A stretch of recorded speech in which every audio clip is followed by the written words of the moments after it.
You are watching Co-op for Two, broadcasting live from Champaign, Illinois, Friday night, 11 p.m.,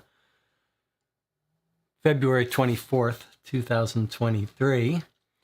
Today we're playing a game called Curse of the Dark, which is billed as an escape room game, which basically means puzzles with some light narrative. But let's catch up on a few things before we get started. If you're missing seeing Greg, I want to recommend you drop by his movie review, movie discussion channel. There's a link to it on the About tab of our YouTube channel. He's just posted 2 top 10s of Westerns, pre-2000 and after 2000, and I'd like to recommend those. What else should we talk about? On Wednesday, we played the document dump game, not a puzzle game, a document dump cold case game from a series called Cold Case Crackers, which turned out to actually be substantially better in quality than I expected. Quite good, but on the easy side. So if you've got a group that's new to the genre, I think I would recommend those games if you can pick them up on sale. Let's check in with the chat. Anything else we need to talk about before we get into today's game? I've got the reply for the play-by-mail game that we schedule for Sundays. So tomorrow, Sunday at 3 p.m., we will be playing our next episode of that. Those are only an hour long. We're up to turn 8. If you haven't watched any of that, but you do want to join us, especially if you're interested in joining for a short stream, you could stop watching this live stream and go catch up on those episodes and then join us tomorrow for that. What else? We've also got my new alert system that I've coded for OBS, and I'll be releasing a little video tutorial about that soon. But Jonathan knows how to trigger it. Jonathan can teach the rest of you. If I'm not paying attention to the chat and I'm working on something, you can alert me by typing certain messages in the chat, and in a couple seconds, I should be directed to the chat. All right, let's talk about Curse of the Dark and what to expect here. This probably will not go too well. I don't have high hopes for this. I'm sort of got suckered in based on this box, which looks incredible. It looks like sort of an old style, classic horror Dracula movie poster. It looks amazing. But I have my doubts here about how this will go. Yes, I can see you've alerted me in the chat channel. My light is on. I can't show you, but I'll be able to show you at some point. I'll talk about it in a second. I can just clear it and get back. So don't abuse that. I can change it if need be. Okay, I see. It's already been triggered again. All right. So about this game. I'm very curious about it. The company that makes this is called Professor Puzzle. There are a bunch of their games on Amazon and a bunch that aren't on Amazon. They're also on Board Game Geek. I try to link to the Board Game Geek page for games in the videos, so you'll see that. This looks like one of the longer ones they've done. If you take a look at the front of this, you'll see that it's actually rated at 180 minutes. Now, normally I multiply those by 3 whenever we play a game live. It just takes us a long time and we take breaks.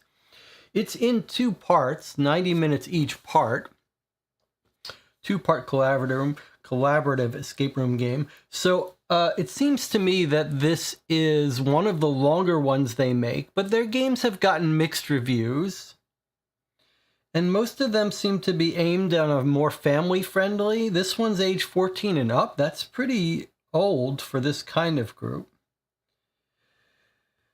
But That's not the main reason I'm skeptical about playing this. The main reason I'm skeptical about playing this on live on a stream is because of the back of it, what it looks like. Now, this has been reviewed a couple places as well and has gotten pretty good reviews. But let me just show you what this looks like, what the sort of gimmick of this game is. And that is that you're building this 3D sort of map that takes up a lot of desk space, a lot of table space. So you can see there's a little stained glass window, and there's some gimmicks where light comes through. In fact, if you look at the bottom here, it says you'll need an internet-connected device with a torch. That tells you it's British, I guess, with a flashlight to play. So everything about this, it seems like we're going to have to look at things from certain angles. We may have to turn off the lights. Everything about this suggests that this is not a game to play on a live YouTube stream. But we're going to try it anyway. However, you should feel free. This is a perfect game if we start playing it and you're like, this looks so cool, like such a fun experience that my family or my friends might get a kick out of because it's this 3D thing, and you rip and destroy components here. If it looks like such an interesting experience, this would be the perfect stream for you to turn off as soon as you see a bit of it and say, I'm going to go play this with my group, buy it myself. It's about $30 on Amazon. And you can come back and watch the stream afterwards to see how we did compared to your group. So no harm if you want to leave early and play it yourself. All right, what else do we need to say? I have got a couple tricks up my sleeve that to try to make this playable if we need it. I've got an extra camera that I can move around on the table, so if we need to look at something from a particular angle, I do have a way to give you a shot of a camera. And I also have a big piece of cardboard that I can lay out on the table if we need to be able to rotate the map. That way I won't have to get up and move around and the camera can see it. So we've got a couple tricks, and we're going to use this as an experiment to see how this goes. Anything else the chat wants to talk about before we get started? I'd love to hear about projects you guys are working on, any creative endeavors. Is anyone planning on going to Gen Con this year? We've just purchased our tickets at Badges and Hotel. We got a connected hotel again, so we'll be staying at the Hyatt Regency. If you're planning on coming to Gen Con, let me know. We can meet up and say hello.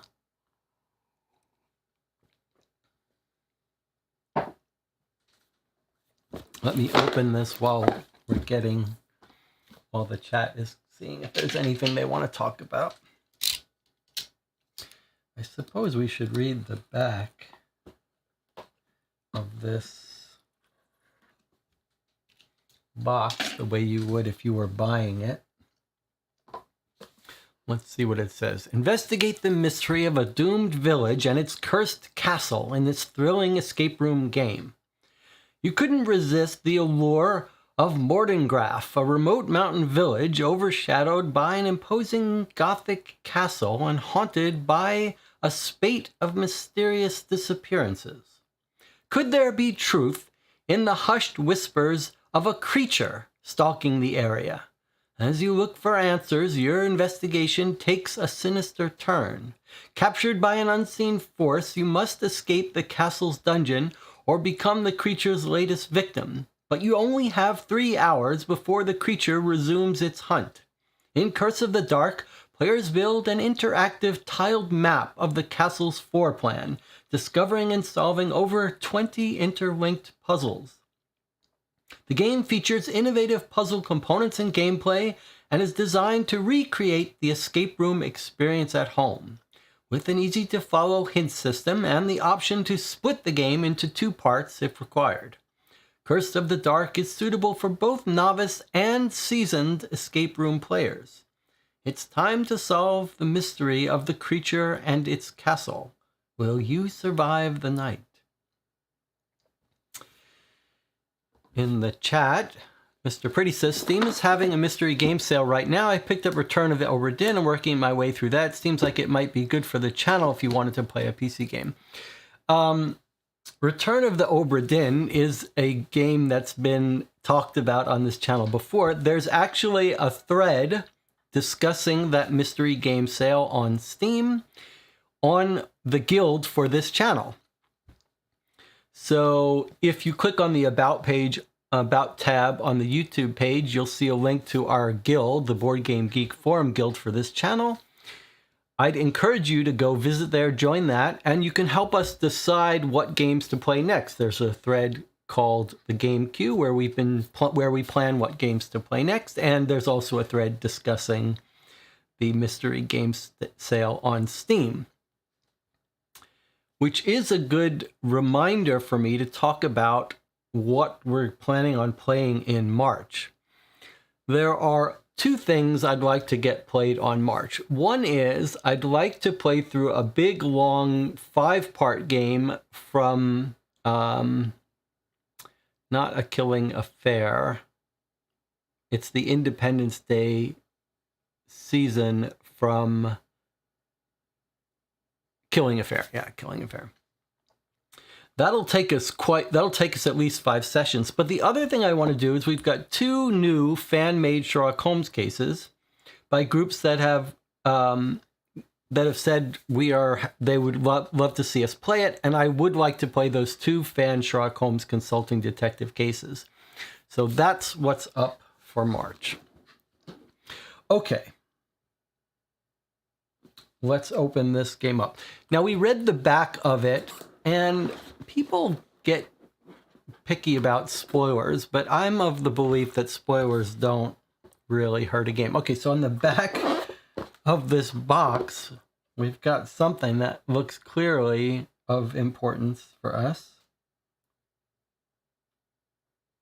First Seal, Branst, Roust, Mark, and Randall. Well, I don't know what these refer to. I don't. These look like famous paintings. These are not going to be the artist names. I've never heard of them, but we'll see what that's about. Okay, read first how to play, and then we've got a big generous box filled with stuff. All right, let's read our instructions first.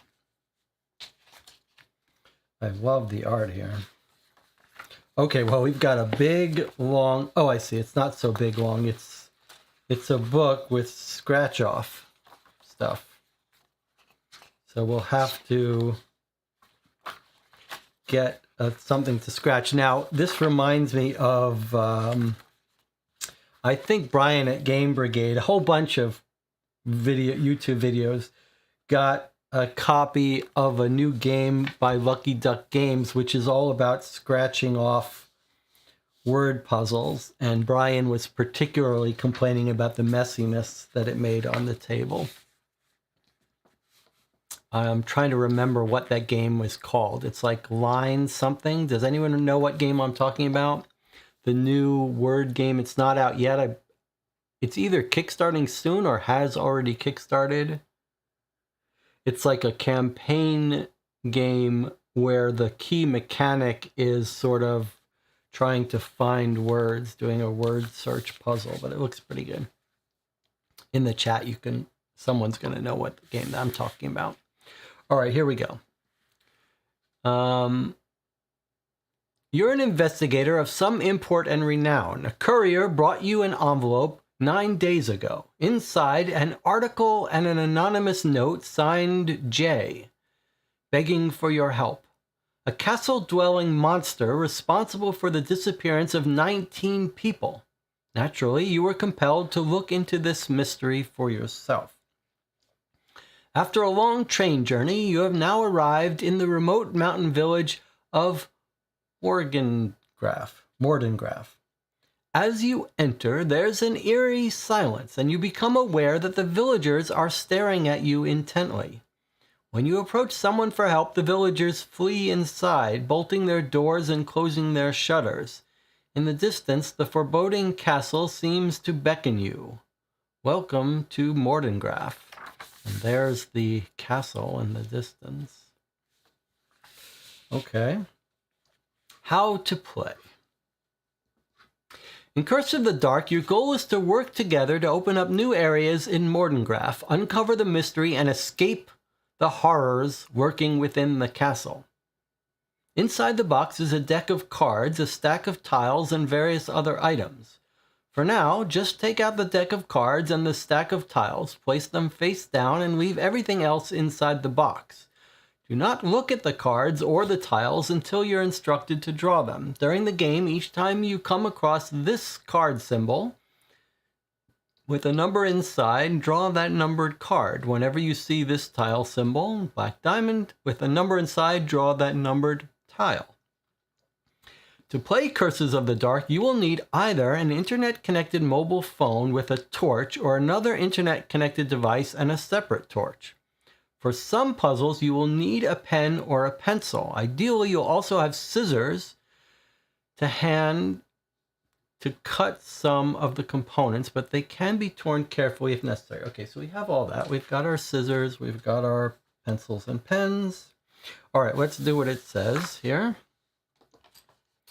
Let's get out the deck of cards. Here's our deck of cards.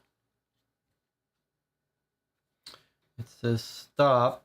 This is the bottom. Okay, so there we go. So they're all numbered. And it's going to tell us when to get cards from there. So we'll put those.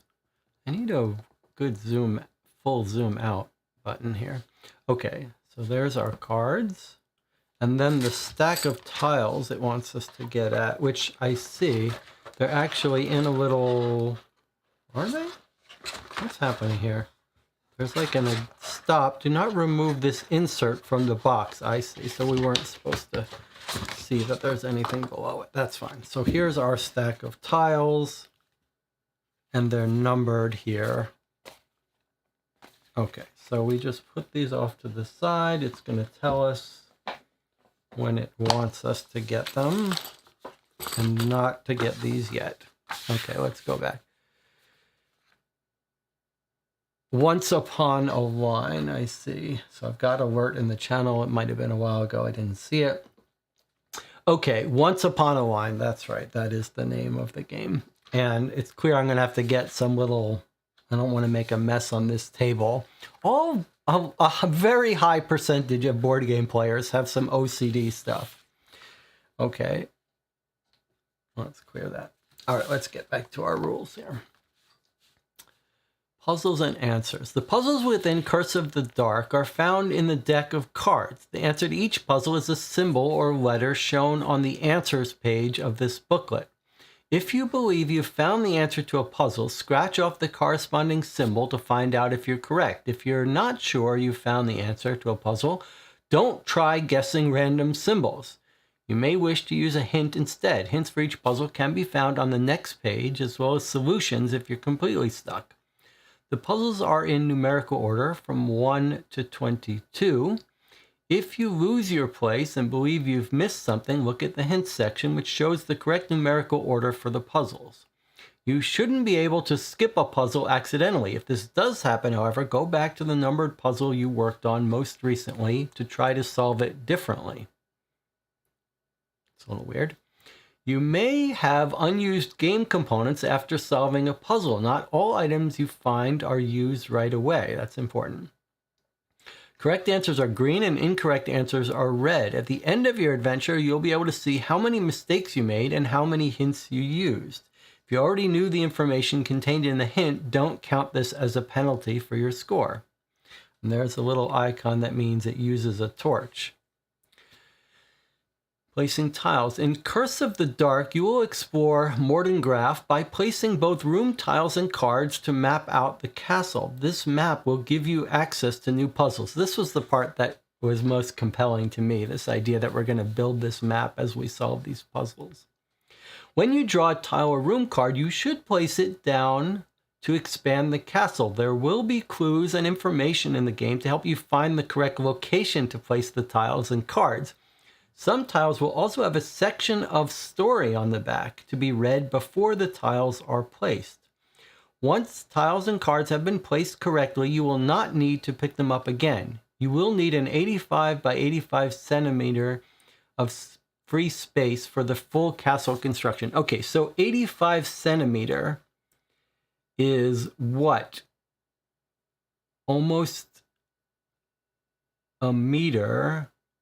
So 3 foot by 3 foot. All right, so we're going to have a little bit, it should all fit on this table, but it's going to be very close. And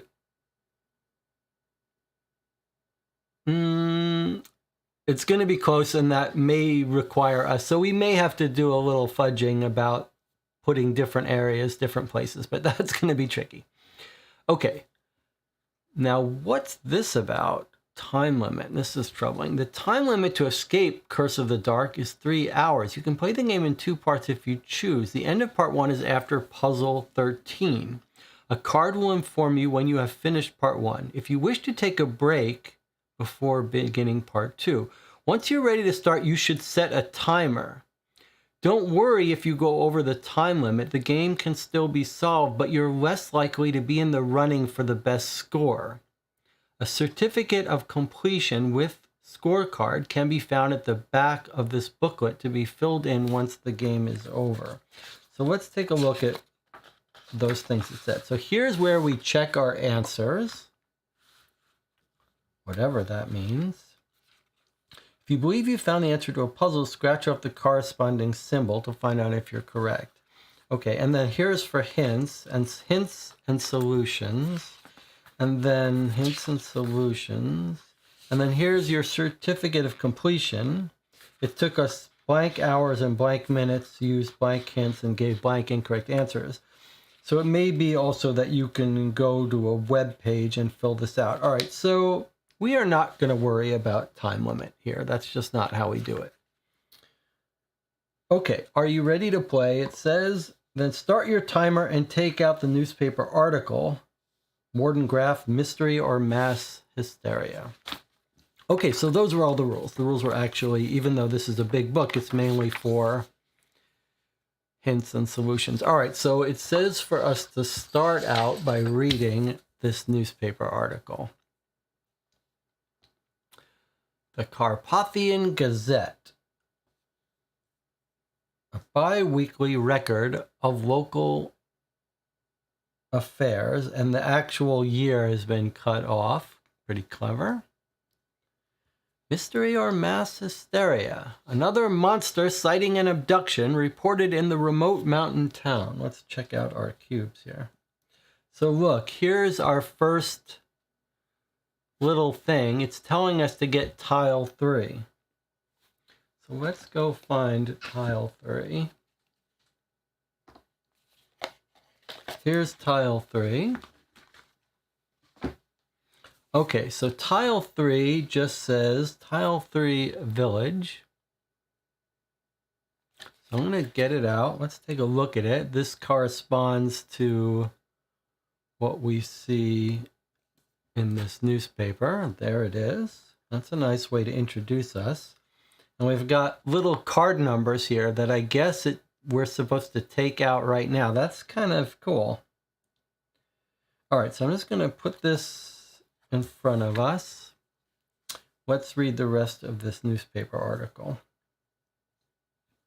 Another monster sighting and abduction reported in the remote mountain town. Opinion by James Smith and Elliot Humphreys.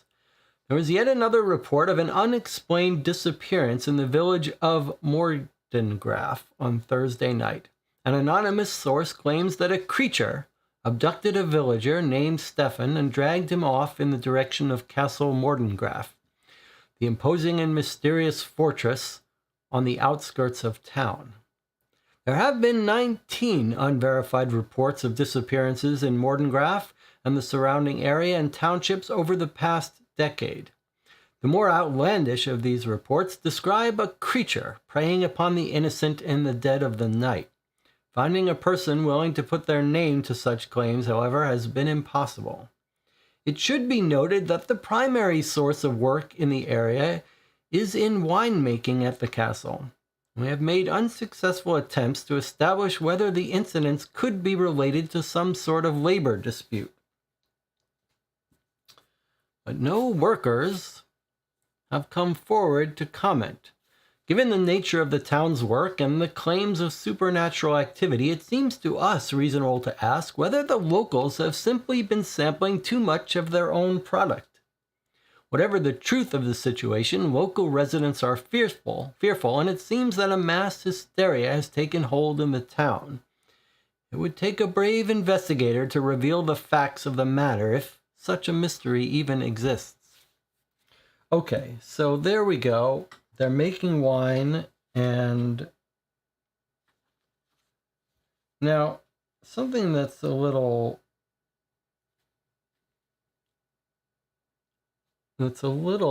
interesting is that the newspaper has symbols on these buildings.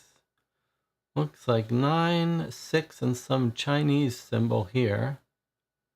And then looks like a 9 there. That might be a G up here. But so this tile here has cards, but not those numbers. I guess it's like a closer up view, straight top down. All right, so let's get out these cards that we're told to get out. All right, let me put this away for now, but clearly we're gonna need that newspaper article again. Okay, so we need 21, 53, 18. It's interesting these cards start at 14. I'm not sure what that's about. 52. Okay, so there are the 4 cards that I see. They're nice and clear.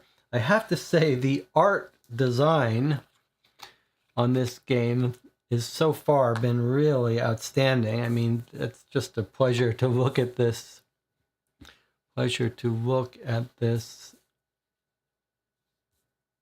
Graphic layout of everything and the graphic layout of the cards. Dispamonite has a very good theory, which is that start the cards at 14, have the tiles go up to 14 so there's no confusion. That's a very good idea. Okay, that makes sense. All right, so now I guess we just turn these over, right? When you see symbol, draw that numbered card. Okay, well, let's just go through it here. We'll start at the upper left of 21. Let's see what this actually is. Let me zoom out a bit. All right, so I guess this is 21 is here, but it looks like it's in a house. This must be a house here. It's got a symbol painted on it, and it's telling us to get another card out. It's in a different color. Does that matter to us? It's going to be hard for you guys to see these numbers. It's hard enough for me to see them, but I guess we could use our cubes to zoom in. Doesn't help that much, does it? 50. All right, let me get card 50 out. Does it matter that it's in a different color? So there's card 50. Let's see what. I wonder if I've got a couple modes I can use my cubes in. I might change it to have it only go on request. Okay, so there's a clock there, and there's what the clock's set to. Kind of strange looking minute and hour hands. That one almost looks like a key. All right, let's get the rest of these out. I believe these these cards are obviously are not part of our map, so these don't have to go in any particular place. They're just laying them out spatially for us. And maybe the different colors are, one is for buildings and one is for something, object inside the room.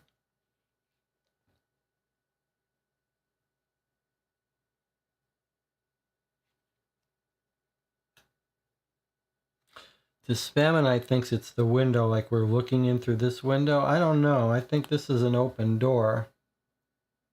So I'm not sure what that's trying to do for us, but okay. Let's look at 18, this wheelbarrow here. Okay. I don't really, it's a little confusing to me. Like here is 18, it's supposed to be here. And yet when I look at this, it looks like planks leading into a boarded up doorway. And this here looks like it's this thing. This looks like it's this. And then this, or it could be, 21 could be this door too. It could be the same. So it could be like this almost. And then this one, that door's open. That door's open. This looks like it's here actually. Look at that. Look at that.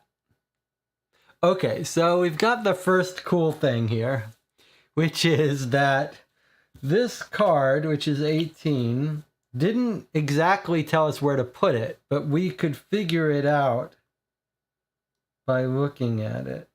That's pretty cool. Okay, so this thing that's slightly off scene for us actually lines up. So can we line up the rest of these? This one doesn't look like it's meant to line up exactly. But if you had to do it, you'd probably do this one right here. No, it's this one right here. Because look at the matching windows.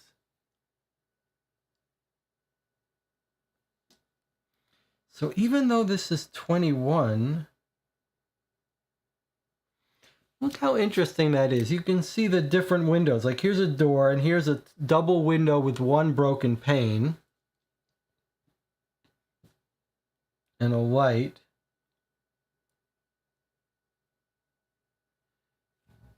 But this is the one that looks to me like it matches that window.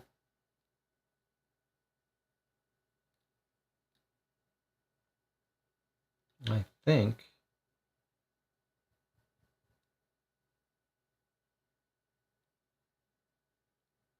Interesting. All right, well, we'll work 21 East. We can see the piano in that window. You can see the piano? How do you see the piano? Oh, right there. There's the keys of the piano. Okay, this is pretty clever then. This is a little more interesting than I expected in terms of figuring out where the cards go. So 21 card actually goes here. So the locations of these cards do not tell us where to put this. Okay, let's get card 52 then.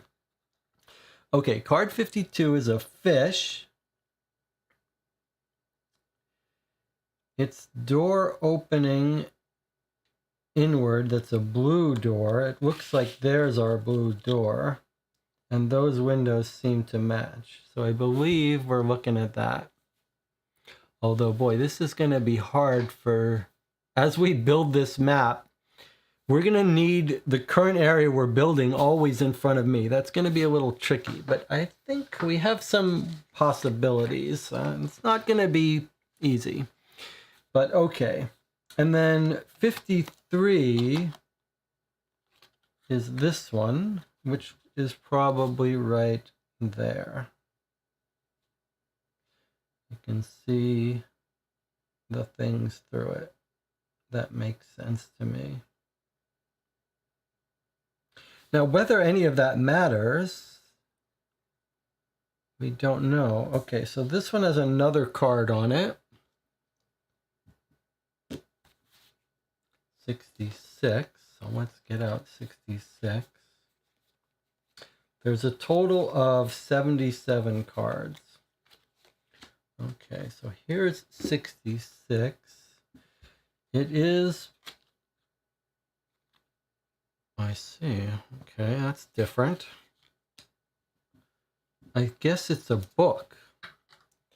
So, is that a book on a table there? I guess it's that book right there. So that book is this book. Accursed Creatures of the Night, A Guide to Monsters and Demons, Mordengraft Castle, 1401 to 1701, by Samantha Huxley and Ingrid Shackley. It's actually confusing here. What's happening?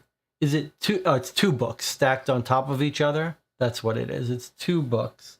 We're looking at their spines. Here's the first book and here's the second book. Okay, so there are two books. We're looking at their spines. All right. So that is all of the cards we've brought out. So that's it. We're looking at puzzles here. All right, let's just take in a little bit more as we go. There's the clock, there's the book spines. We've got symbols on each floor. Let me zoom out a little bit. This is gonna be tricky for you guys to follow, but that's all right. You can always leave. I'll do my best. Okay, so I just want to sort of get a grasp of all the pieces we've got. So we've got the individual rooms on north, south, west, east. The three rooms that we can go into with open doors each have a symbol on the floor. We've got a fish, it looks like. We've got a bird who's upside down, a crow. We've got, what's that? What is that? Is it upside down? I can't quite make out what kind of creature that is. Was the chat know a boar? Where's its head? This one says, I'm thinking we should rotate. I see. You think we should rotate it so that things are up? Is that face up? You're exactly right that is a boar's head. Now I can see it closely. Okay, so we're going to rotate this board, but actually we're going to try to do something a little bit slightly different. Let me just get my sheet here. Let's try this technique. So I'm going to use this to give us a kind of way to rotate it without moving cards for the main area we're working on. So let's see if this works. I'm going to just move some of this off the table. We're going to do our best here. All right, so we're going to build on this. We're going to rotate it as was suggested. So that goes there. The boar's head is over here. The fish was over here. And the crow or raven was over here. And then this is by this room. Okay, so my hope here is that I can move the tape, we need a clock too. My hope is that this will let me move the table and move things around without having to pick up and move each card. Let's see if that helps us at all. It's not perfect, but maybe it'll help a little bit. All right, so what is the symbol in the middle of the middle card? Where do you see a symbol? Do you mean on top of the tile? That's just a well with something on it. But there are symbols here. And we should remember that. So it's interesting that this looks like a G, this looks like a lowercase g in a different font, and then we've got a Chinese symbol here, and then what looks like could be another G there. It's almost like these are all G's in different fonts, I'm not sure. But let's remember that these are reversed now, the way we've built our map.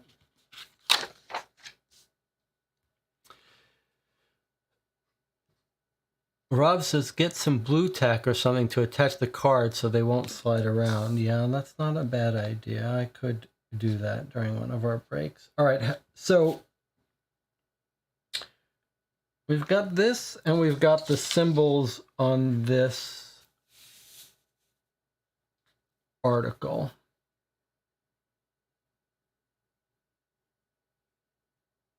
And then we've got the symbols on this doorway here.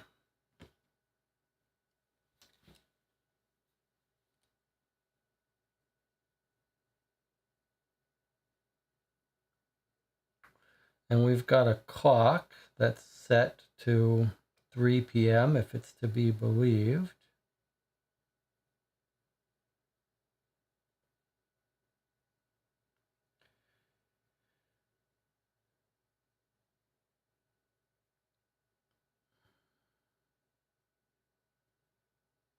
But we've got no assignment. All right, now let us look at what it tells us to answer the puzzle. So it says there are 22 puzzles. But notice the answer sheet is not... the answer sheet is not numbered.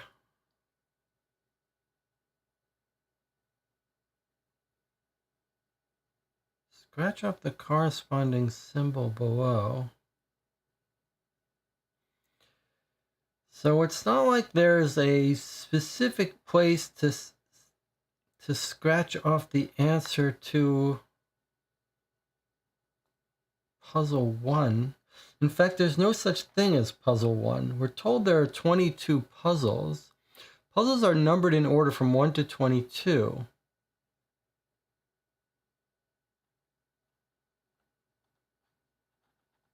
Correct answers are green. Just trying to understand, like, what's the... So if we wanted to get a hint on puzzle 1, we could scratch it off. But otherwise, we don't know where puzzle 1 has an answer. We do see some of the symbols. There's the G. There's that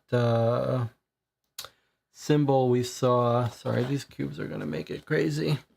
There's the symbol we saw here on this doorway. But some tiles will have a section of the story on the back. Let's just make sure we didn't miss any story. No missed story there. All right, well, this is intriguing that we've got puzzles here. We could have multiple puzzles here. But what's the... it's such an interesting idea, such an interesting concept.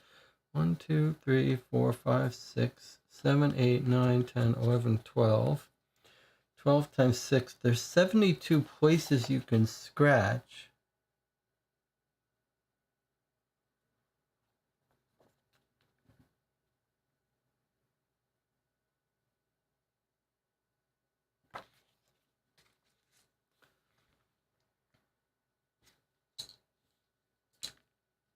Let's take a look at these rooms.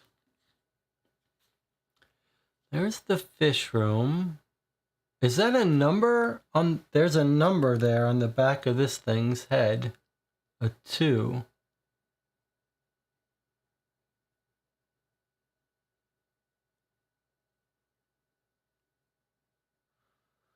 So there's a 2 here.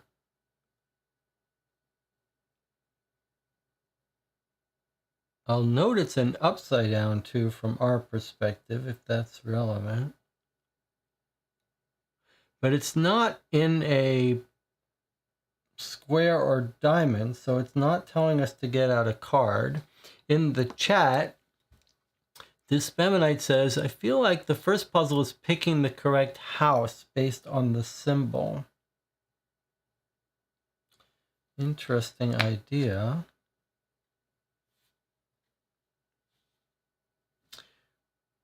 Let's look here. It feels like we've got 2 halves of 2 symbols.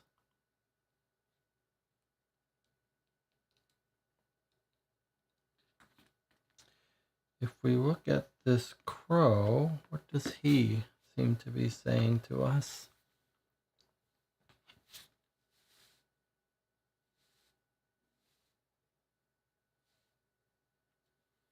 I wouldn't mind him coming into better focus. It could be the magenta that's confusing it. All right, so what has he got going on? Oh, there's another number, 11.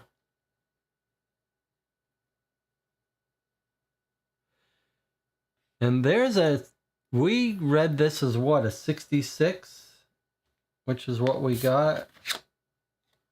There is no 99, so in this case, we know it's right side up, but there's no other good way to know right side up, is there? I guess hopefully there's no other contradictions. So we've got a number in each room, I wonder. So this guy had a 2. The fish had a 2. The bird room had an 11. Let's find the number in here. So this one, I guess our number is what the number that's on the clock.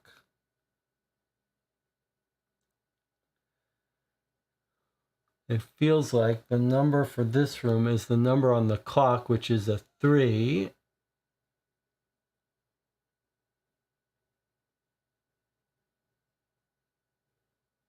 And then what's going on with this room?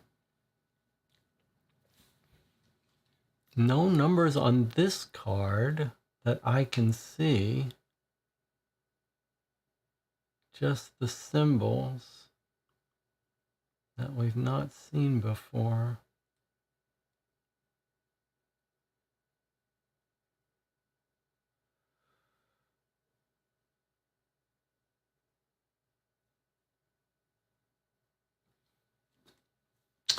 And what's the introduction? The castle is beckoning you. Some puzzles you need a pen or pencil, scissors. Puzzles are found in the deck of cards. The answer to each puzzle is a symbol or letter shown on the answers page.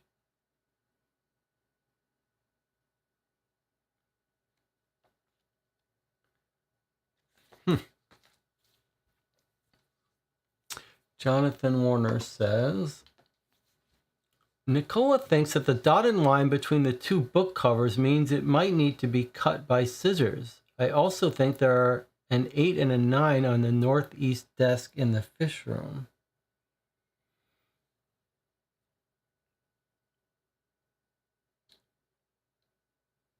That's some very interesting theories here. Okay, let's see.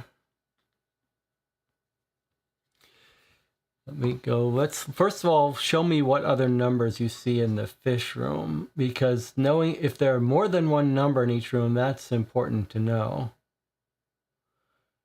Jonathan thinks there's an 8 and a 9 in the desk in the fish room.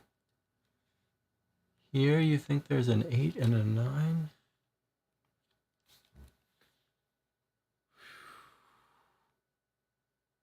I don't see it. You'd have to have Superman eyes to see numbers there.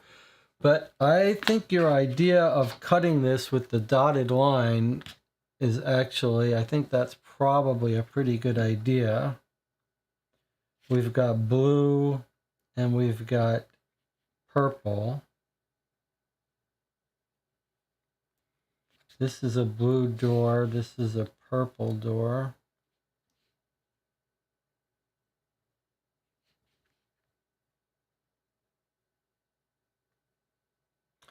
I am happy to cut this. I'd love to have a use of it first, though. I'm sure you're right that this will have to get cut at one point. I just don't know how to use it yet. It is a fascinating situation we're in now, where it's not so much that we've got a puzzle that's stumping us, but that we don't see the puzzle yet. And that it's not clear. So as I understand the way this answer book works is we just, there's going to be a bunch of puzzles.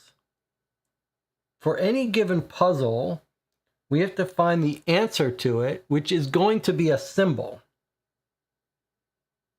So if we could identify a puzzle, let's see if we could identify a puzzle. Let's look at our symbols here. Okay, so this makes sense as being one of the puzzles. One of the puzzle feels to me like one of the puzzle might be to identify which symbol here to go to. Is the right symbol the answer to this puzzle? It's opposite the house is opposite the castle gate. So that's the castle gate, which is here.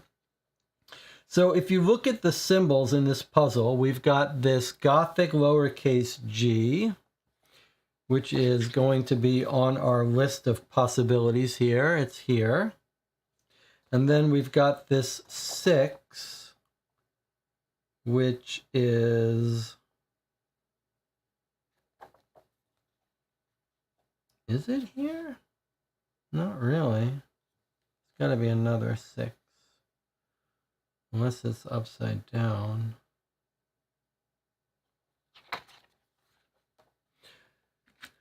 Okay, and then this symbol here is here.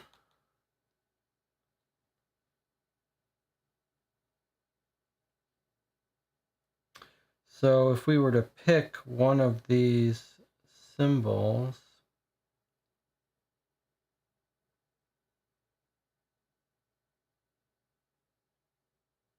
but where is that one? Like, how could we even pick this one? We can't.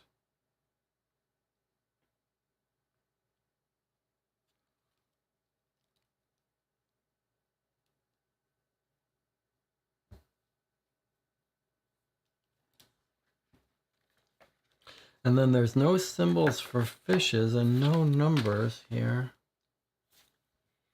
But this is the closest in fact, that's a good way to think of it.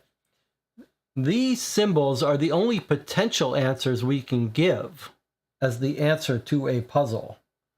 Like, we've got numbers in some of these rooms, but we can't do anything with those numbers. And then this symbol, I don't know where that is. And this symbol here, that's not an answer we can give. Doesn't seem to be on our list. The closest to that is this one, but that doesn't look right.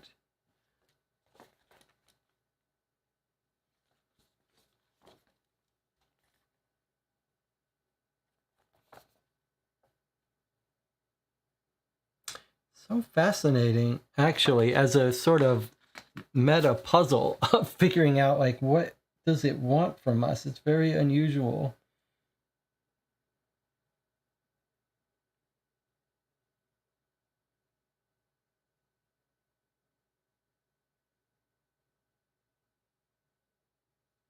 So if we match these up with this, let's just do this for a second. Might well be the number 9. This fish door, let's just do a little test here for a second. So if we're keeping track of how to line up these symbols, the other thing that jumps out at me is these planks look a little weird. But we flipped all this, so I just want to... So this door here is the door with the G, the Gothic G, right? Why is it doing this? What is it? Is it this? That's the cubes that's confusing it. Okay, so this G room on this roof is over here. And then this one then is our Chinese symbol.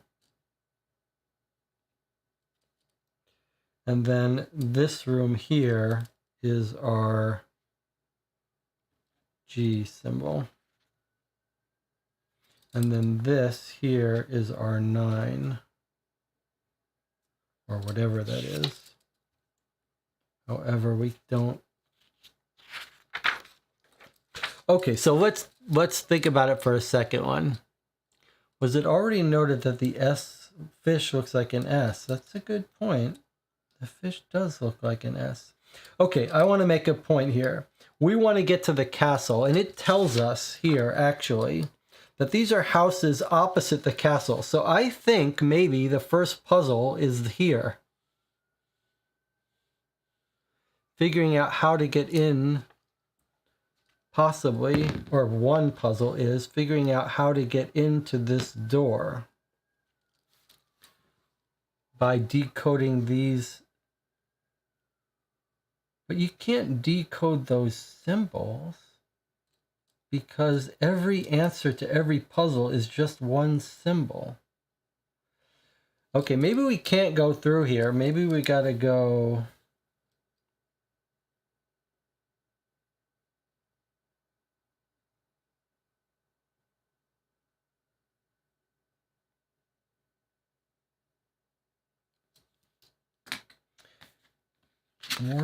Mordengraf Castle. I mean, I am happy to cut this. Just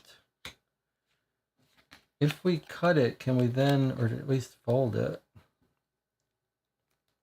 Does this symbol help us? When we fold this card, these cubes are. When we fold this card and we get this, is that a symbol? Does that match one of these things? Or go somewhere?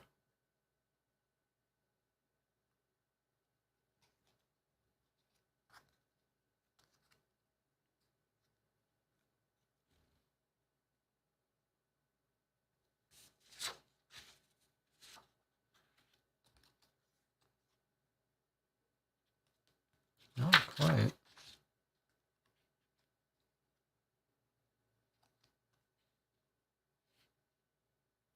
Is that a symbol in our answer book? Let's look at that. Is there a symbol in our answer guide that looks like this?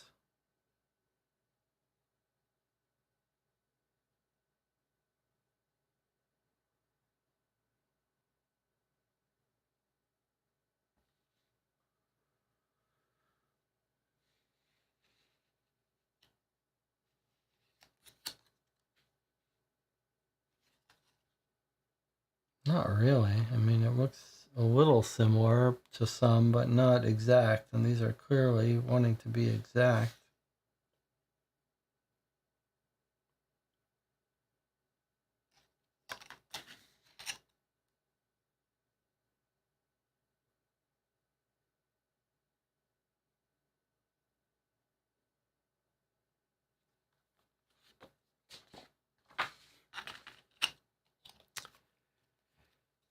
Jonathan says, we want to double check that there is nothing on the back of the newspaper article. Oh, there is something on the back.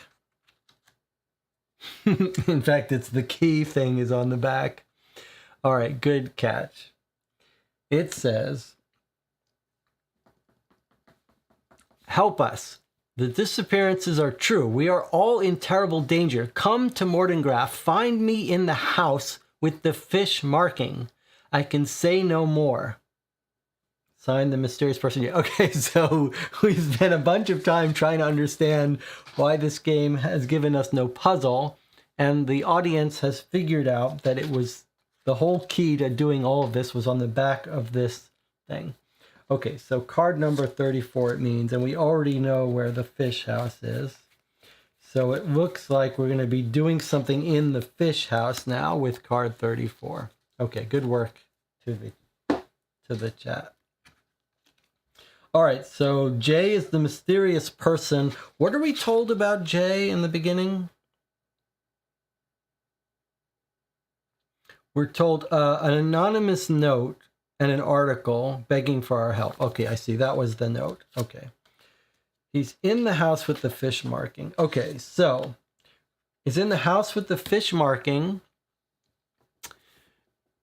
which is this house, which has this symbol on the roof. And here is card 34, puzzle 1. Okay, so we thought it was so strange that the puzzles weren't being told to us, but now this is the actual puzzle. What a strange little village. Something has definitely spooked the locals. It looks like you're on your own in finding Jay. Find your contact's house. Mapping out the village will help you find your way around. Okay, so find your contact's house. Okay, so we found the house. He says he's in the fish house. And what house is that? It's the house that's here, which is this symbol. So we think the answer to the first puzzle is going to be this symbol. Now, there are numbers in this room, but we don't need to use those yet. So I guess once we understood what the question was and what the puzzle was, everything got a lot easier. I was having fun having the fact that we didn't know what was going on. This is a little more straightforward. Okay.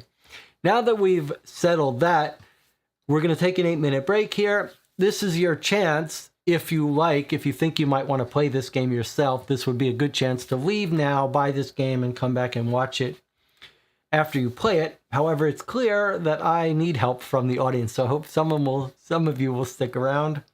I'll see you in 8 minutes.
Okay, we're back. There's a lot of joking in the channel about how it's taken us an hour to solve the first of 22 puzzles, but we're just getting our bearings. We're understandably a little bit nervous. We've walked into this town. It's scary. We're gonna get there. Okay, so in the meantime, I've got myself some double stick tape if we need to tape these things down. One of the advantages of getting stuck in a puzzle is you scramble around and you find other things. It's like finding a bug when you're coding. it's amazing how often you're trying to find one bug causing a problem and you find like 20 other bugs on your way to trying to find the one that's really causing it. And you ask yourself, how did this program ever run with all of these bugs that are unrelated to the one I'm trying to fix? All right, so we've got a bunch of stuff that we don't know why we should care about it yet. And yet the answer to puzzle 1, we think we understand. This mysterious person, Jay, is writing to us. He says at the back here, puzzle, and we're told exactly puzzle 1. We have to find Jay, and Jay has told us he's in the house with the fish marking. Please hurry. The fish marking is there. And we know we've rearranged the house to be like this. And so the fish house is the one with the Chinese symbol on it. I'm calling that the Chinese symbol,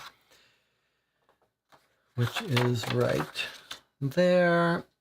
And so we know that that is in our answer book. And we're going to scratch that out here. And we should turn this on and this on. All right, so there's the symbol. And if we look it up here, we see it's right here. So we're going to scratch this one off. We're going to do it inside this box here. Where did I put that coin? Okay, so here we are. We're going to scratch this off.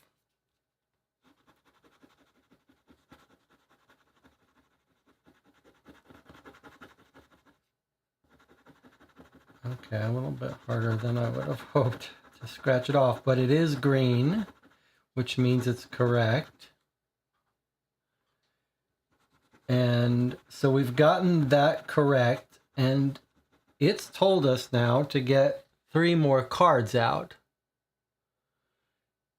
It's a little interesting, though, that those 3 cards that it wants us to get out. Oh, I see. It's 25, 26, and 42. I thought it was like 2 25s. Okay, 25, 26, and 42 in that configuration. Let's get those cards out.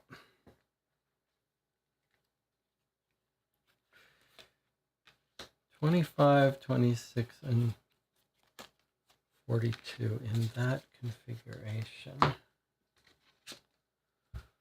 So 25, 26, and 42. All right. Whether we're done with, we may be completely done with puzzle 1. Let's try to get this where we can see it.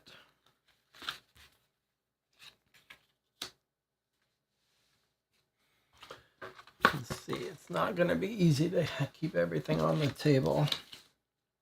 All right, let's read our story. You open one of the few unlocked doors in the village and find the fish marking. You're immediately pulled into the darkness inside. A shadowed figure bars the door behind you before lighting a solitary candle in the center of the room. "Ah, you're here at last," she says. "My name's Julia. I wrote the note.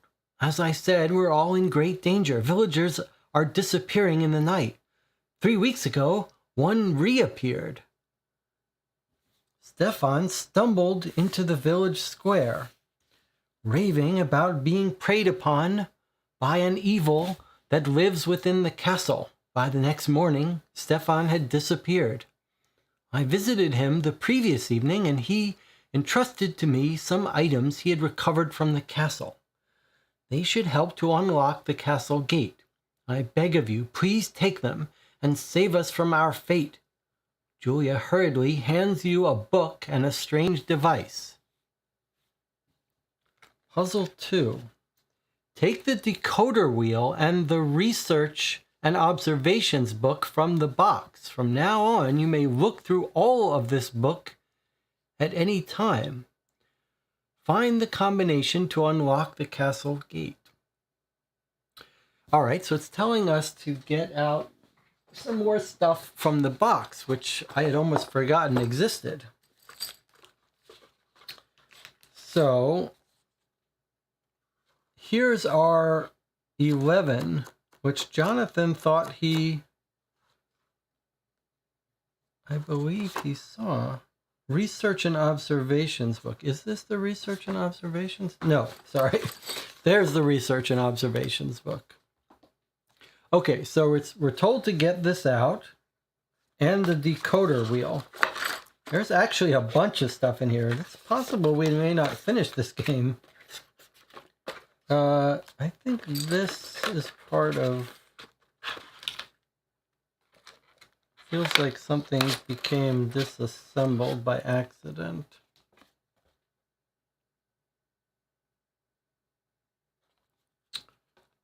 So I believe this is supposed to not... I don't think this is supposed to require assembly. It looks like it just kind of came apart here. So can you guys see this? They just go on in order. Looks like there's supposed to be a little extra pin holding this together. If we can't find it, I'll just tape it. Just put it here for now. Let's see if we can find this pin.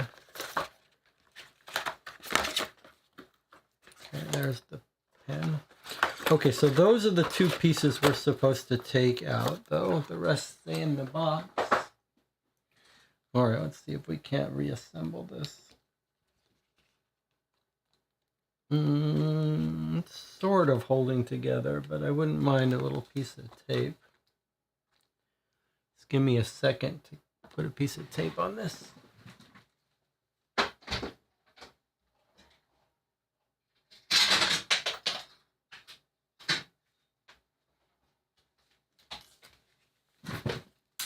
Okay.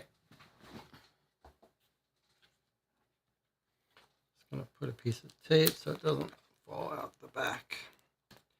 Okay, so here's our decoder puzzle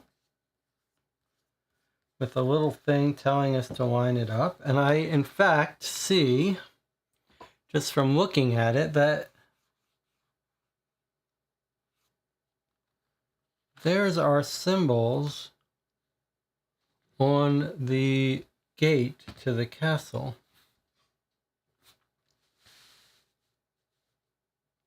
Up here. Why is it not zooming in on that? There. Okay. So, and then we're allowed to read this now whenever we want. Research and observations. Okay.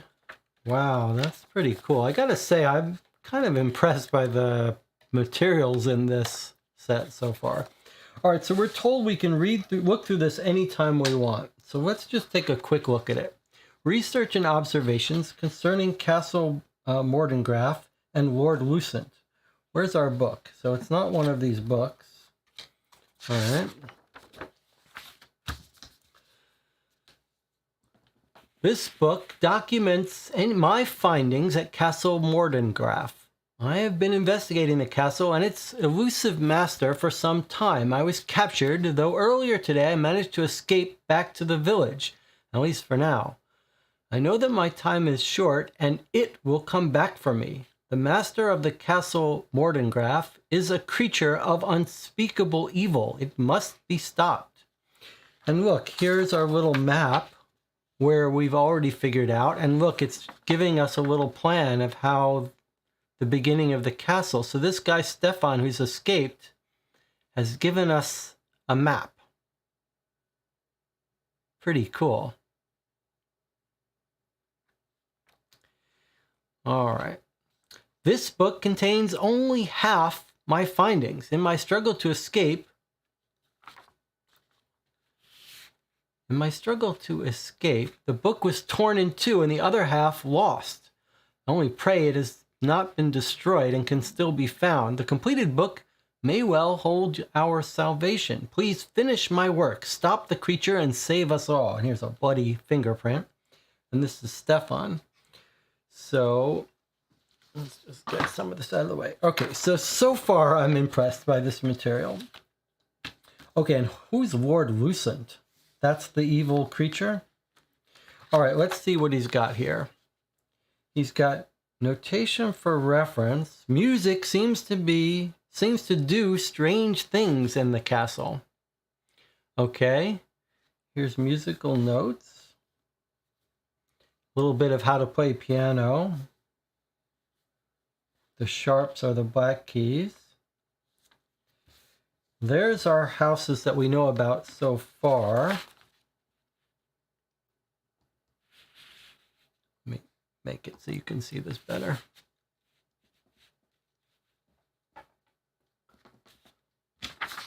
Oh boy, everything's getting messed up. Okay, here we go. All right, what else is he annotated here? Portrait gallery, music room. Seems like the portrait gallery may be that box of the box lid we found. Music room, main entrance hall, statue in the courtyard, stained glass. That's the stained glass. Seal on the wall, dungeon, cell 1, cell 2, and the wine cellar. Okay, here's our north, west, southeast. Okay, so here are the matching the symbols on that gate here. These symbols seem to have connection to the village and gaining entry to the castle itself. Okay, so the octagon is the well. The hourglass symbol is fire. The cross plus symbol is the clock. And the diamond is the ram's head. Not boar's head, though. Ram's head. That's different. Okay.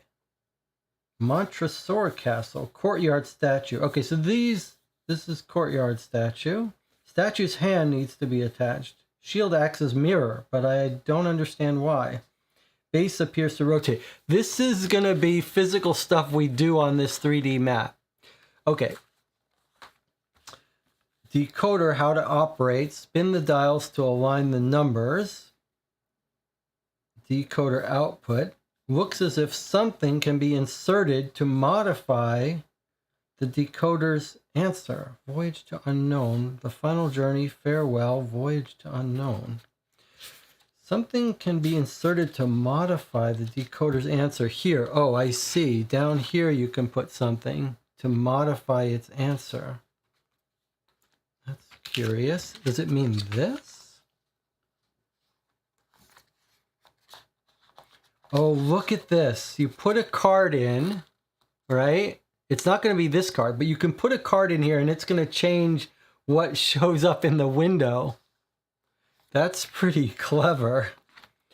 All right, do we need to know any more of this? I don't think so. I think the rest of this is for future stuff. Boy, that's pretty impressive.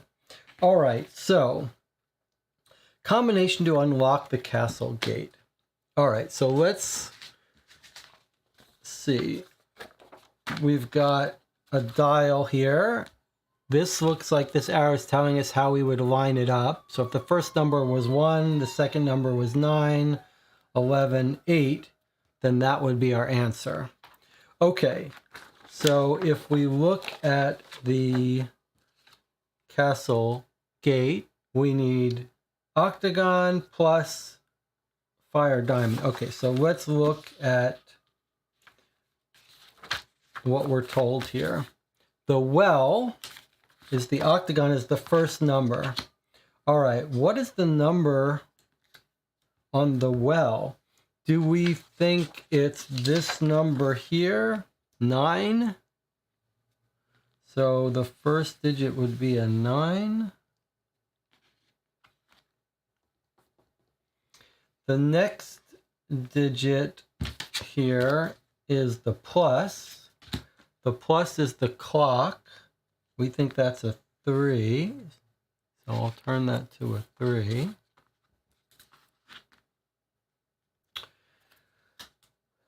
The next digit of the code is the hourglass. That's a fire. What is our symbol for fire? I think that's this one. The fireplace is going to be our 11. So I think maybe the third digit is our 11. Okay, and now ram's head.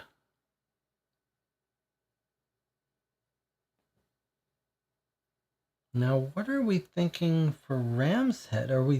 It's not a boar, right? The boar is not the... in fact, we don't have a number associated with the boar's head. So, what does that mean? Oh, it's this one. It's the one... It's this one in the fish room, the 2, right? That's the ram's head. I feel like the squares aren't always clicking in. Okay, so we think it's... I think it's this one. So I think the 4th one is a 2. So if I do that...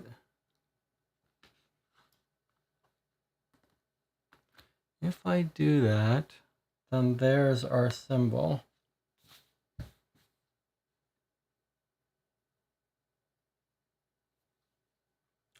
Nine, 3, 11, 2. Now that's assuming... Yeah, nothing's going to go in here, if that's right. If the last digit is 2, nothing here is going to modify that.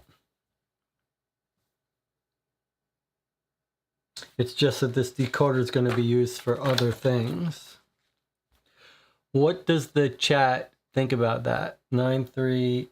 Now, the Dyspammonite says 9, 7, 3, 2. So why are we disagreeing about that? What does the chat think differently? We've got octagon plus hourglass diamond. Octagon is the 9 in the well. The plus is the clock, which is 3 o'clock. The hourglass is fire, which I'm taking to be the fireplace number, which is 11. And then the diamond is the boar. So I think this is at 9, 3, 11, 2. Okay, let's try our 9, 3, 11, 2 then. So that symbol is some crazy symbol. Okay, it looks like a root and branch, a tree root. Let's see if we can find it here.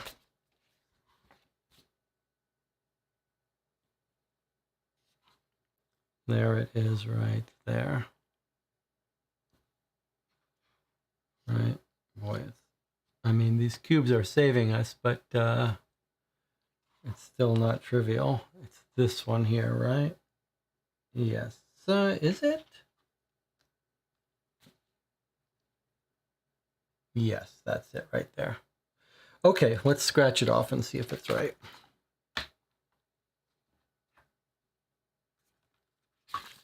Looks like an elder sign. So if you scratch this off and you're wrong, I guess the weird thing is, boy, you better hope you don't scratch something off for the wrong puzzle. That's why it told us in the beginning that the puzzles are linear in order. So like if you find yourself scratching and getting a green and then suddenly getting puzzle 7, you know you did something wrong. Okay, so this is going to take us to the next puzzle. It's all going to be linear, I guess. Okay, so card 47 and tile 9. So we've got a new tile and card 47.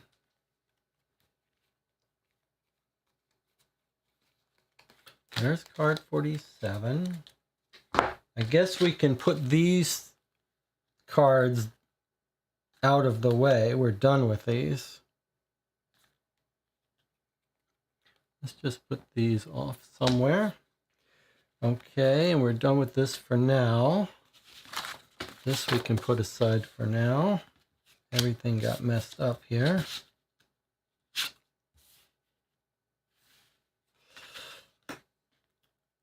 All right. So 47 and tile 9. Okay. Tile 9. I put everything off the table so that we have maximum space. Here's tile 9, which comes, oops, that's tile 8. Tile 9, which comes with the story. Tile 9, the entrance hall. Okay. Tile 9 says, remove the stained glass and 3 stand pieces from the box. Insert the stained glass into the stands. With the castle gate unlocked, you progress along the path beyond to the castle entrance. You knock loudly on the castle door. It opens. You step inside into a grand entrance hall, adorned with a magnificent stained glass window. As you move forward, the candlelight is snuffed out by a dense fog, materializing all around the hall. You feel an unearthly chill, and then a sharp pain on the back of your head. As you fall to your knees and drift into unconsciousness, you realize that this evil castle has a new captive. Okay, so I guess we should have done this first so that we could actually experience it as it happened. Now let's get out the new pieces. So we've got stained glass and stands.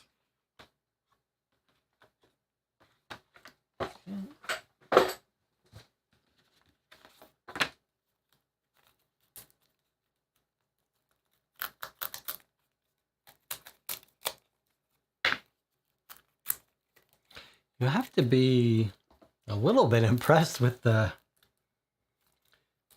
pieces of this box so far. I mean, this is someone really had some high production quality idea of actual experience. All right, so it wants us to create a little stand here for this stained glass piece.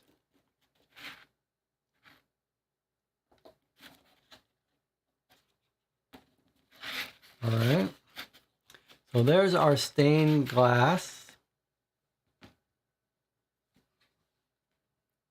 And then we've got this new courtyard. And then Stefan made us a map. So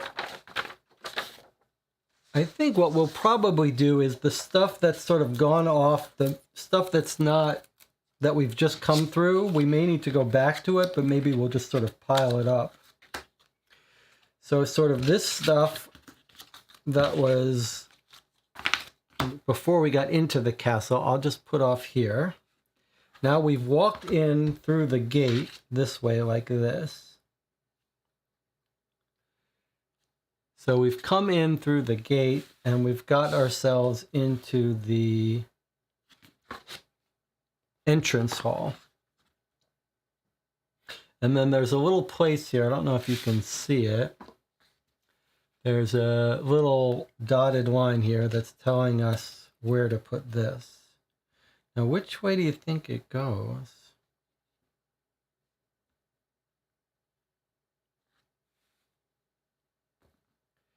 It could either go this way or this way. It does make a difference, but let's not worry about it for now. Let's just put it up here and take a closer look at this tile. This card I'm going to put over with this stuff that we haven't used yet. And here's card 47. And I can see there's more cards we're supposed to get out. What gave us card 47? Was that the answer? I think I read it wrong. I think it was 42. Looks like we got to be careful with this game. Oh no, 47. 42 was from before. Okay. All right. We don't know. This is going to be somewhere, presumably here or here, probably. I guess it looks to me like it's like this. Okay, let's take a closer look at this card, perhaps. This tile. Let's see if I can get my cubes to work on this. All right, let's look at this tile here. Looks like I'm a little off the close-up camera. Let's see if I can get it. I see, I kind of created some problem with the way I adjusted these two cameras. Okay.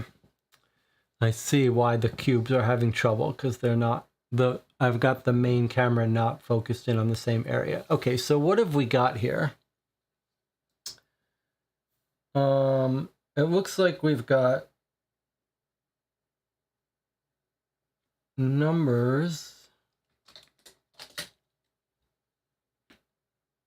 1, 2, 3, 4 on the bottom. 1, 2, 3, 4. And then again here, 1, 2, 3, 4.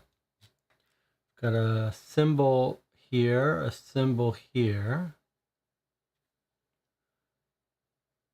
We've got a card 77 here, a card 70 here. So let's get those cards out.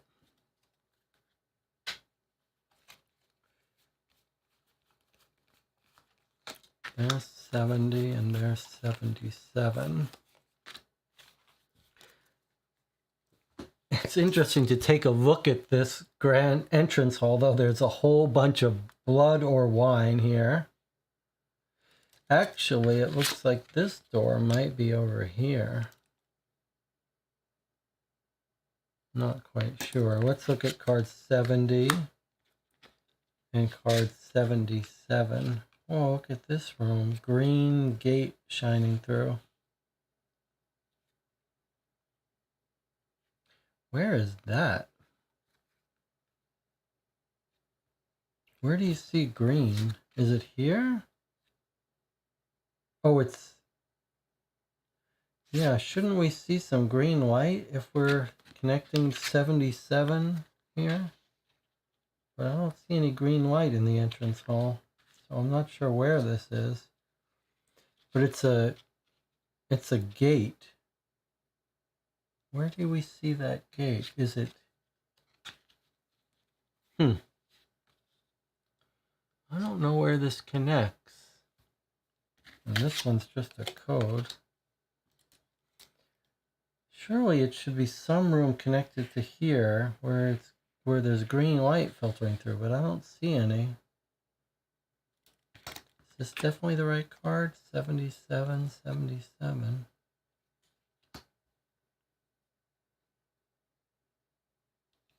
We've got a door here, a door here, a door here.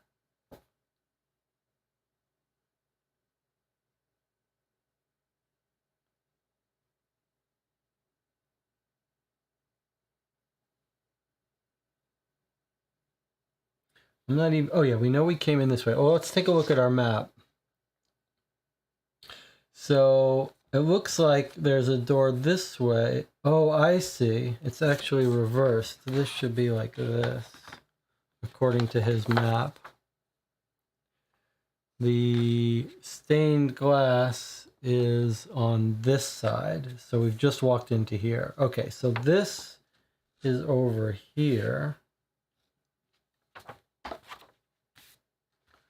And then there's a door. Okay, so this is over here. We've come in from here. And then he doesn't know what's over here. But over here is the portrait gallery, which I think is this. I think this is the portrait gallery. Let me remove these cubes. So I think this is over here. Then there's a music room connected to that. And then a dungeon past the thing. I think maybe this is going to be the dungeon.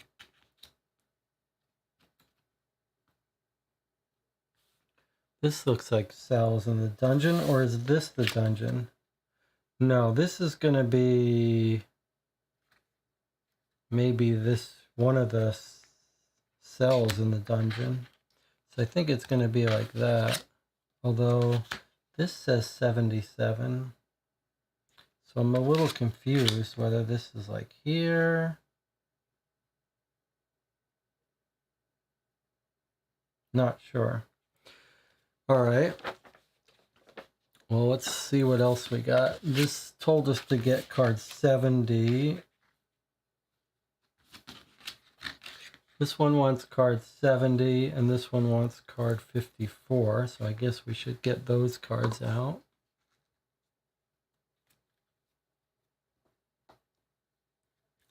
$70 and $54.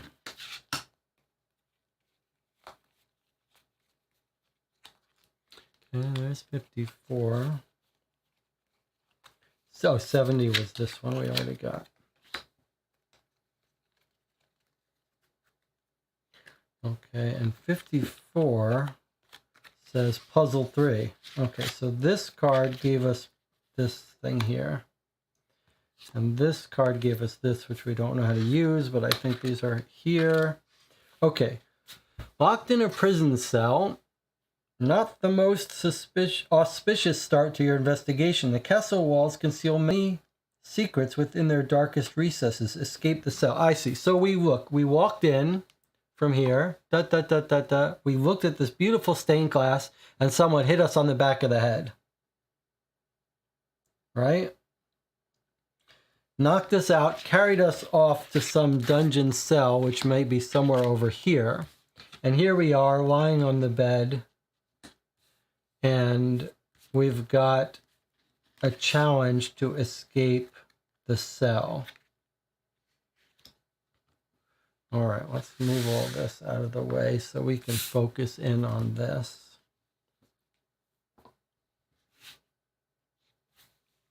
Locked in a prison cell. Not the most auspicious start to your investigation. Castle walls conceal many secrets within their darkest recesses. Okay, so, well, what do we see in the castle walls? Anything? What do you see?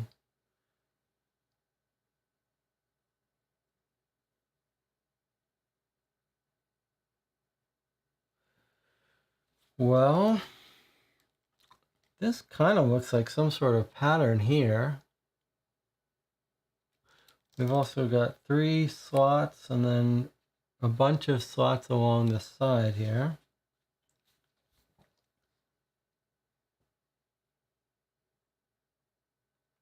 Is that a symbol that's in one of our solutions? It's a weird looking symbol if it is. And do we make use of this, or is this from a different puzzle?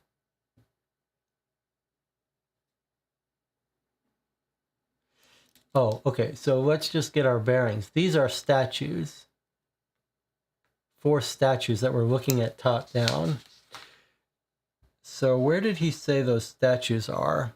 Statues in the courtyard. So actually what we've got here is this is here. This is the courtyard. This is the courtyard past the things. And then we're in one of the cellars over here, I think. Something like that.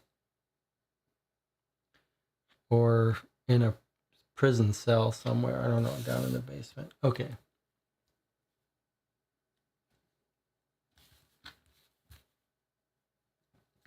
So this told us to get this out. I don't know that that's related to this puzzle. It feels to me like this is maybe a standalone thing. What else do you see here?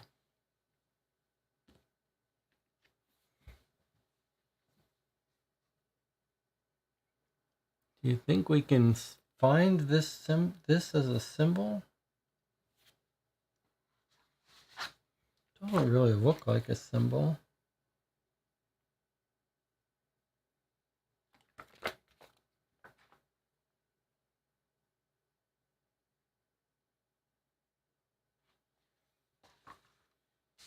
Let's see if he's made any notes about any prison cells. Here he is talking about a statue, but we're not there. We're in the prison cell.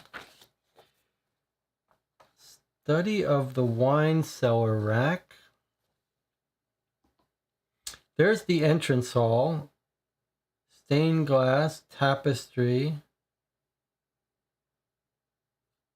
clock. Let me just see.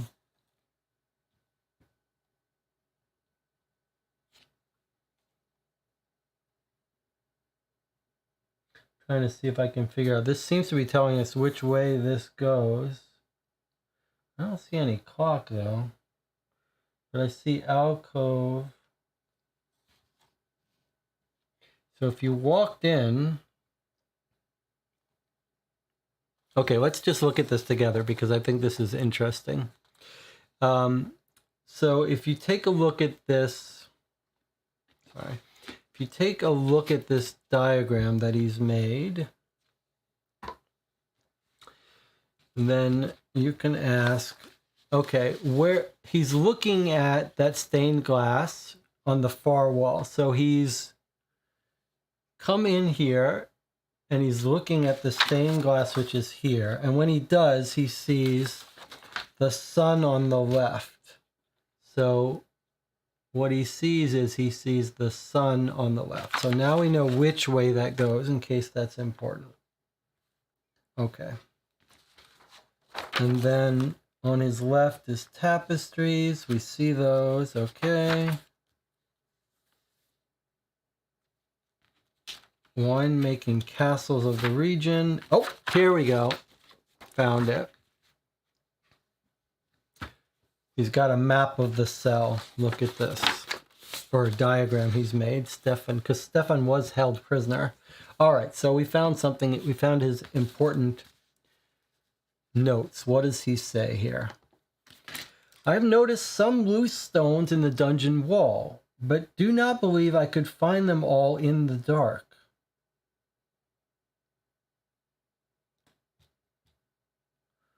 Notice some loose stones in the dungeon wall, but I don't believe I could find them all in the dark.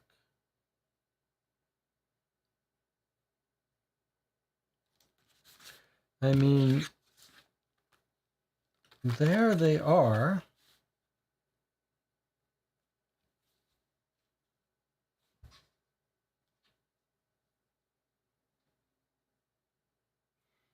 But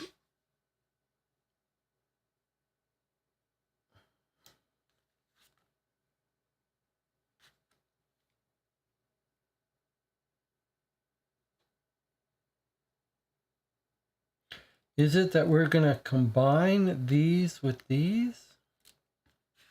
Let's see. If he was looking at it from his bed, he'd be looking at this. I wonder if it's saying that we should be combining these, and basically he's identified these, and then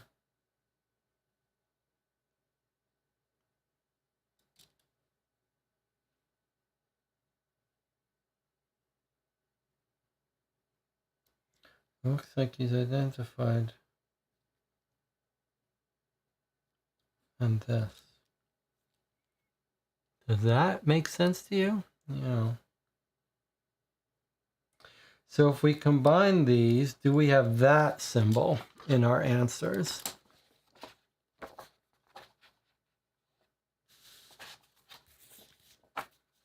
So what are we looking for? We're looking for sort of a line, and then to our left goes to the left. A line and then to the left. Is that it? That's it, isn't it? That's it right there.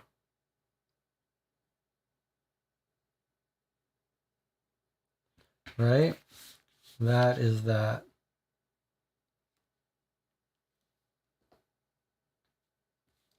All right, you can only write on this game. You can only play this game once. We've already embraced writing it, so I'm going to write with my permanent marker so we can see it better. So there it is, and that looks a lot to me like this one. Let's just double check that there's nothing else similar. There isn't, so I think there's our answer right there. All right, that's pretty darn cool. All right. We haven't been wrong yet. Here we go.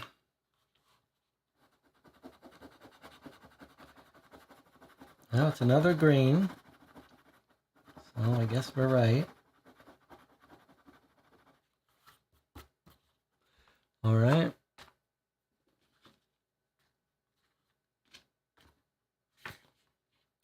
35, 20, 36.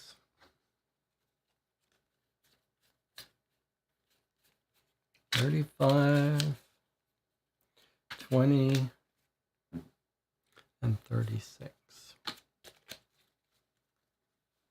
All right, so we're done with that. We're done with this puzzle. We've presumably found a way to escape the cell. Let's put these over here, I guess. Our finished puzzle pieces.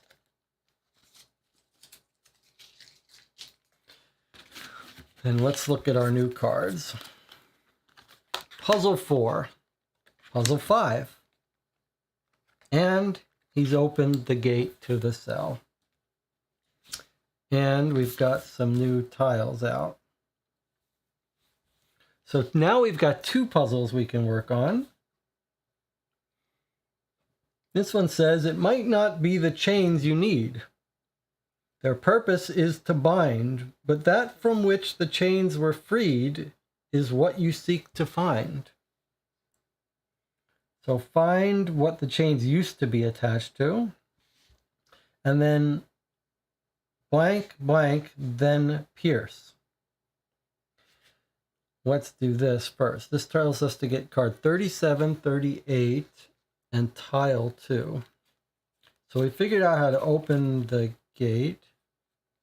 I gotta tell you, this game is impressing me. 37 and 38, I can see, are actually cards that are scored. So if you get card 37, 38, he's found some chains that are perforated for us to work with as little objects.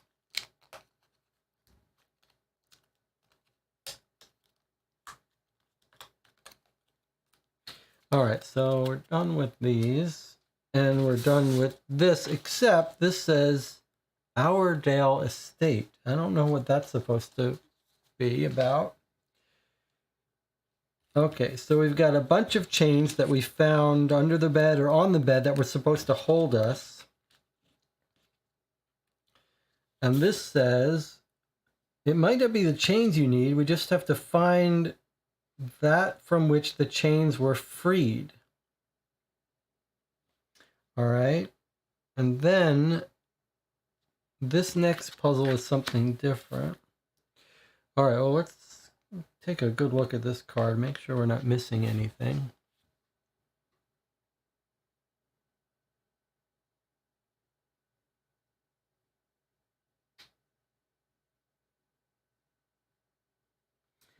let's get tile 2 and see if we know where we are here. All right, so tile 2 says dungeon.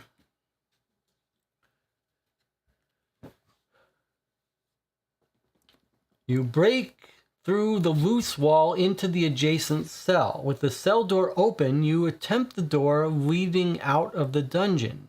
It's locked firmly shut. It seems that you are still imprisoned and your cell has simply grown a little larger. Before your captor returns, you must find a way to escape this foul dungeon. So that's a little confusing. It sounds like it's saying that we broke into an adjacent cell like this. But this door seems open, so I'm a little confused why we can't get out. Doesn't it seem like we broke through this wall and got ourselves here?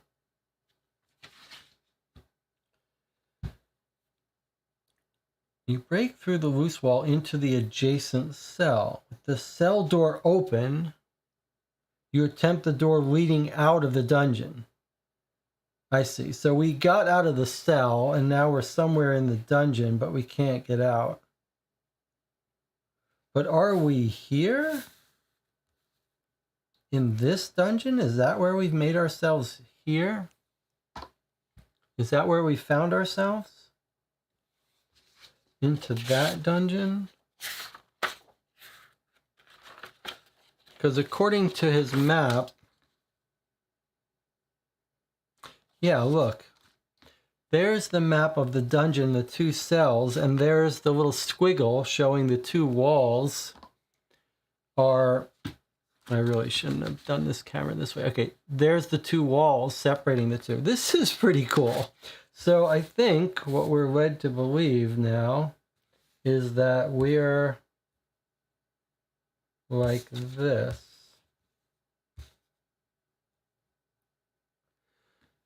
So I think we're here. Let me just move it here. I apologize for all these camera coming in and out, but I guess we'll get better at it over time. Okay, so yes, so I think we've escaped. We've broken through here, we've gotten out through here, and now we're here, which is the dungeon. Okay, so now we've got some other stuff available. Now, here is this. So the dungeon is not the courtyard with statues, but it does have 4 little statues in it, it looks like to me. We can zoom in and see what we can see. Are those symbols? No, they're just statues we're looking down at.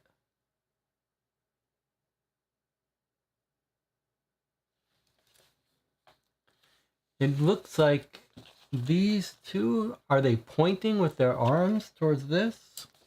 Do we have any more diagrams? Because he's got a thing about the courtyard statue. Shield acts as a mirror. And I guess it's saying that we want to go out through this door, but we can't because it's locked. And then puzzle 5. Okay, so, well, we do have 4 pieces of chain. Doesn't it make sense that these people were holding on to it?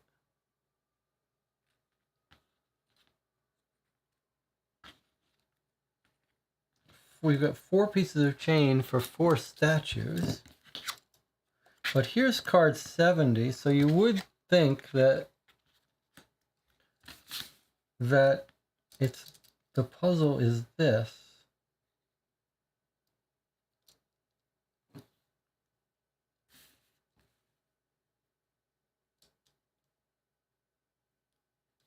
What are these green lights? I guess that's the green. They're not really green.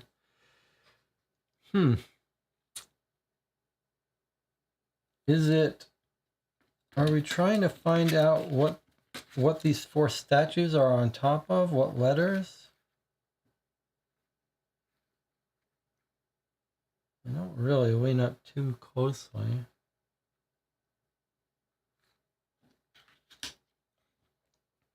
It's not the chains you need. Their purpose is to bind, but that from which the chains were freed is what you seek to find. So I'm thinking the chains were attached to these statues. Chains were attached to the statues.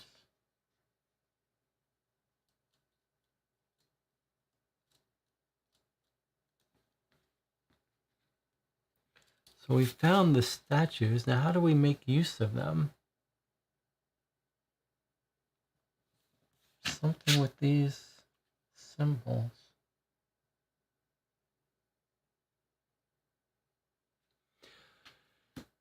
Let's see what the chat thinks.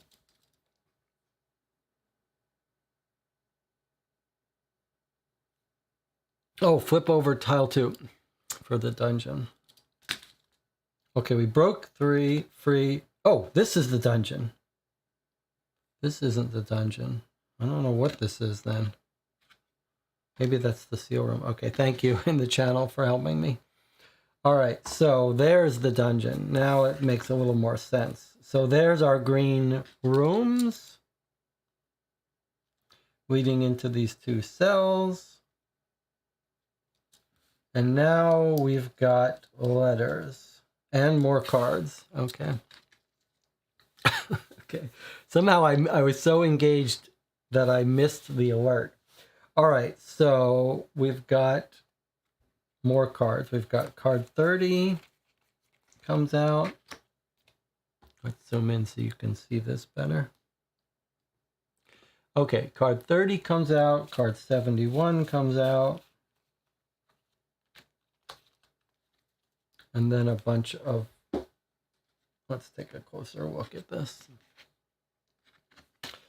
Okay, so there's card 30. And there's card 71. That's the wine cellar, which we're told is here from our map that the guy in the book that the guy wrote. And this looks like the seal room, little elder god's seal room, which is over here, full of blood. Can you guys see that seal room? Okay, so now we have a fuller map. All right. And now we've got a bunch of symbols here. Well, look at the skulls in this room, in the seal room. This is a little elder god here.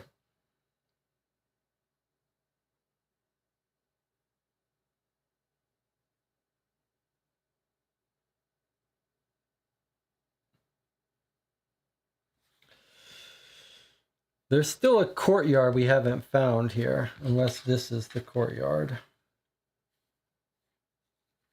Which I guess maybe it is. The alert. I can move. I'll figure out a better place to put the alert, maybe. Or maybe I'll make it also play a sound. All right, so I think we've got an elder god that was released here, a little dragon symbol. Now, okay, so we've got our chains, though. And we've got this. But actually, this might not be related to this puzzle. Because these letters were for 70. Here, we've got 4 letters. Okay, so let's see where those letters are here. Are they here? They're actually, well, there's the R, there's the K, that's a C, and that's an I with a tilde, but that's not on our list. That's a little confusing to me. The rest of these letters are here. In fact, if we mark where they are, we've got a K, we've got an R, we've got a C,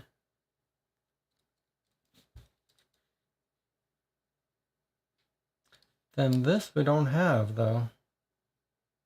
That's kind of... Oh, actually, there's another C here.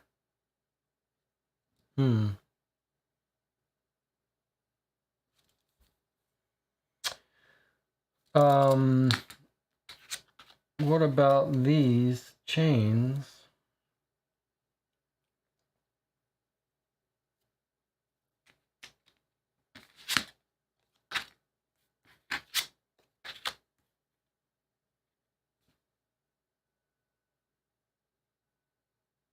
And what about all this?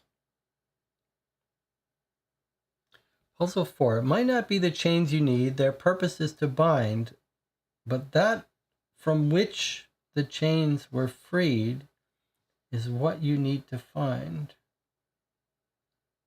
What were the chains freed from?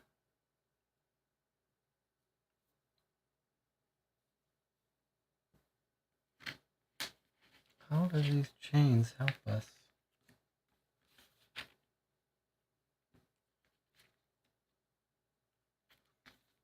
Is it a circle of some sort?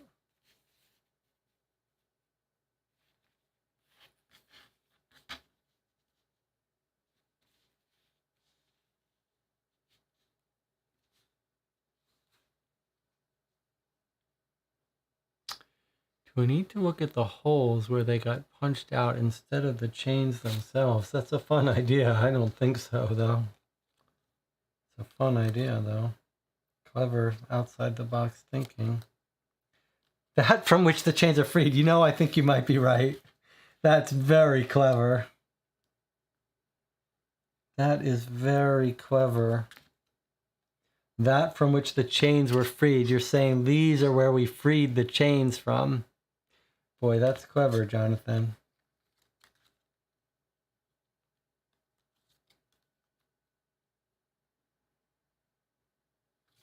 How would we use these?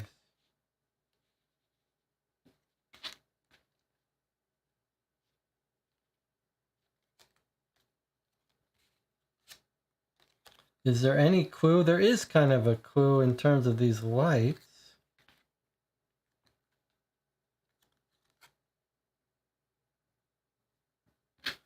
Like, are they identical? They're two identical things. They're not identical here. I wonder if it's something to do. It's a very clever idea.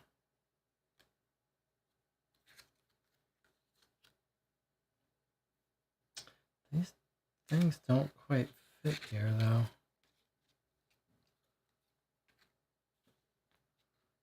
Let's take a look at this card. At least we can understand what this is.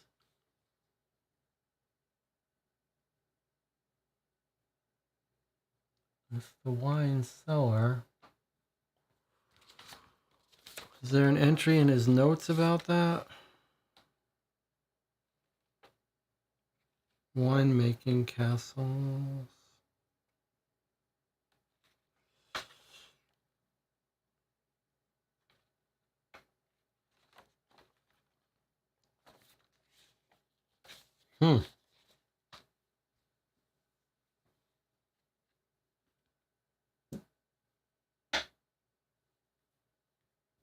Let's just look at the answers here. Could we try to answer K, R? So there is an R. There is a K.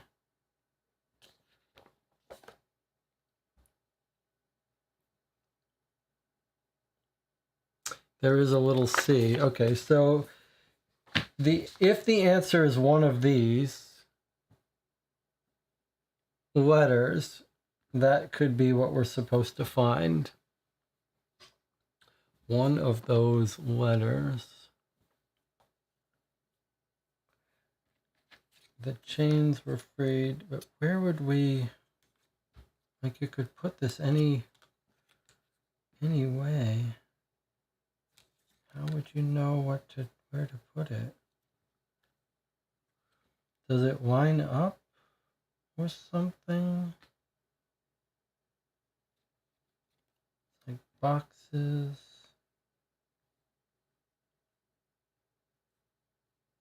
Is that it? Is it lining up with these boxes? So look, there lines up with those boxes, and then this one would do the same. And what have we got? One little window with the K. So Jonathan was right. It's very clever that we punched the chains from the card. It might not be the chains you need. Their purpose is to bind, but that from which the chains were freed is what you seek to find. And then the fact that these cards, I thought the fact that they had the same generic match meant maybe they might be irrelevant, but yes, I can see if you lay them both on top of each other, we get a K. All right. Pretty clever. All right. So we think we're probably done with that, and we think we found our way out of the dungeon, which is going to tell us that this one little floor tile is loose. Let's get our victory, then we take a little break here. All right, so there's our K. It is a K, right? Yeah, it's a K. This is definitely a game where I could get careless and scratch off something I shouldn't. I should probably check in with the chat to make sure everyone agrees with me. If I say we're going to scratch off a thing and you disagree with me, make sure you say it quickly, or just tell me to wait if you're not sure. Okay, so we've got a card number 27 that we're meant to get now. And then it's time for another break. It feels like we're not going to get this done in one night to me, but we'll see. Okay, card 27 says Murnau. And look, it's related to puzzle 6. All right, so we think we might be, we're surely not done with the seal chamber. But we're probably done with puzzle 4. I'm going to put this out of the way with the chains that bind. And I'm going to put these cell stuff out of the way for now. Okay, so that's it. 27, card 27. So I guess we still haven't gotten ourselves out. What have we done? Now we have to do puzzle 5, presumably. That's a little strange.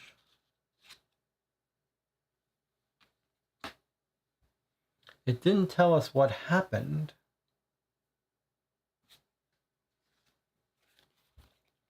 Puzzle 4 is what you seek to find. Okay, so we opened that up.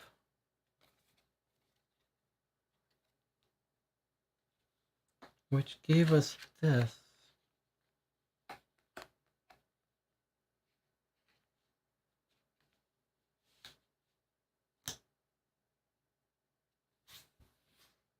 All right, well, let's take a break. And then I think, yes, okay, I can see I've gotten an alert here telling me to check the book. It makes sense. There's the seal, by the way, of the seal room. Okay, but before we check the book for that, Anna says maybe the arrows are about the wine rack in the book. Okay, we're going to get to all that after we come back from our next break. I'll see you in 8 minutes.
Okay, we're back. You're watching Co-op for 2. We are playing Curse of the Dark.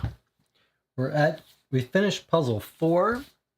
There's some joking in the chat about the monster coming out to kill us. And the chat wanted me to look in the book for new stuff. Okay, so let's see what we've got. We're still in the dungeon.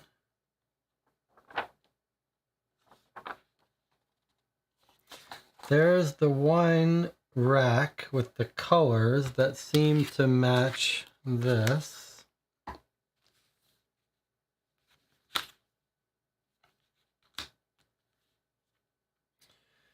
So we've got red, purple, blue, green, brown. That's the colors here. Then there are letters.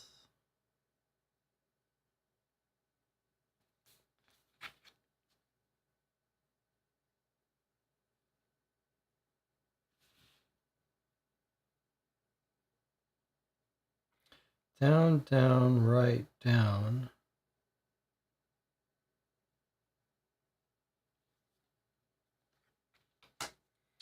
Not quite sure how to use that. But that feels like puzzle 6, but for puzzle... So we should notice a couple things. First of all, here's our puzzle 5. This doesn't say puzzle 6, it just says VI. So I don't know what that means. Now, this seems more relevant to us. Karstein Manor, Chateau Murnau. Because there's Murnau with the hand, and then Karstein looks like part of the answer to puzzle 5.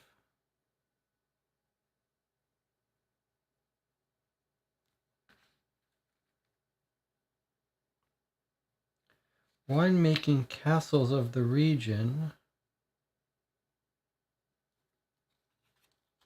at the intersection. And then here, these pictures, there's a little green symbol in each of these. So there's a symbol there. There's a symbol there. Don't really see one in this image. And then this has a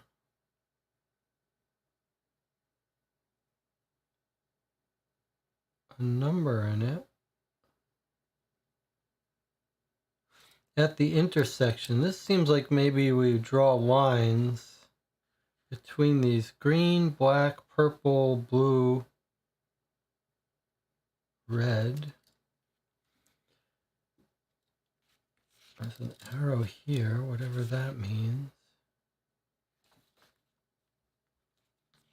And this, don't know what this is about. So Karstein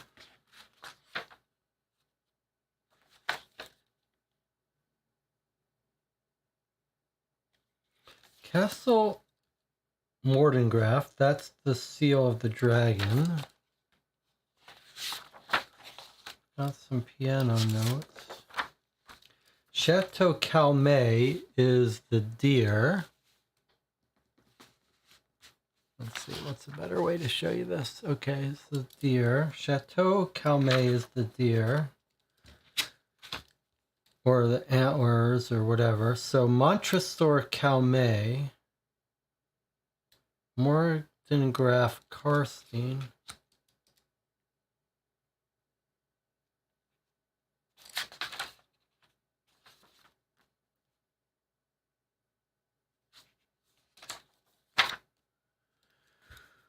Karstein Manor, Chateau Murnau.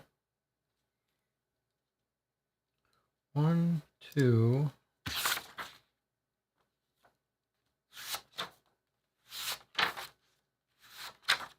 3, 4. So I think maybe we're meant to figure out which is which. Like we've got the symbol for Castle Morgendorf. We've got the symbol for Chateau Calmet. I'm not saying it's the symbol for Karstein and Murnau. I'm not sure that's... Oh, and look, here's another one. Ourdale Estate. So I think maybe we should try to make a note here. Let me just get something here. I think maybe it would pay to try to see if what color is for what thing. Can we identify the symbols here? All right, what have we got here? Is it upside down? Let's see if our cubes can help us. All right, there we go. So Chateau Calmet is the antler one. So let's just at least write down colors. I don't know how we're going to use them yet, but that's the blue one. Okay, what have we got next? A horse. Who is the horse? The horse is Ourdale Estate.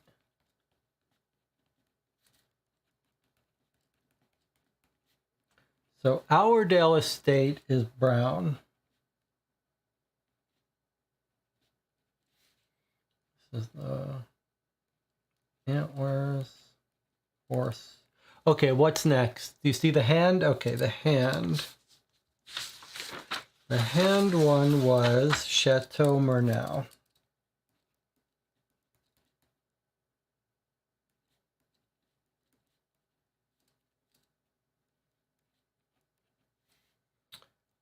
That's purple.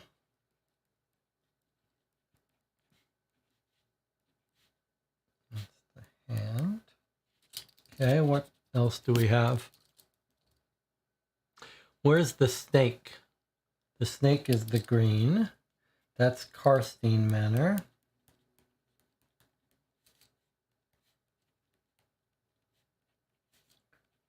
Green. Snake. And then last we have the red, which is us, which is where we are.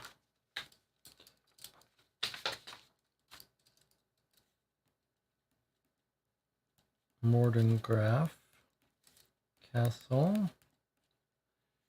So that's our red. This is the dragon. Now, here's what's interesting here. So that's the 5 that we have colors for. But I want to point out that we've also got Montresor Castle. Oh, okay, I see. There's another little area here. There's the bat. A little hard to see, but that's our bat. So that's Montresor Castle, which you can see in our book right there. That's white.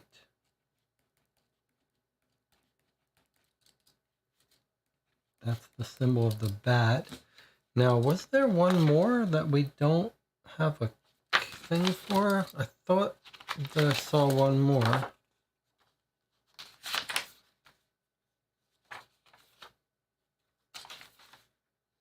Maybe not. It was just the bat. Okay, so we've got colors for each of the winemaking castles. So we've got 6, right? 1, 2, 3, 4, 5, 6. Okay, so let's map these out, because surely we're going to need this information. Our blue was Chateau. Why did I write this down? Why did I not write down the full name? The deer is Chateau Calmet. Okay, so this is Chateau Calmet.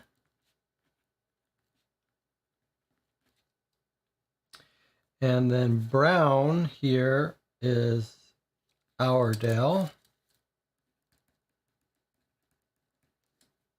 Estate. The purple is Chateau Murnau. The white is Montresor Castle.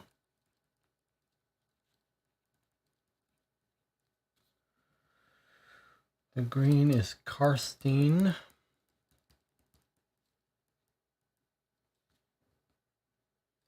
Manor.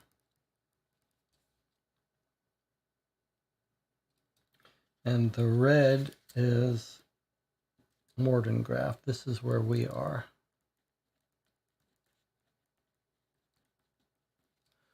Okay.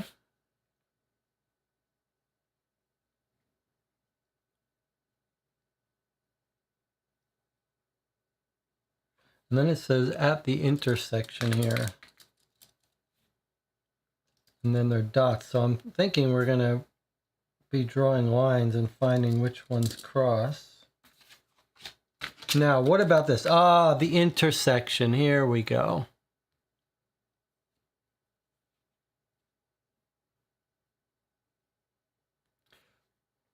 It's telling us draw a line between Mordengraft and Karstein. A straight line. Okay, so let's do it. So Morgensdorf and Karstein are here.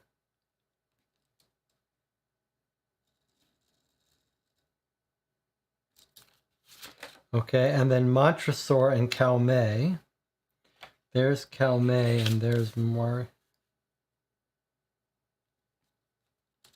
So, oops. Okay. So there's the intersection, and then pierce. Watch this. I'm going to pierce this piece of paper. And what's on the other side?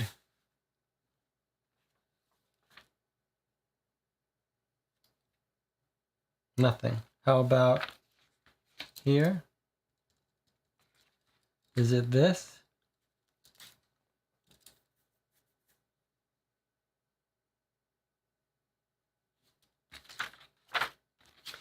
It says connect these lines, then pierce. Okay, I've pierced. But I was thinking it would be something here. It's not, but is it here? Seems plausible. It does seem plausible. Not 100%. It would be more plausible if it was right on it.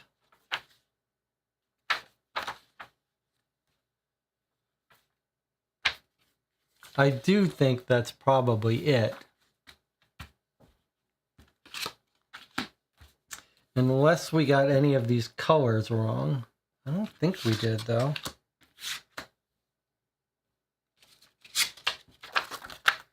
White is Montresor. Blue was Chateau Calmet. Brown was Ourdale. Green is Karstein. Red. White is Montresor.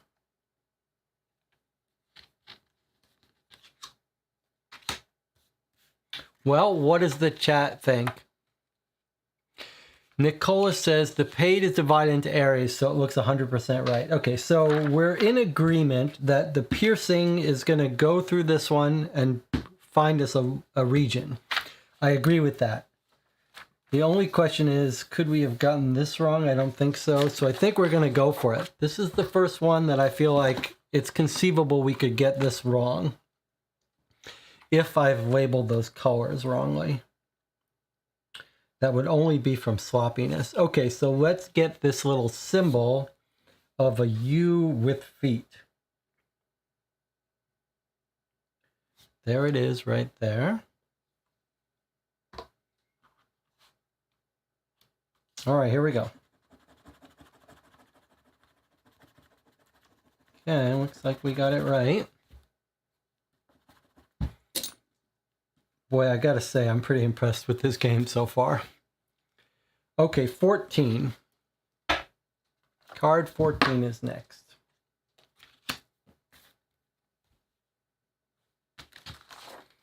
All right, so we think we're done with this one. And look at what we've got now. Puzzle 6.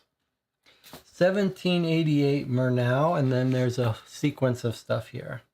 Okay, well, this one looks like we're ready for this.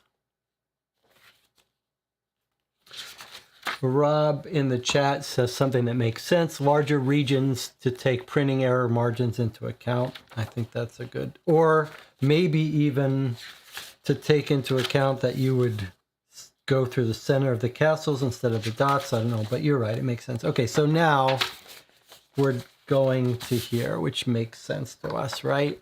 That 1788 is here.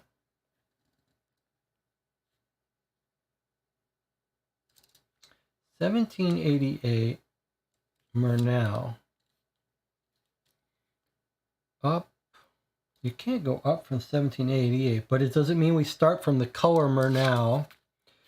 Chateau Murnau is purple. So does it mean we start from this purple and we go up, left, down, down, right, down, and get us this? So 1788, and then Murnau is the color purple. That's their house color. So I'm going to start, I started from here, and then I just went up, left, down, down, right, down. That's what got me to this. So surely that's it. Jonathan says, I like it. All right, so we're now at the Y for puzzle 6. All right. Let's see, where's our Y? And let's make sure it's the right Y. It's the Gothic. What would you call this? What's this? Franklin Gothic? What's this font? Who knows fonts can tell us what this font is that we're working with? Franklin Gothic, is that right? All right, where's our Y?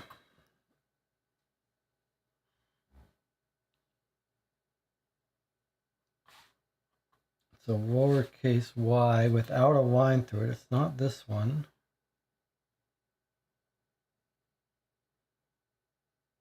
Here it is.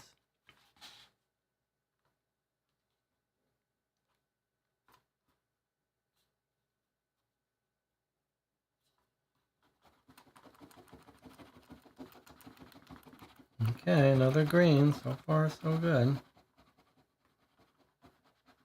And a new tile. 2 cards and a tile. All right, what have we got here? Tile 6, 67, and 23. Okay, let's get our cards first. There's 23.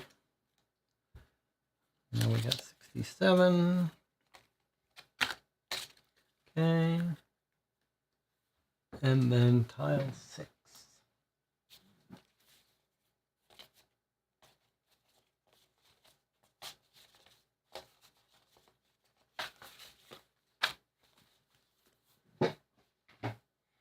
All right, let's put this away. And what have we learned? Don't read the tile yet. Start with the cards. And let's read them in numerical order. All right. It's the rug that's full of blood, or another rug full of blood, or wine, but it sure looks like blood to me.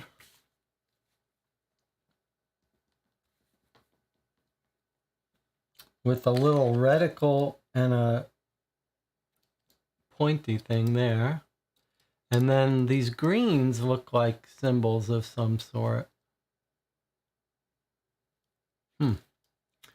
All right, and then card 67 is puzzle 7. Replace what was removed, then observe through. This looks like it's telling us to look through the stained glass to me. Replace what was removed. Oh, I see. It's the carpet in this corner that had blood on it. Right here, they removed this carpet. There's the blood lining up.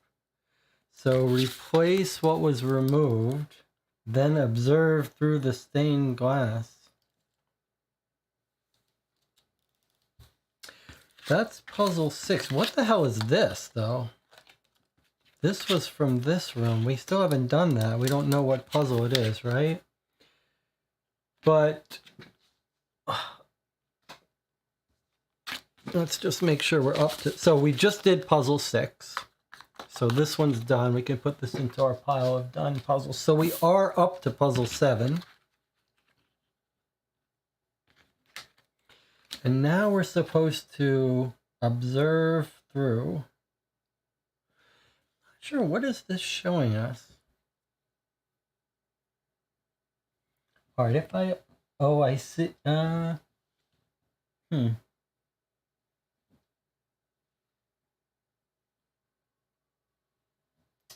Okay, so thinking about it, Nicholas says, okay, I think the chat has got it figured out. Oh, check the tile. Have I forgot to bring out a tile? And I forgot to read it. Okay, I think Nicola is right that, or Rob is right, that the green is going to show better through the red, which is why it's having us do that. But I've forgotten again to do everything. Okay, I've got the... I see the chat has told me, look at the tile, and then I think I do have the stained glass rotated correctly, but we can check on that in a second. Let's read tile 6 first. Tile 6, courtyard. Remove the statue, its hand, and one stand from the box. You find a key in the empty wine rack and try it in the lock. The dungeon door opens. Stairs lead out onto a courtyard, beyond which you can identify the entrance hall and the door now firmly shut and locked. The doors to the castle wings, too, are locked. It looks as if you'll need to explore the darkest secrets of this castle in order to get your answers and find the key to escape. Okay, so here is our courtyard, which we know is on his map.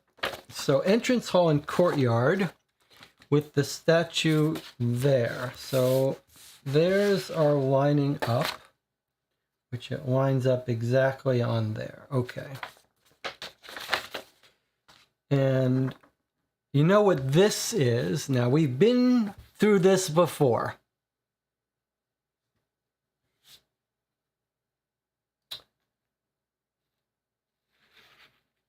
Oh, that's interesting. Well, okay. All right. Nicholas says, look at the outline shown. Okay, Nicholas is absolutely right, but let me point out that this can be put in either way. So I think you're right that it's telling me to line it up this way, but I still think I had this facing the right direction. It's weird that it's like this, but the reason I know it's that way is because of this diagram, which shows him... Oh, maybe I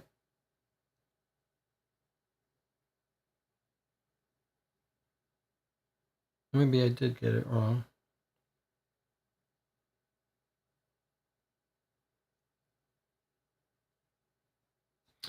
Well, here is the moon on the right. So whatever, if he's looking from... If he's looking from here in, but then the couches are on the left.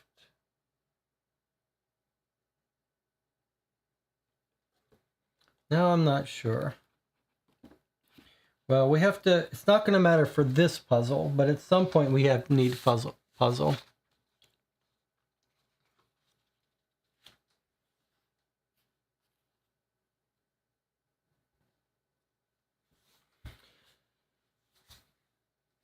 We still don't know which way this goes, 180 degrees, but we'll worry about that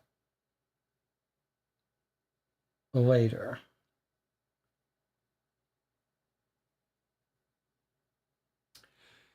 More importantly now,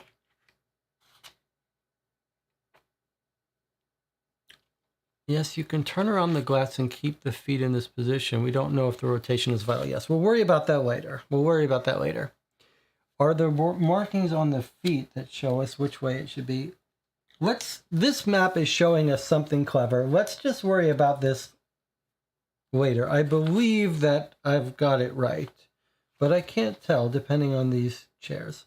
Tapestry is on the right. So look, tapestries are on the right, but there are tapestries on both sides. So let's worry about that in a minute. Unless we get a clock here.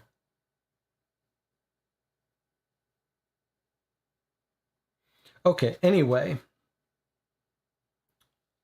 I want to pause and talk about this. What does this look like to you? Can you see what this is? Because we've got a history of this on this channel. Can you see that this is a glossy black raised ink thing? It's the heat up material. That's right. I believe what we're looking at here is heat up material.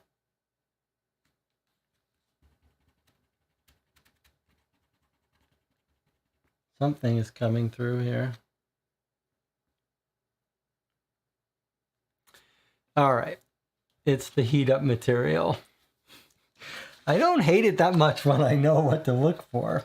Let's see if any of the clues point us to this. All right, but let's not get too distracted. We believe we've got this done. And we believe that do we know what this room is? Now that we know that's the courtyard. Oh, that's the dungeon. Yeah, that was the dungeon. Okay. And then the seal room is something like that.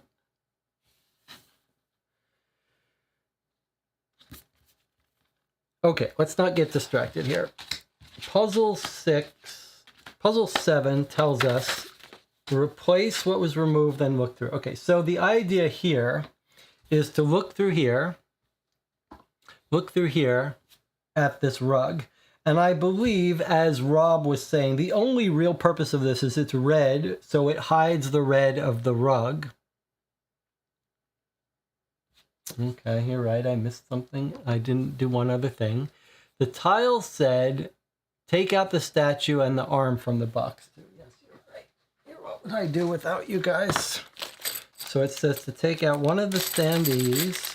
This is a little dangerous that your tiles have instructions, and if you don't do it all. All right, let's do not remove from the box. There's clocks. There's a lot of stuff in this game.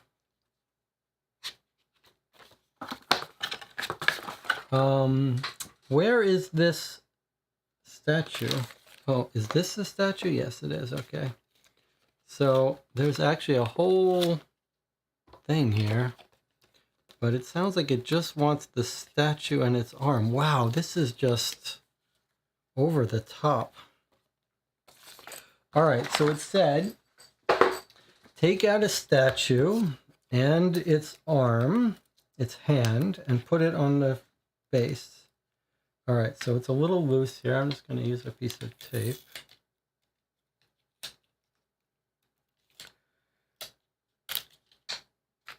Okay.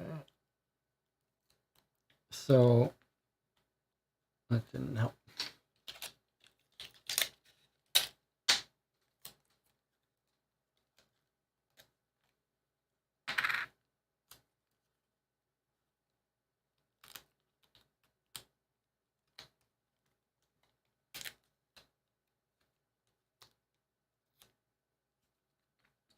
Okay, so there's the statue. We've taken the statue in the hand. We found a key and we opened the dungeon. And now the stairs lead out to the courtyard, beyond which you can see the entrance hall, but we can't get through the door. Okay, so it sounds like we're not able to get through the door. There's the statue we're putting on its place. And then its hand goes... What did the diagram in the book show us about the hand? All right, this showed us the hand facing down, so let's do it that way. Like maybe we tear it in. Okay, so his hand is facing a little finicky here. Okay, there we go. His hand is facing down, but his hand is facing down. Okay. So there's the statue with his hand installed facing down. I guess it's easier if I do it this way. So there's the statue with his hand facing down. Maybe he's trying to point us to this pit of blackness. Base appears to rotate. So you can rotate. You can rotate him. So that's very interesting.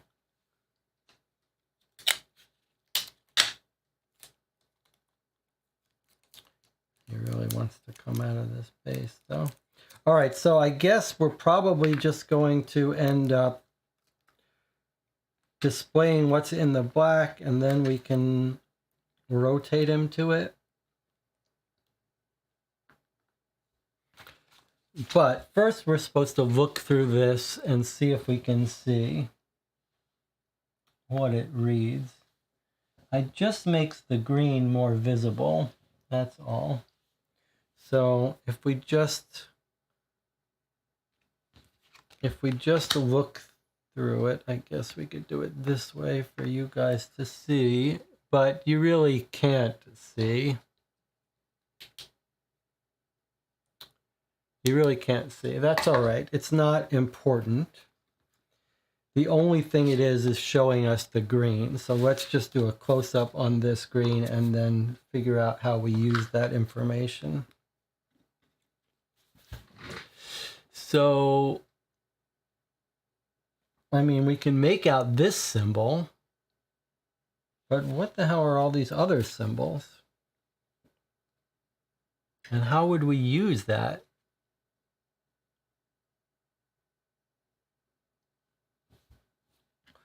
Let me just make sure if I look through this.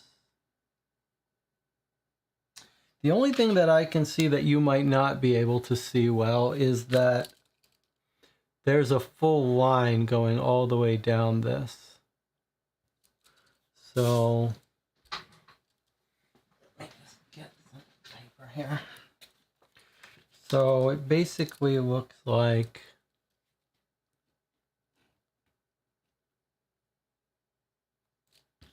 let me just make sure.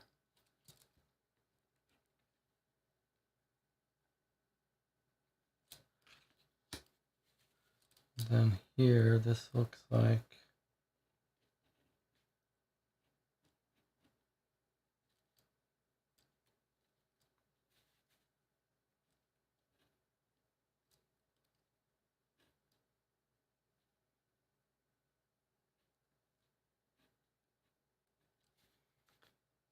something like this.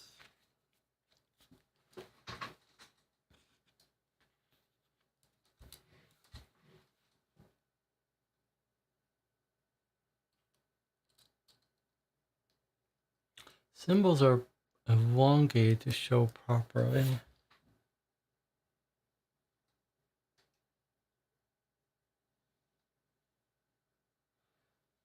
You know what they are. Okay. So I believe they're the tapestry. I believe it's matching to the tapestries. Is that what it's doing?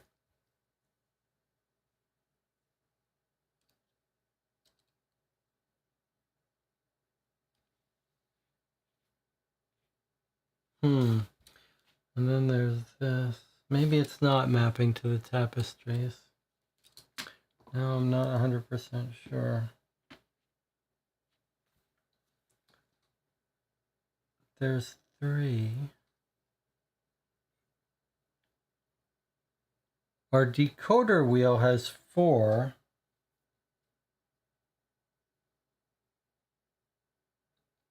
I wouldn't know what order it was in anyway.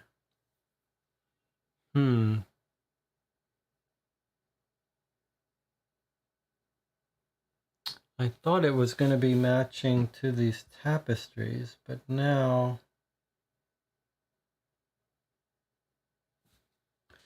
let's look through this again.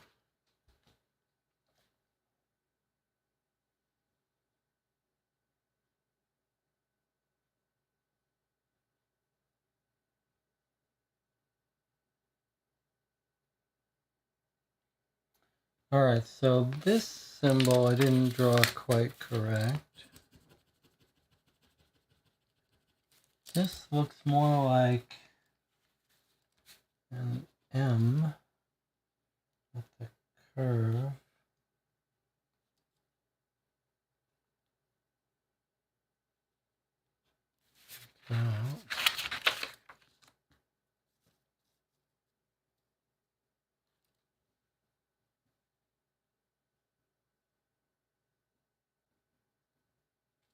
And this looks like it might be like that.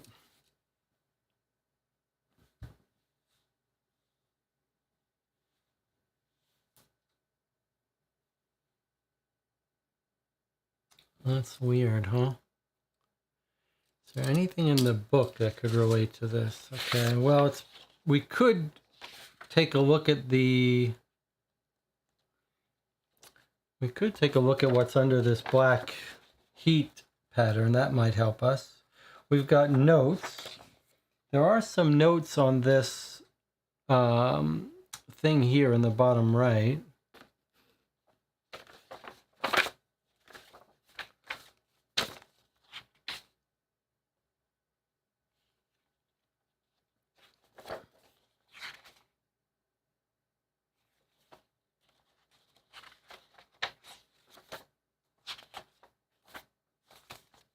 Not really.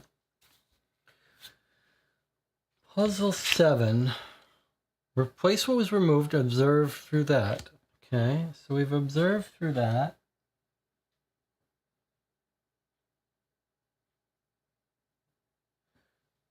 Maybe it is important that it be on here.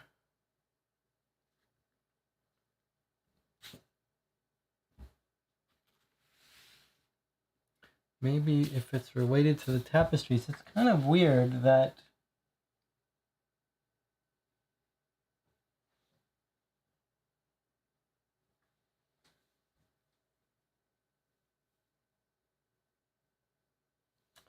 there's 3 symbols. That's what's weird. Unless they're not connected.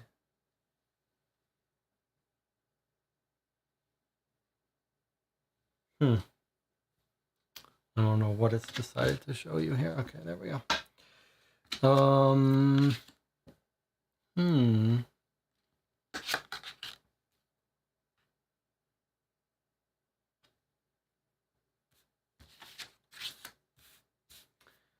I suppose, let's see what the chat channel says. Symbols are elongated properly. 3 symbols and white circle. Oh, there's a white circle with that's a good point. There is that white circle. If you look carefully at the stained glass, I think there's a part which exactly matches what the card tells us to look through. Card has a white area and two smaller gray ones. This is in the glass. Rob says, yes, I think Nico is right. The card has that drawing thing. Don't you think this pointing circle is important? Yes. Okay, so let's see. Oh, I see what you guys are saying. I don't know how you are doing such a good job watching this online. Okay, so this is colored red,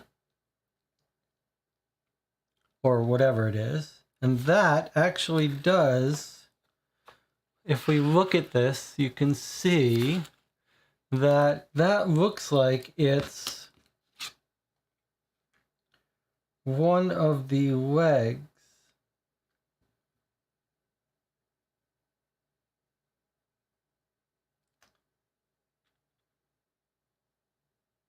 So either we had this backwards. If it goes this way, then it's this, right?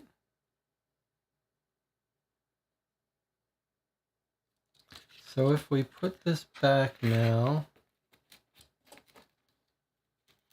and line it up and look at it exactly through that foot, what do we see? I got some bad news for you. I don't know how to make sense of that. I don't know how on earth I'm supposed to look through. Let's look at that again. Is there anything else that could be?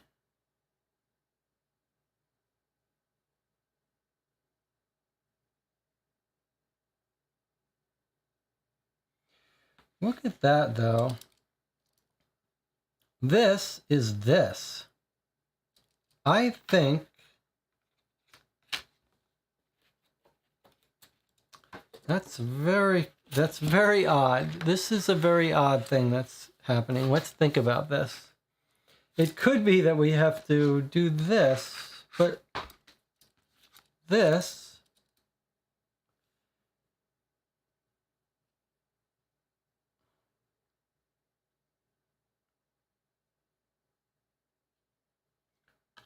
is this. Okay. This is this. This is this.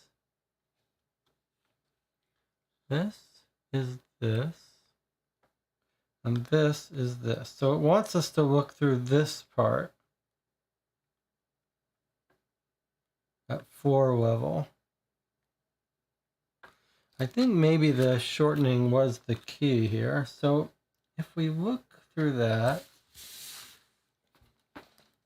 let me look through that and maybe line that up at the arrow.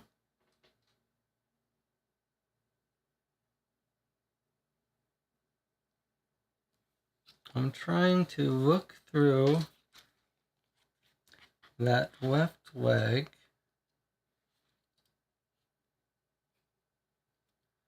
Okay, if I look through it and put everything exactly where it's supposed to be. It's kind of crazy, but okay, let's put it exactly where it's supposed to be. Put this exactly where it's supposed to be. Now I'm going to look through it. And what am I looking at, though? Am I looking at the white circle? I think you look through only the leg with no music notes under it. There's only one symbol revealed. If I look through it, but what do you, I mean, I can angle any way. The question is, what am I looking at? Am I just looking at the entire rug, or am I looking at where the circle points to?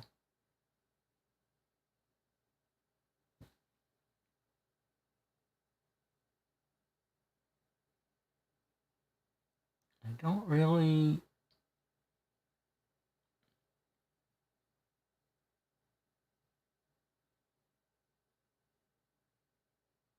I don't get it. I'm probably being obtuse here, but Jonathan says, if you look at it straight on, I think you should see the left side of the rug. I think it should line up with one symbol. Do you mean you think the...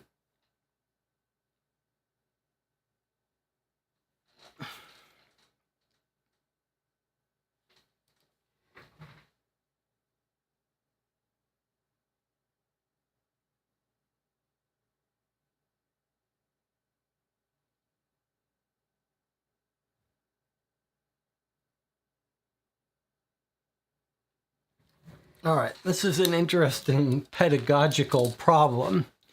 Let's talk in the chat about what you guys think this means.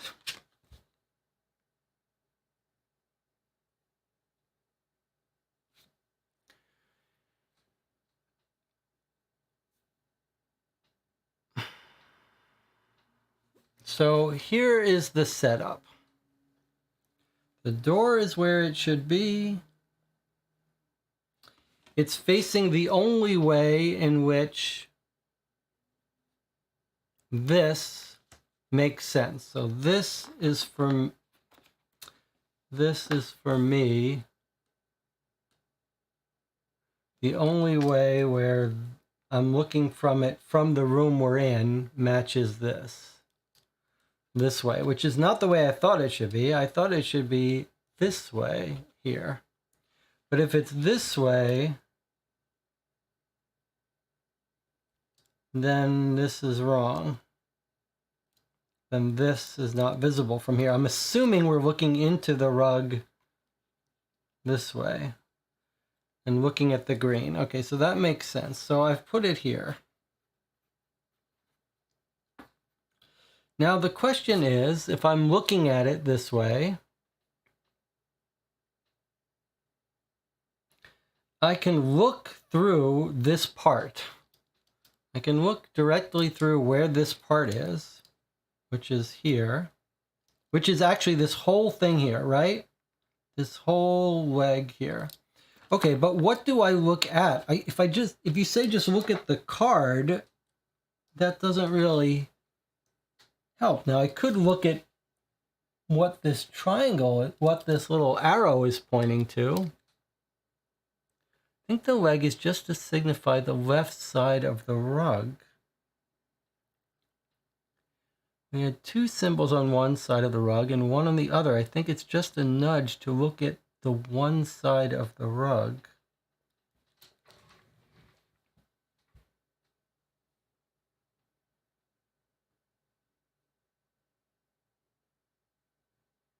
Yeah, I mean, if that's true, then it's just pointing to this symbol here. That's all that we think it's saying then. That's not a bad idea. And then we don't use this circle and we don't use this arrow. And then we're just looking for this symbol, which is on this side of the rug. I mean, it makes some sense, but I could also see that what I should be doing is looking at the arrow. So I find that very confusing.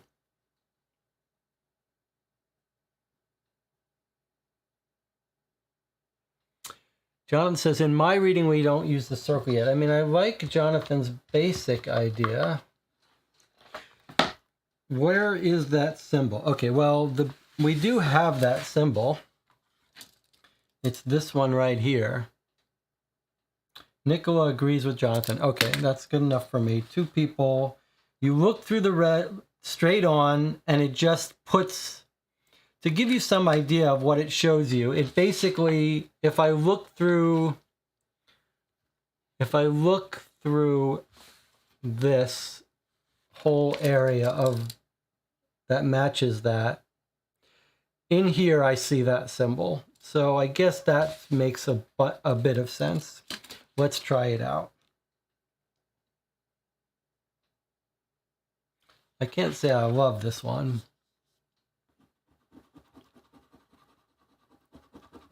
All right, well, it is green. So that's a pretty good sign that it's right. All right. Well, good work. You got it right. I mean, it was a clever it was a clever observation of you guys that this symbol was telling me exactly what to look through. I just didn't love that it wasn't clear how you should look at it in that circle. So okay, but we've got it. Good work, team. And this tells us to get tiles 7 and 4. All right, I'm happy to be done with that one. Not my favorite one.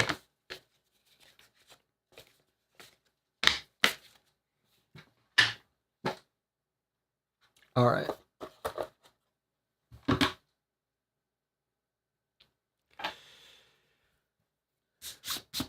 Okay. Oh, I guess I'll just put this over here. All right. So I'm very happy that we know what that is. All right. So we figured this out. We probably think we will need this again. And we still need this statue with its arm. And we've got these two tiles. The portrait gallery and the music room. Okay, so start with the music room. Take out the wooden box and open it. The what box? Wooden box. All right. So the music room, according to our diagram, is like this.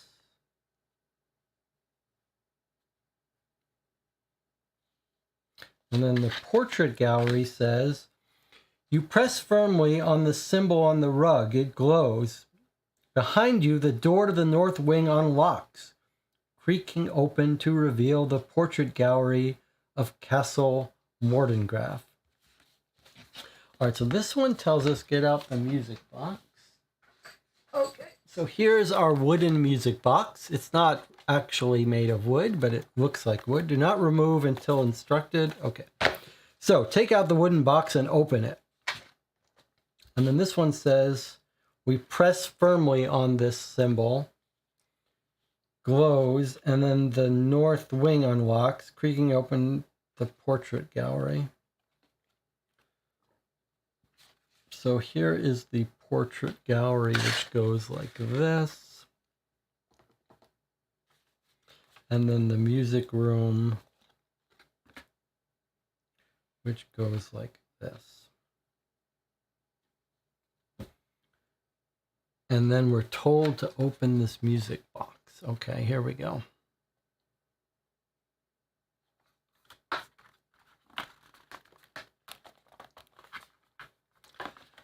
Song of Souls, Puzzle 8. And here we're supposed to scan this QR code and then insert device here. Okay, so this is going to be where I believe it wants our phone to go. I believe that's what this device is meant to be. I'm hoping we can just do this with the QR code, but I mean with the tablet and not have to actually put a phone here, but we'll see. All right. And then we've got a little music thing here and a QR code. Well, let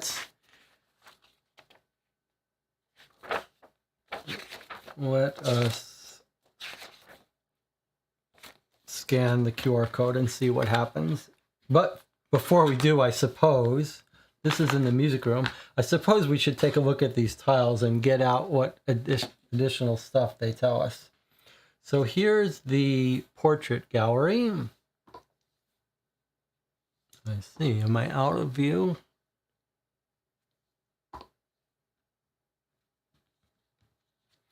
Okay, portrait gallery, what have we got here? That you're gonna have a hard time seeing, but that looks like it's 72, okay. Okay, card 72.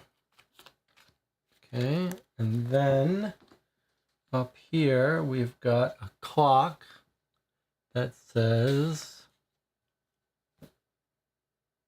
come on, Looks like it's having a little bit of trouble with the cubes in this big view. I don't know why that is. Okay, so you might, it's not clicking to the other camera, but that's 17.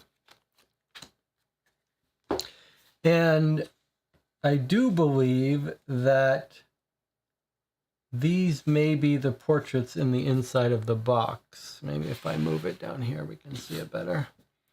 Can we identify, I wonder if they're too close, if that's what it is, yeah.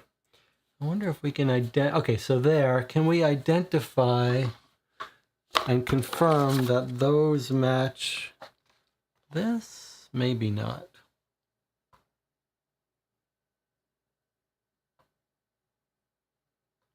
I guess not. That's someone different.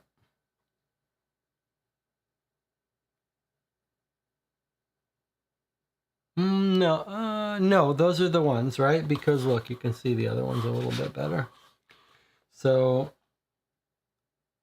those pictures are the pictures of these. So the portrait gallery has these names in them. And you can see them on the wall here.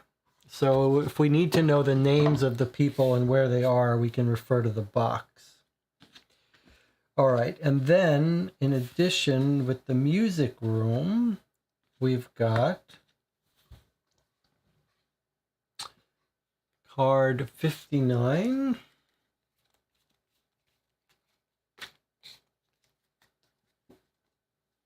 And then we've got a piano and a circle with a blue and a red.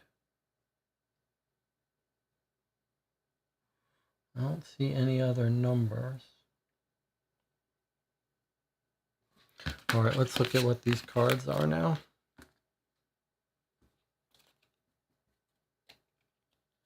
We've got a clock.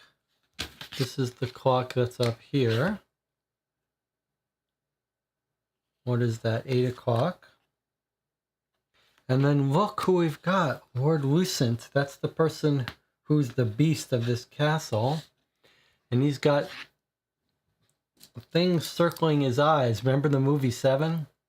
Lord Lucent, master of Castle Mordengraf, 1569.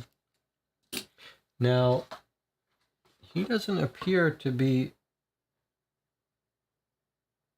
in this list. There's where he is, up there. Up there, that's where his portrait is. Okay, and then look at what we've got here. 2 more books. The Lucent Family History by Amos Marlowe and Prophecy and Divination, Seeing the Future by Lydia Edgecombe. All right, so let's bend this. I think we're going to need that at some point to go with our other one. Where's our other one? Where was our other one? I wonder if you could put them in alphabetical order. Huxley, Shackley. It would be E would come first. Then H.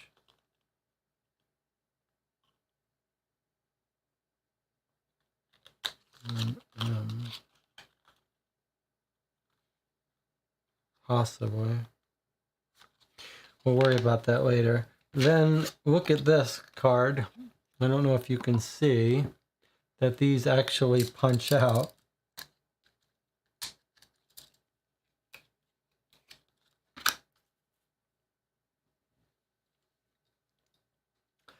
Jonathan says, or Anna says, can you put, Nicholas says, can you push out those eyes? Anna says, maybe he's not the evil, but the one who woke the creature.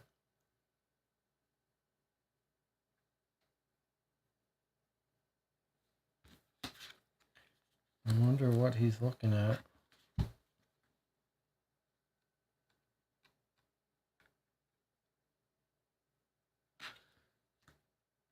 $15.69 it says.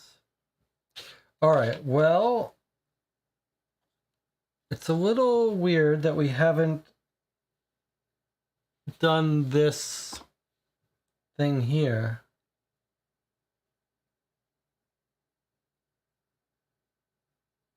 But we are supposed to do them in order, or this.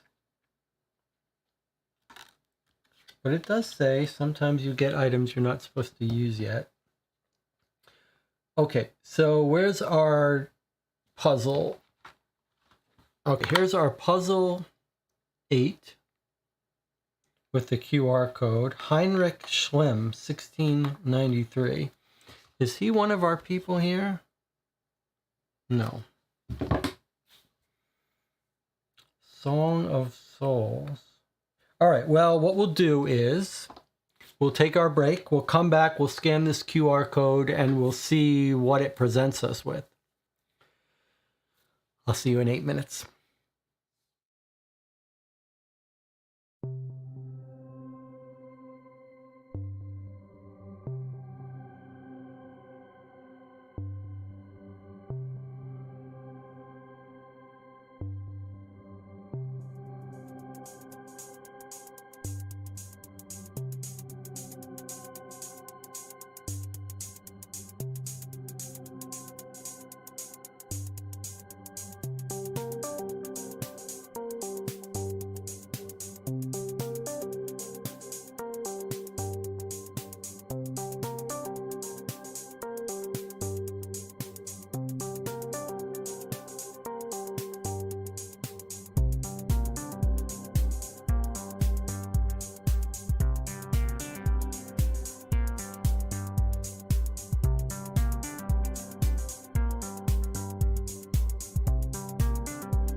All right, we're back, and we're going to try to scan this code. Before I scan this code, I do want to note something. This musical thing looks quite similar to the musical notes here. They look like they're sort of,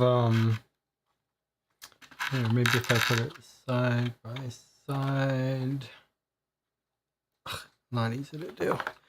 I'll just, there you go. Okay, so, no, this way. Okay, so, Jesse, it almost looks like it's the same note, the same thing, except a missing note right there.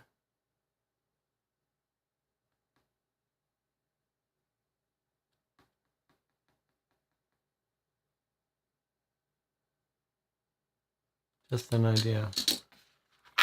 All right, that was kind of a mess. And let me put this back the right way. Okay.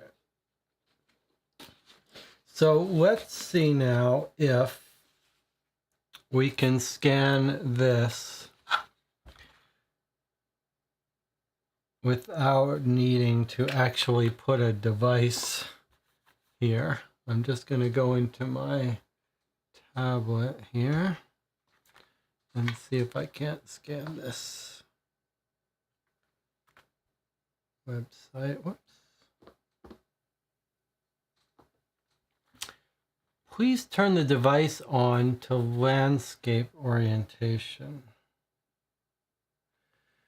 Okay, I don't love this. Let's see. Does it actually know from the website? Yes. Okay. All right, so here we are. This is from our previous game. Let's clear all these tabs. Can we play a piano piece now?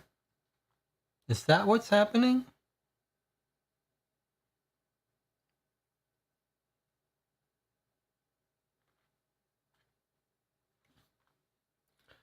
I think maybe we can play. So look,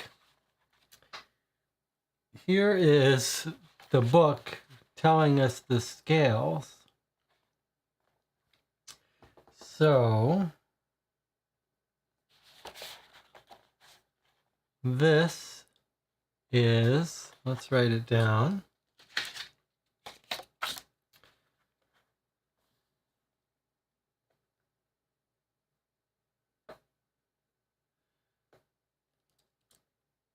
There's no sharps here, but are we looking at G, F, A? No, it'd have to be up here. So B, A, C, G, B, A, so B, B, then A, then up to C, and then down to G. Song of Souls. But then music seems to do strange things in the castle, yeah. And then this is telling us how to play it down here. But now the question I have for you is, am I right that this symbol, that these are close to it and have an extra note? It's not quite right, is it? Because This is something else. What song would this be? Let's write down that one separately. Let's see. 1, 2, 3, 4. 1, 2, 3, 4.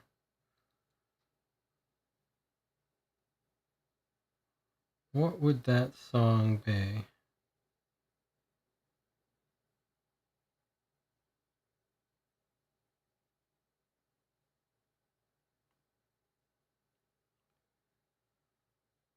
So they all start on the third one. That would be A, G, A. Sorry, I'm not showing it so you can see it very easily. How about that? So I'm thinking that's A, G, A, A, A, then down to G, then back to A, then back to G, and then F. So I think this, if that's last line, those are the 4 lines, 1, 2, 3, 4, then this would be A, G, A, G, F. Okay, but let's just put that aside for now. So assuming that there's nothing missing from this, but is this telling us that these are sharps? Is that what this is trying to tell us? That this is a sharp? No, B doesn't have a sharp.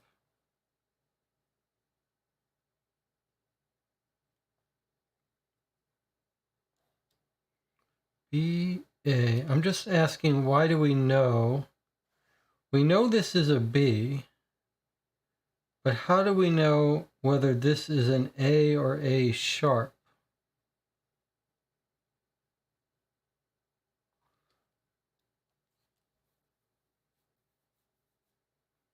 Is it just because it doesn't have a sharp sign next to it? Shall we try to play it? Let me see what the channel says here for a second. Okay, everyone agrees BACG. The notes on the glass might be for another puzzle. Also to backcheck, could the discarded chains be used to cover up symbols on that one mysterious puzzle card? I don't think so. There would be a sharp in the music if it was sharp. Play it, says Nicola. Okay, let's try playing it. All right, you can hear me and you can hear this if it plays. So let's try it. All right, so there's our piano. Just to confirm, this is the exact piano that we have on the screen. In fact, no, I can't. If I do it this way, you can't see it. All right, so we'll have to do it this way. Okay, I'm playing the BACG. B, A. I can't hear this yet. Let me see if I can get this to work. What happens if you play it wrong? That's what I'm scared of. Okay, let's see. B, A, and then C. Oh, this is spooky music. And then G.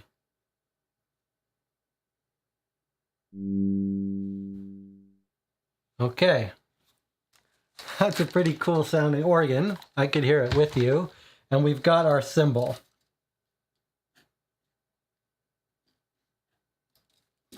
All right. Let's find our symbol.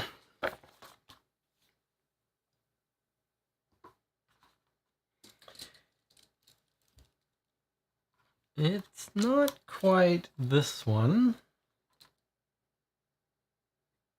It's right here. All right.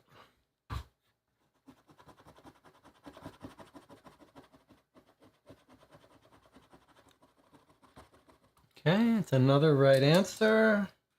So far we haven't made any mistakes. What number is that?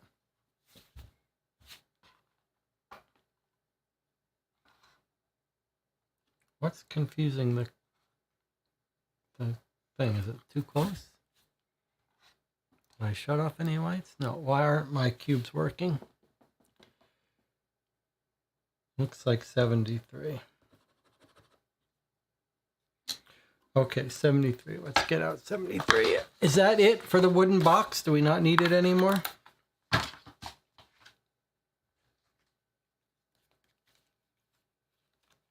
I could try playing that song on the stained glass.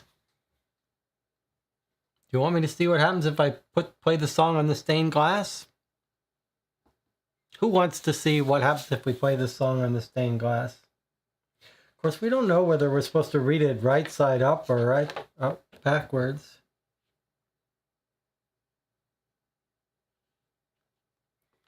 Logan says it can't hurt. Really? Can it not hurt? Or is there a creature that we're going to wake up? Let's try it, though, for fun. I want to hear it. But if a creature comes out, everyone's to blame. All right, I'm going to play it backwards and forwards. Let's see what happens. A, G, A.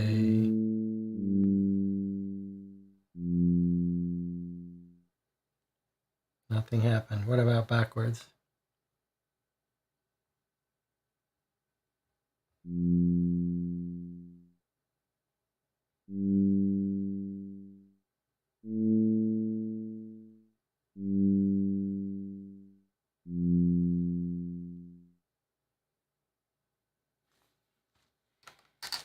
Nothing happened, but I have a feeling like there's a rumbling in the castle. That creature might not be too happy about us playing on his piano.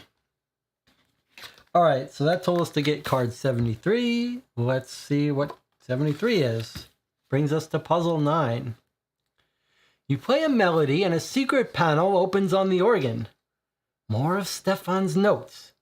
Take the 7 book. From now on, you may look through all of this book at any time. With Stefan's complete notebook, on 9 and 12, the whole will be greater than the sum of its parts.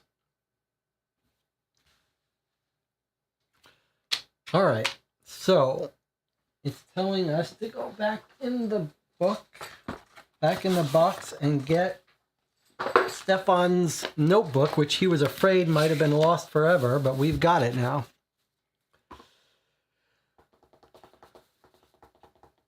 And here it is, torment. And then he says another symbol.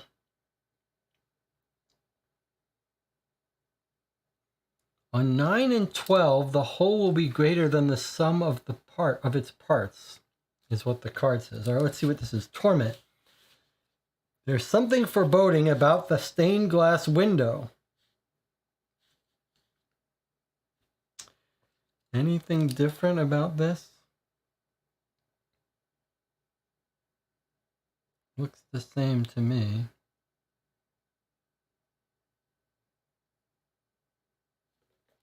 Okay. And then it says on 9 and 11, the whole will be greater than the parts. So we've got page 11 here. And we've got page 9 here. I wonder if it's on page 9 and 12, sorry. So page 9 and 12.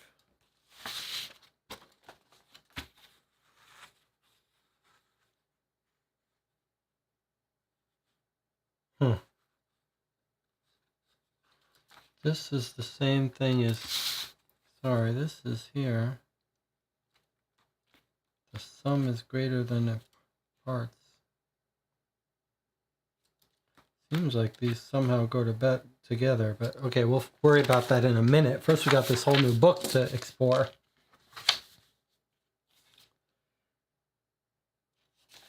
Stefan said if we could find both. Oh, that's interesting. Stefan said if we could put together both of his books, we got a chance. Looks like there's a page ripped off.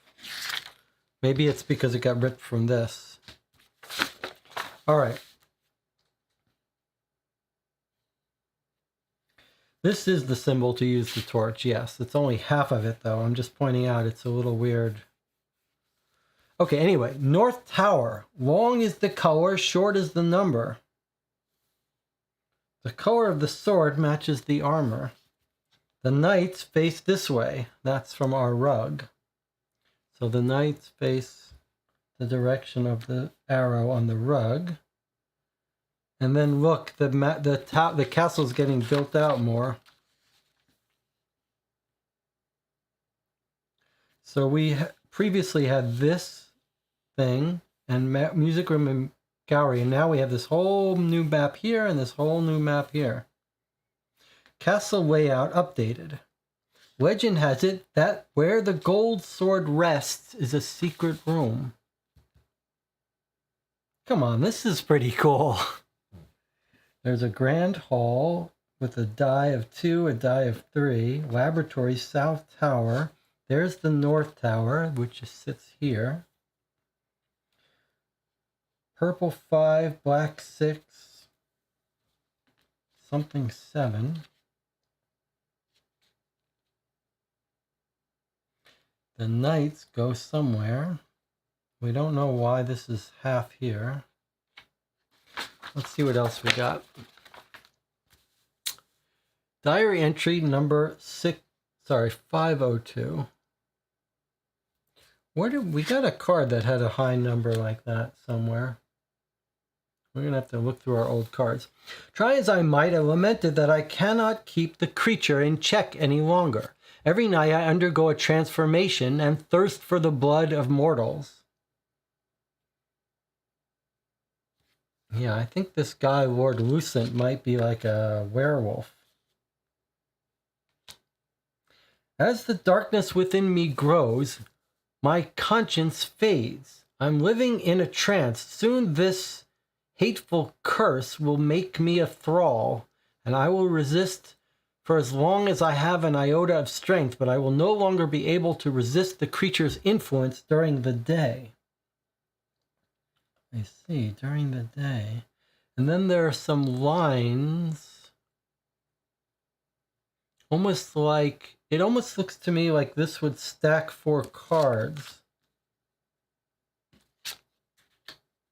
Can you see like the borders? I almost feel like this 4 cards could fit perfectly in here. What about these cards? Nothing there. Not really. Not really, okay. This will be my last entry. The creature within grows in strength still. It is powerful, unrestrained. Please know that I've tried my utmost to curb and resist the unholy appetites brought with this curse. There is yet hope, however. I have made a discovery. My soul is bound to an object within this castle. By performing an ancient ritual upon this accursed object, the curse will end. The creature's willpower is too strong, however. It renders me unable to undertake the ritual myself. If you have found this entry, then you must end this madness, not for my sake, but for the safety of all the innocents who live in the shadow of Castle Mordengraf. The key to ending this evil... I've yet to find the rest of this entry, says Stefan. So, we don't know. 602, 603. Oh, look, it's our books, the library shelves. So here are his books on history and books on the occult. Okay, so for sure, the idea of cutting this was right.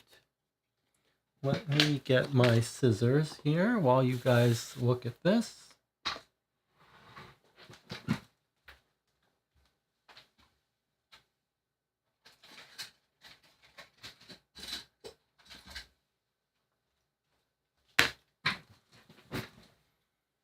All right, so as you guys surmised, we did need to cut these.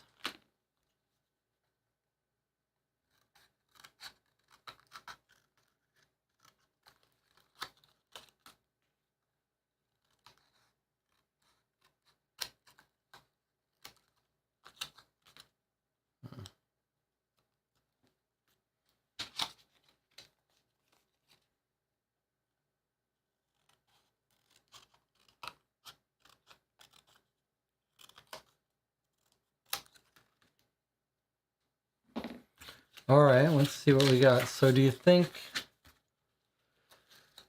Okay, so first observation, they do look like they're alphabetical. So let's see. Prophecy and Divination, that's going to be an occult book. History of Mordengraf Castle, that's going to be a history book.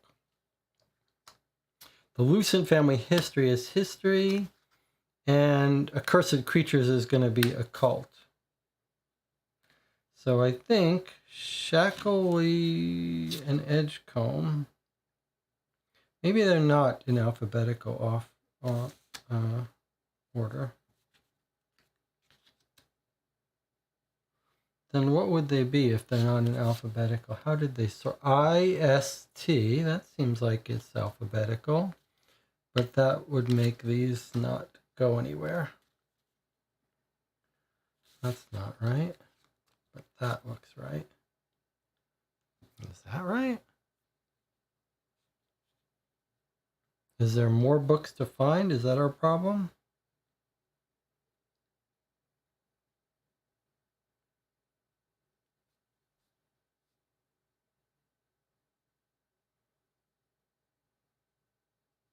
That doesn't look quite right, does it?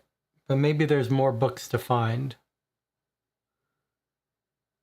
Yeah, that's not right. Something has to go here, right? So Huxley could go before I. But where would the M, if it's alphabetical, would go here? But maybe that's how it's meant to be. Maybe we have to like cut this and stick this in here. Like, I think that's right. Yeah, look. So actually it doesn't even fit in here. We have to, we need more book, and we're gonna have to cut this page or something. Like, there's a book that's supposed to be in here. It's gonna be alphabetical. So M and S, and then maybe one more here. And then, yeah, this is going to be here, I think. And then some other book is missing. And Edgecombe would be between these two.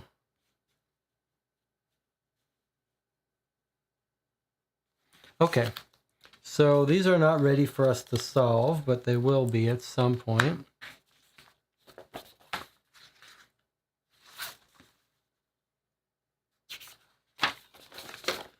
Whoa, look at this. The Cursed Sonata is incomplete. Here's another song. Another song. Oh, I see these are just whatever measures of this song, whatever stanzas or something. Incomplete.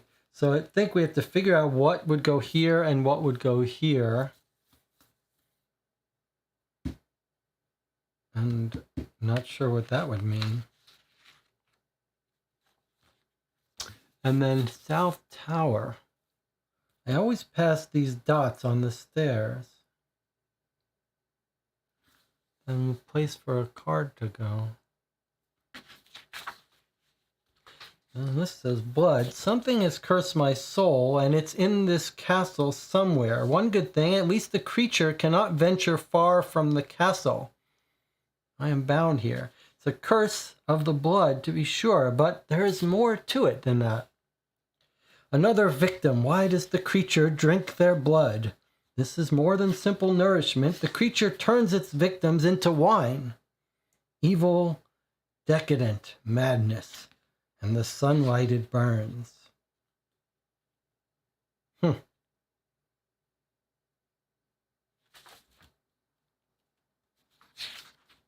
Then we've got symbols that look like pieces of things. Well, we're not, this tells us how to assemble, look at the North Tower, but we haven't been told to get these things out yet, so I don't believe we will. We do have a sharp, so this looks like, okay, so now we know the sharps are done, so maybe we should write in these notes that we can recognize. If there's an A, then we know that this is a C, and then this is an A sharp. We don't know what's here. Okay. And then here we have a D, E. I can read a little bit of music. I should be able to read this. So B. I wonder if this is our... No, it's not. I was wondering if this was the one on the stained glass.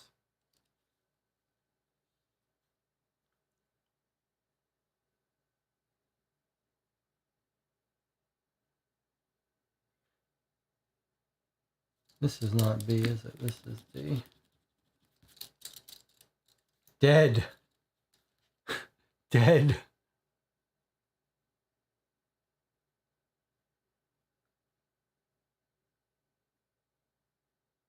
That's a little scary, huh? Okay, we don't know what that is, but we know that's an F sharp. Dead of, is this going to be an O? There's no such thing as an O. If. No, there's no I's in music. Okay, never mind. And then this is a D.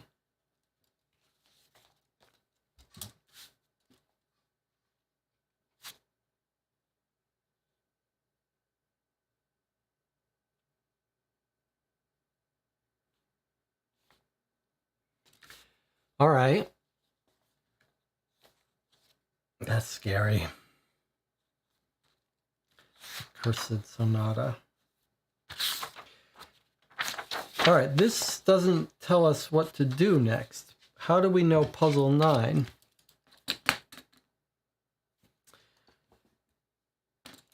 With Stefan's complete notebook, on 9 and 12, the whole will be greater than the sum of its parts. So this sounds like what puzzle 9 is. We've got one book, and there's page 9. And then page 12 is here, again matching this.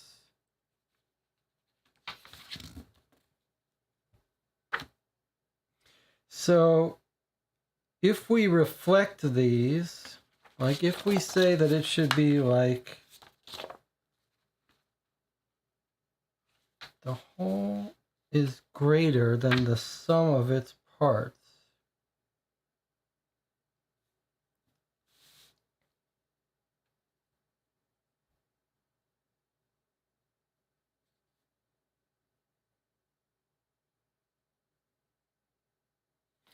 it almost seems like we should reflect it and then get a heart or something, but that seems very dubious to me. What symbol could it be telling us? This is flashlight symbol, but why would a flashlight help us?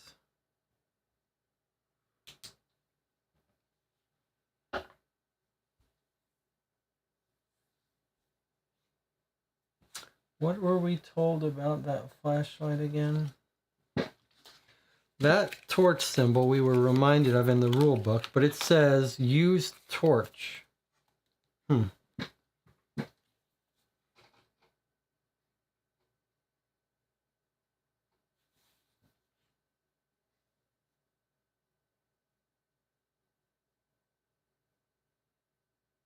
So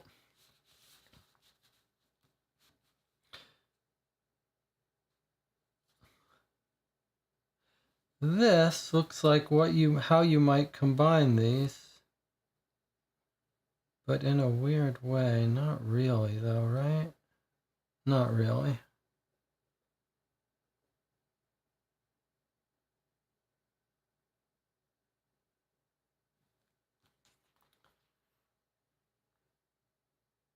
Let's look at that again. With Stefan's complete notebook on 9 and 12, let me just make sure. Is that really what it says?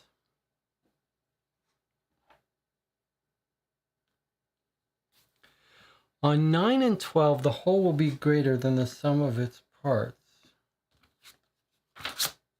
The whole will be greater than the sum of its parts.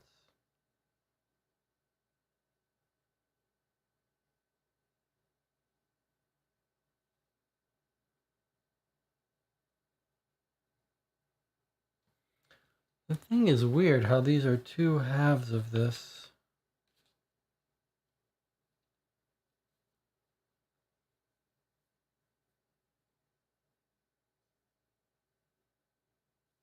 Like if you were to try to wind these up, it doesn't work that way. Does it? Does it mean we have to shine through? Is that what it is?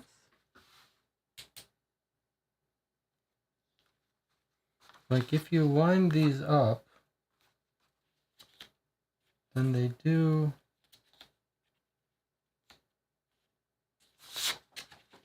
Like you could get them to line up by going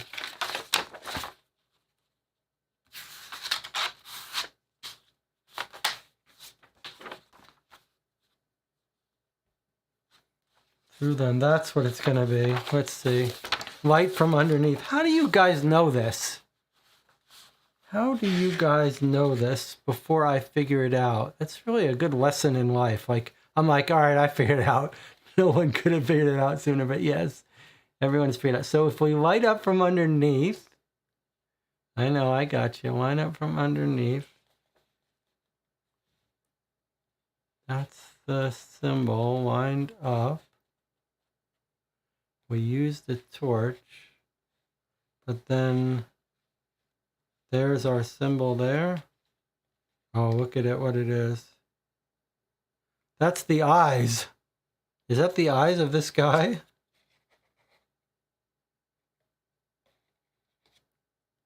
But what are we...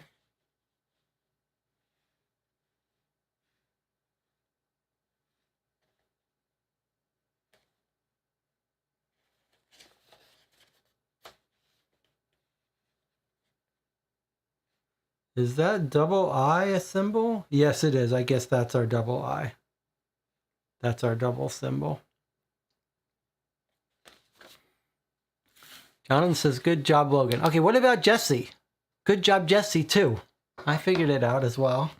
Let's not forget to give the host of the channel credit, too.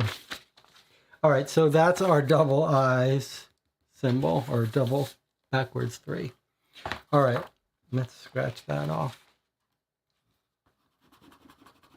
It's actually, I find it remarkable that you guys can figure this out from looking at the video, given that it's hard for me even with the physical stuff in front of me, which has to be miles easier than doing it through the screen. Boy, this doesn't want to scratch off. One interesting thing about that game,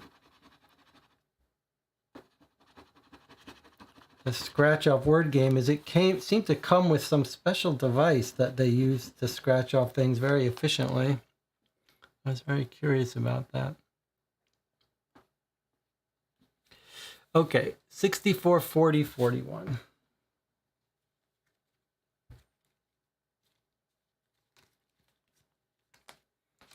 $40,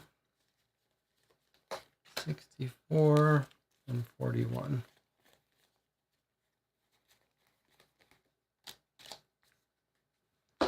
So far, we've been right about everything. I haven't gotten anything wrong. We haven't used this yet.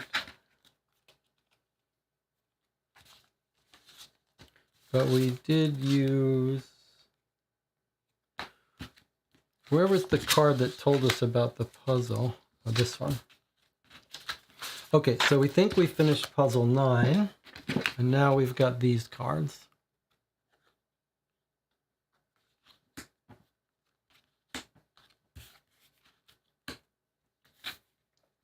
Puzzle 10. Torment must befall the final journey in order to proceed. You'll need to look at page 36. There is no page 36. That's very puzzling. Well, we know his books. This one's called Torment.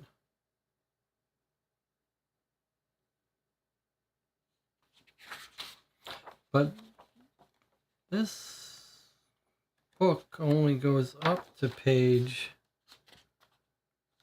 21.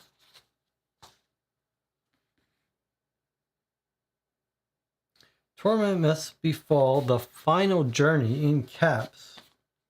In order to proceed, you'll need to look at page 36. Okay, where are these rooms? Let's look at our map. Here's his expanded map. Let's try to lay out a map again. Let's not forget this craziness. So this was our entrance hall. Then came the courtyard, which was here.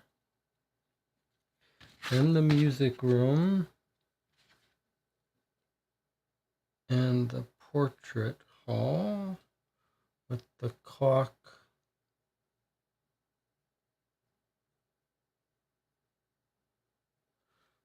I guess that way, probably.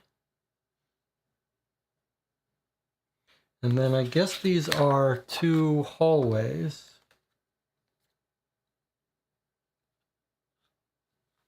Here.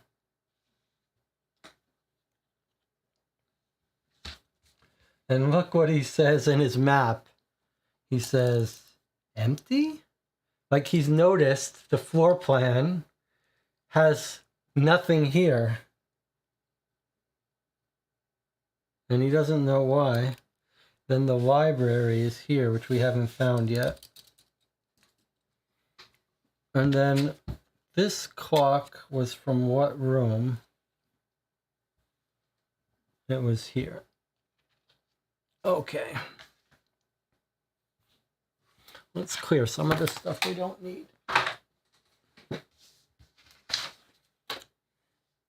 And the dungeon's over here, which we don't think we need yet.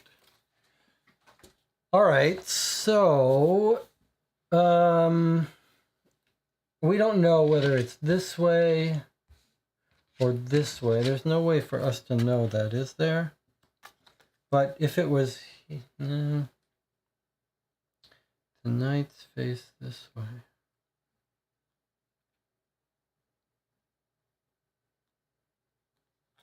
We pushed this and it opened a door into here, so maybe this is what's going to open a door into here. I guess these white circles seems like where knights are going to stand. And nothing told us to get out knights, did they? Did we miss anything? Music room. Portrait gallery.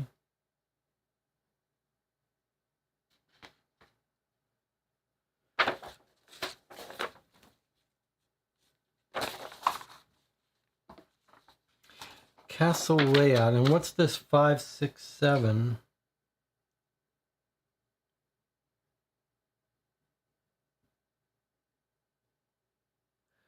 This is a hallway with a dice 4, dice 1, dice 2. Torment must befall the final journey in caps in order to proceed. You need to look at page 36. Well, he's got diary entry 602. Diary entry 603.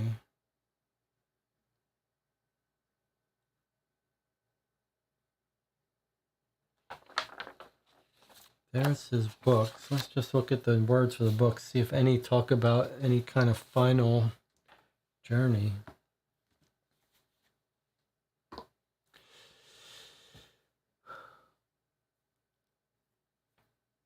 Secret art of winemaking, clinical diseases, death and disappearance of the morbid history. Death and disappearance, the morbid history. Then black occult and occult symbology. Feigning respectability, a guide to good hunting. Good hosting. Feigning respectability, a guide to good hosting. Supernatural diseases and cures, attaining a musical mastery of the organ. Then the Cursed Sonata. South Tower. Something cursed my soul.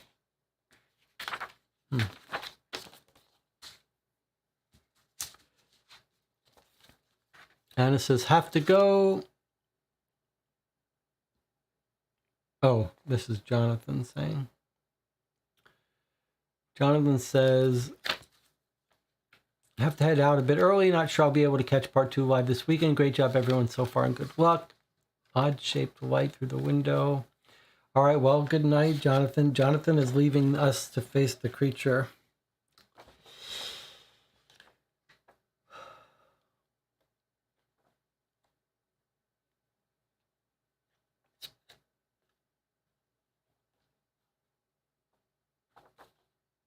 There's a bunch of stuff we still haven't made use of, including this decoding ring and the eyes.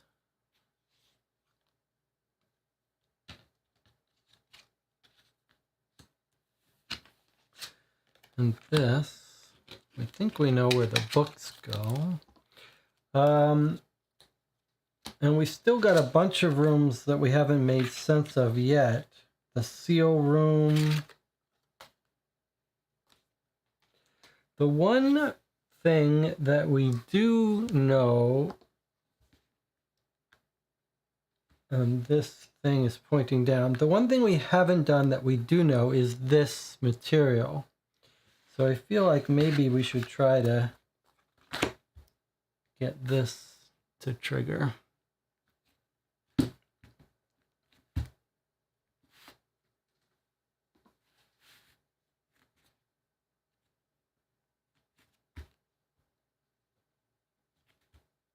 Okay, so looking at it, I see a bunch of rooms. Now he has a hand pointing down and he can rotate, but how does that help us?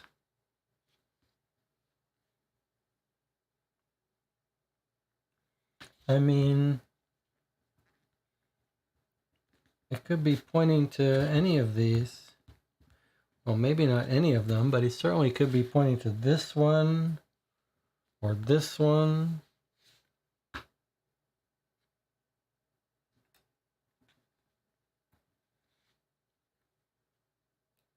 I mean, is he? I don't even know if he's supposed to be pointing his hand straight ahead or down.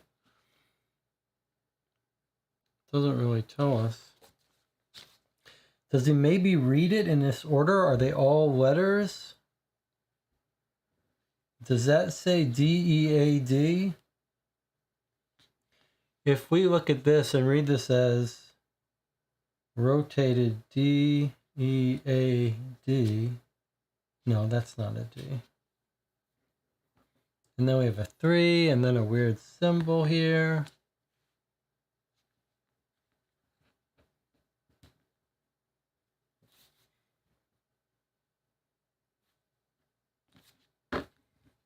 There's an F. Then there's a symbol in here. The fact that he can rotate makes me think it... But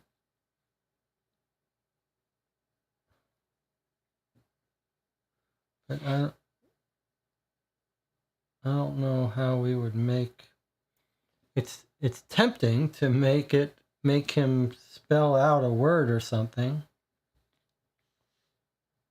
But I don't know that these are all letters.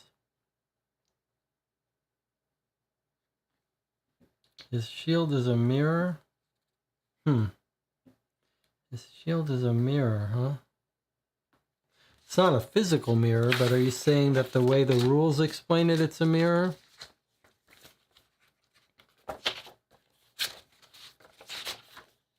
Shield acts as mirror, I see. So if it acts like a mirror and reverses these letters,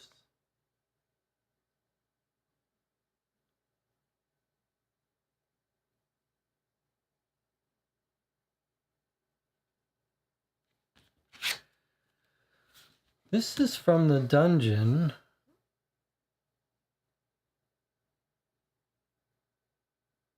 Let me just see something. A, that would be an A. There's no A on this list. Okay, so much for that idea.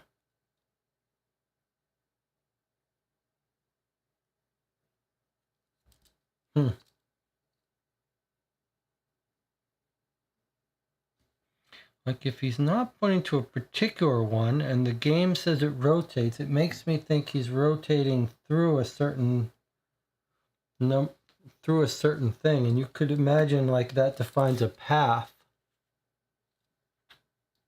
right? Like, but there's no A on here. Otherwise, I was thinking like you would go to that, and then that would go to the 3, and then that would go to the S. But if there's no A on here, clearly this is not part of that.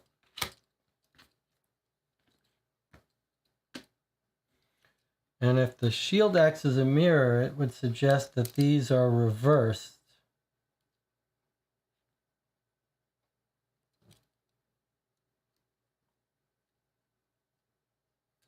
Let me just write these out if they were reversed. If you were seeing these in a mirror, from here on, you'd see the 9, then you'd see the 3,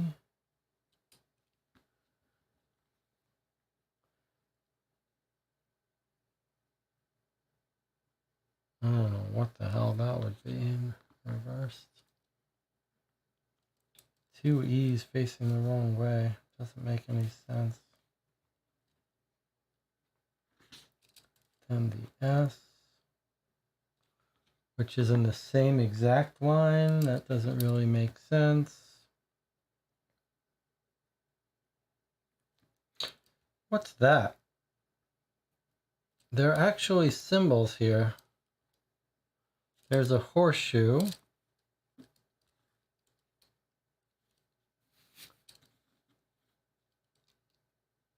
There's a something. Then here there's another one.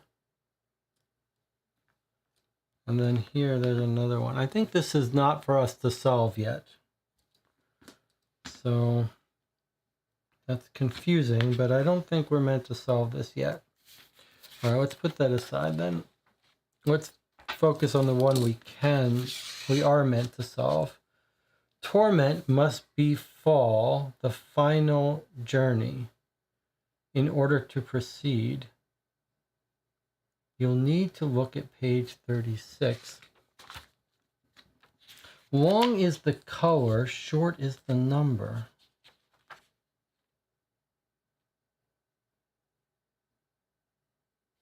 Nothing told us to get out these towers yet, right? I mean, it's weird that it's talking about knights and directions and towers. I didn't overlook anything, right? 5, 6, 7.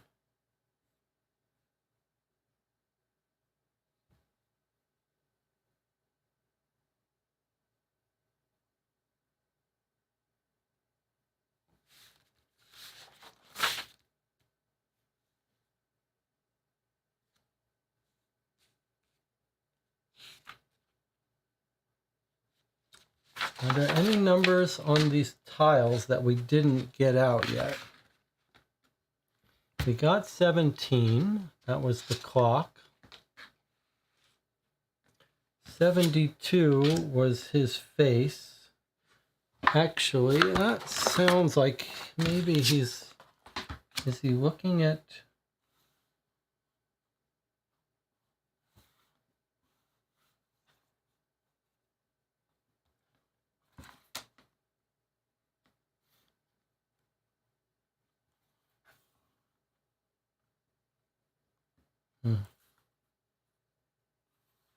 Creepy.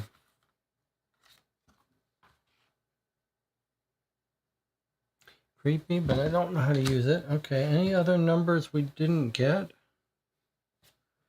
What is this blue and red dot? What about this number? Did we get this number?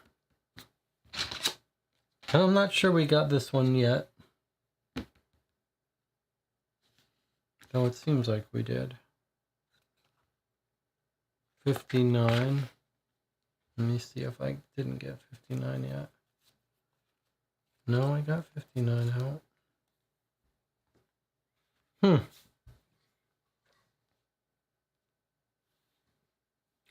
There are numbers on the Lord's picture frame. Yes, you're right, there are. So I saw that someone wrote that in the channel. And I thought that you meant these numbers, the date, 1569. But no, you're talking about the fact that there are numbers here. 1, 2, 3, 4, 5, 6, 7.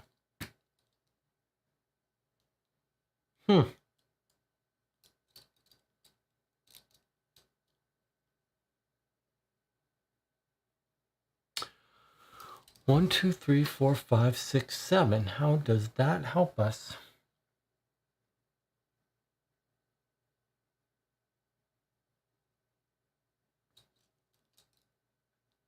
The torment must befall the final journey in order to proceed. You'll need to look at page 36. What does that mean? Needs to befall.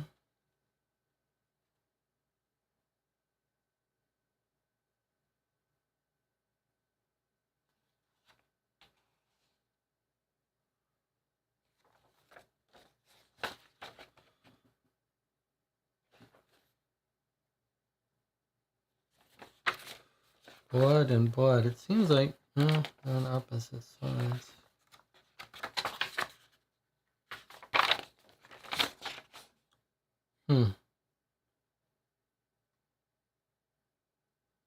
Something foreboding about the stained glass window.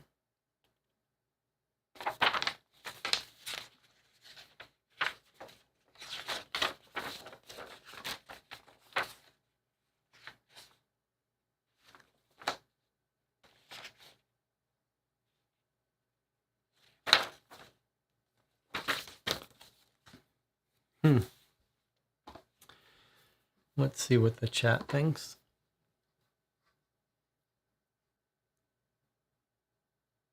Is torment referring to the stained glass?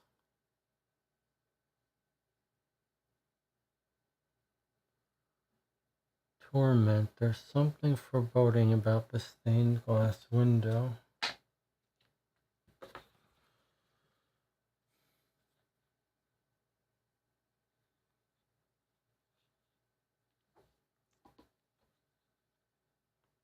I mean, we've got the music.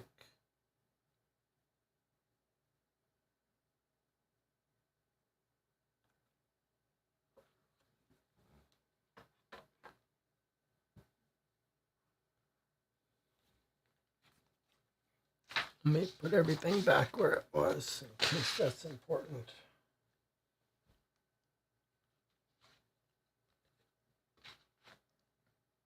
Hey, I see something that's interesting. Look at this. Boy, is this cute and clever, if this is correct. Is this shadow telling us something about this?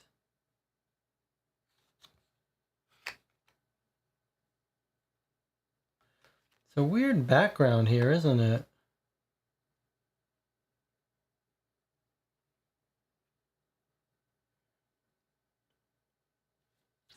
almost like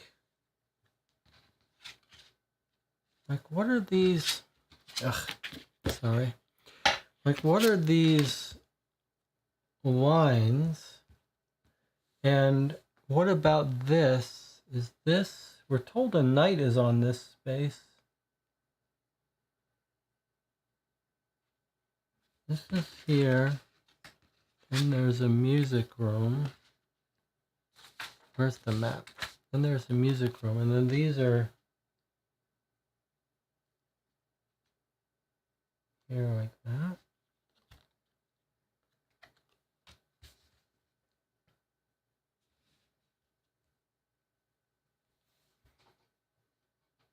I don't know what that is.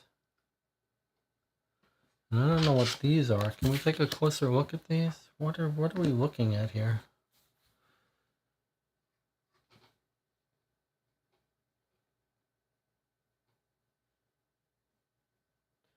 It's hard to know what that is.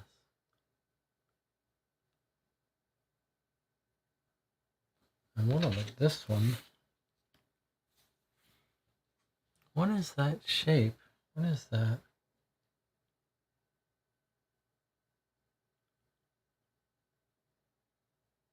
Almost like a puzzle piece or something.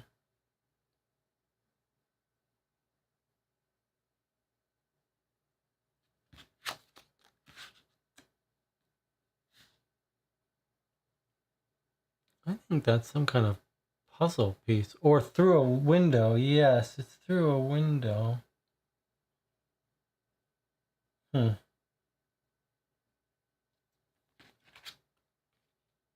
Maybe it's meant to show us where the outside is. Like, is it light coming through these two windows? I think if you had to guess, then you would guess it's like that, coming through that window. Still, that doesn't really help us.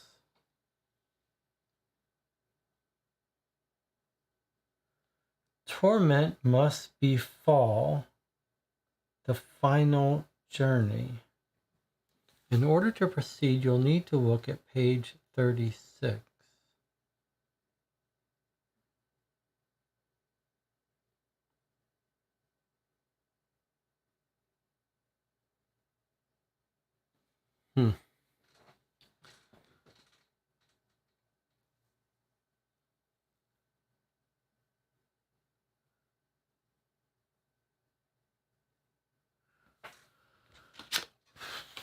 Page 36, what does that mean?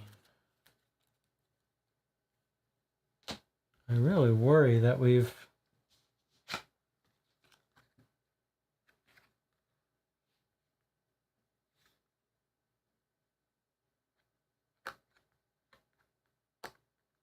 Did I do this backwards?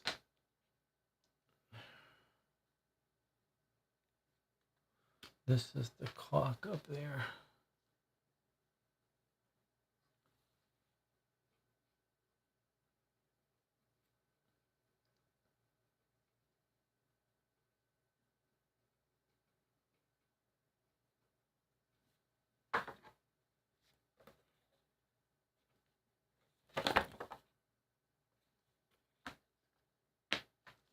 Let's look at some of these things we haven't used.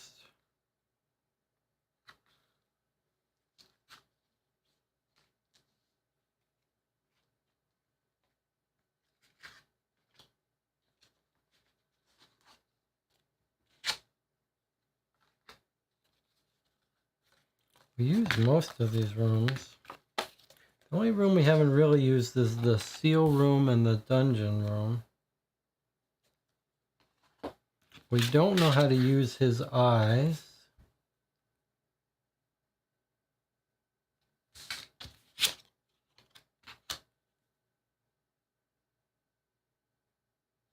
Is there any chance we missed some tile that we should have gotten out?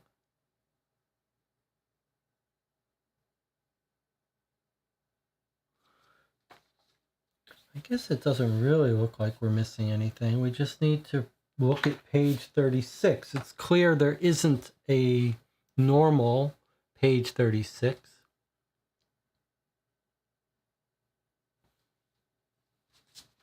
Let's look through our new book again.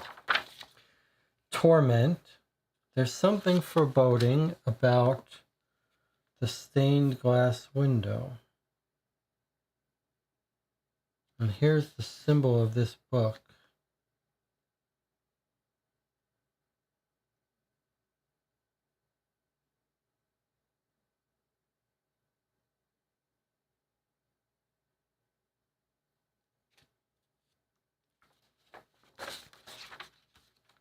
Long is the color, short is the number.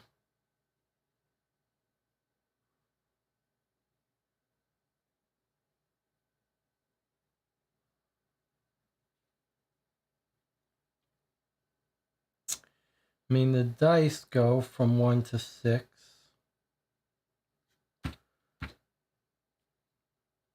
don't even know. Some of the rooms have dice. There's a 1, a 4, a 3.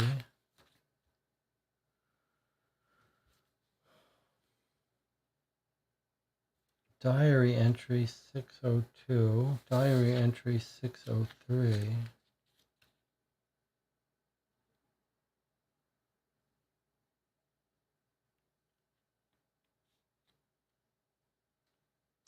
I don't see any mention of final journey.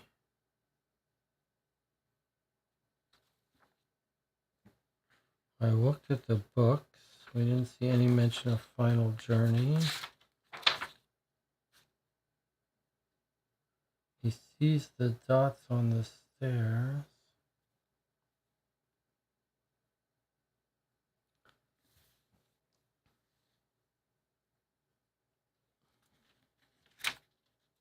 Sunlight burns. These look like symbols that somehow combine, but not clear how. It looks like they might be related to this. 1C, 1C.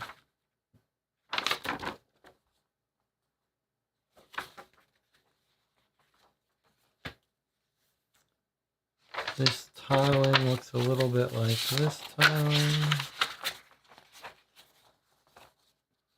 Not really. We don't know how to make use of these or these. 502. Is there any mention of something that's from page 36?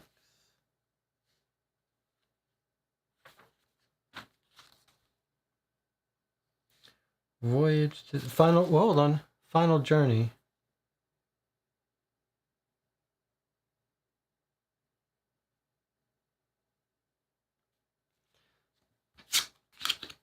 Torment must befall the final journey. There's the final journey. I wonder if this is the card that's supposed to go in here occasionally.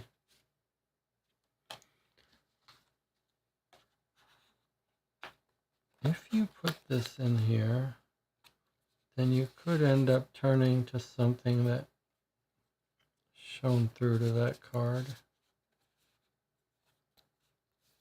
Right? Not very easily. All right, well, there's Final Journey.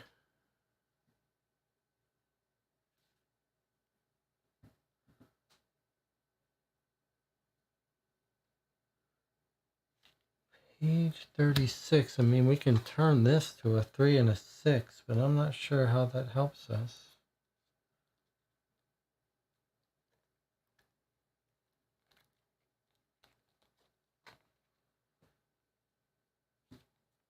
Looks as if something can be inserted to modify the decoder's answer. What is this little arrow?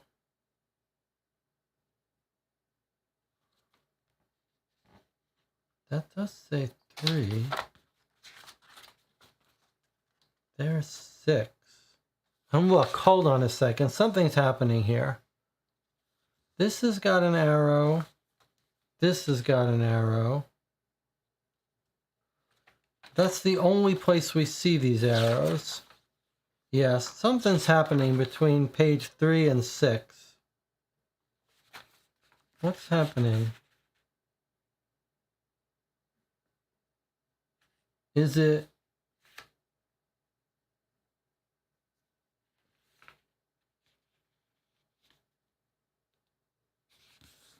Is it something to do with this?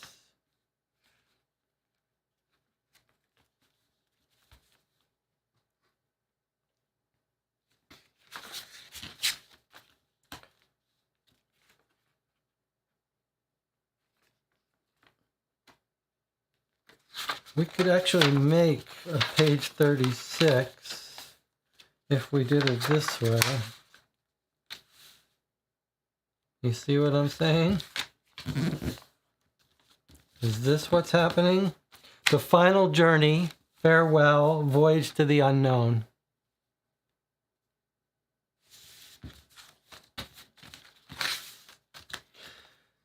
Torment must befall the final journey in order to proceed. You'll need to look at page 36. So here's...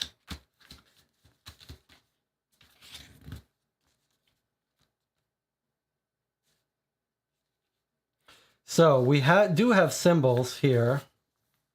We haven't found any here.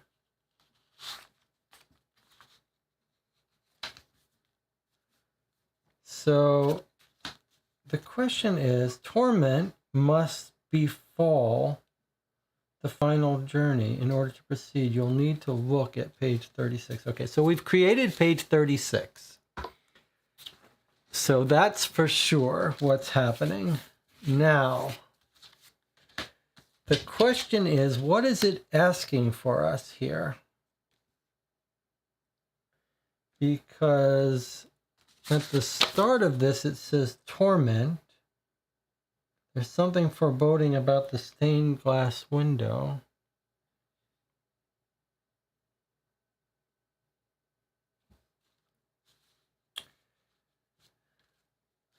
Which of these symbols are we meant to use? Let's look at what our options are. If you look at this one, we've got a bunch of symbols on this picture. We've got a green symbol, and then super faint symbol here. And maybe another symbol here even. Boy, that's weird. And then on this one, we've got a green symbol and a red symbol. I don't see any others. And then on this one, we don't seem to have any. So I actually do see a third one here. Boy, that is dim. But is it, again, you know what it is, don't you? You know what it is. Yes, someone has, or I think someone has already said it. Let's see. If you look through the red glass, you'll see the green symbols. That's exactly right. So I forget who it was. Someone in the chat channel did suggest that the stained glass is about torment. And so what we've got again is this mechanic where we look through this. And when we look through this, all of the red symbols disappear. And the only thing we see is the two green symbols. But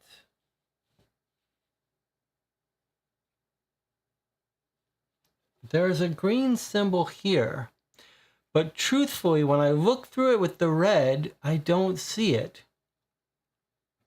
I don't know if that's on purpose.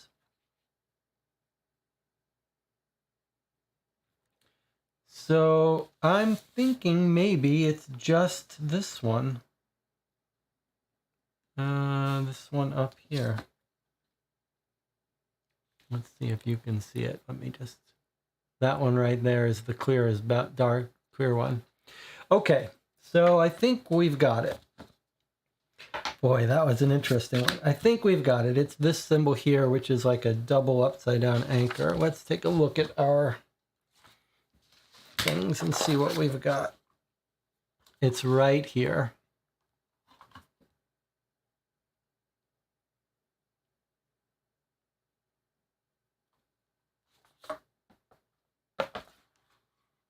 Let me just make sure that really is it. Yeah. All right, everyone on board with that? That was a tricky one. All right, let's do it. Unless there's any objection.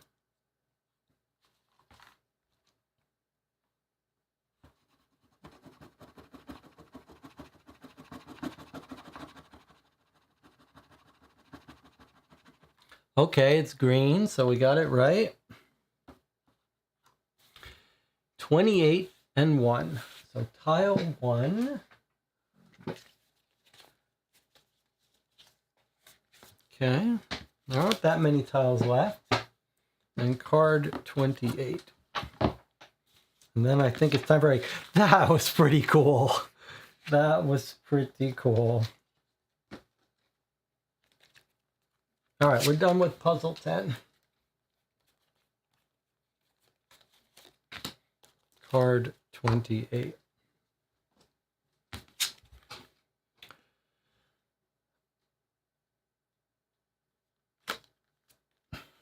Our next puzzle is separate the books, sort by genre, surname A to Z, replace the errors. Okay, so that's the puzzle. Sorry, that's a puzzle we already had figured that out, right?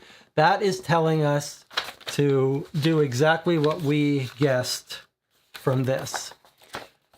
Cut them, separate them out, and then replace the errors, which we have here. And let's see if this...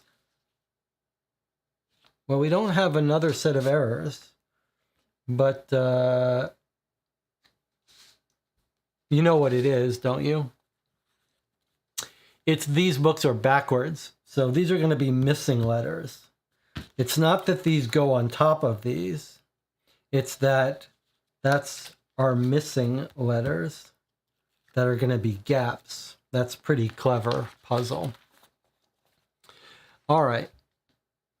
Let's look at tile 1, the library. Okay, so here is the library. Oh, maybe we're going to get more things.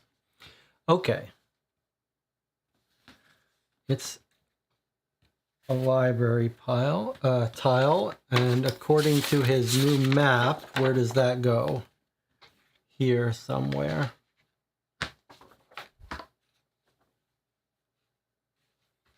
Here or here. Not exactly clear where. Maybe this is backward. No. Okay, well, I don't know which way it's supposed to go. You've got an X in some of these rooms. I'm not sure why.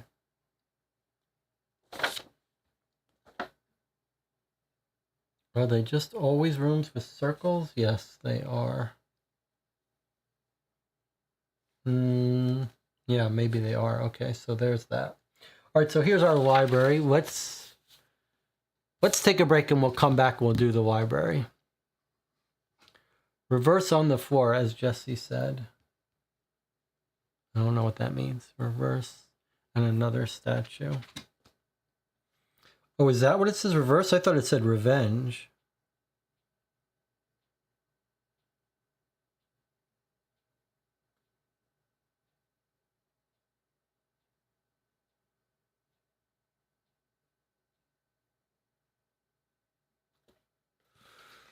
Okay, well, let's take a break. I'll come back in 8 minutes, and we might want to...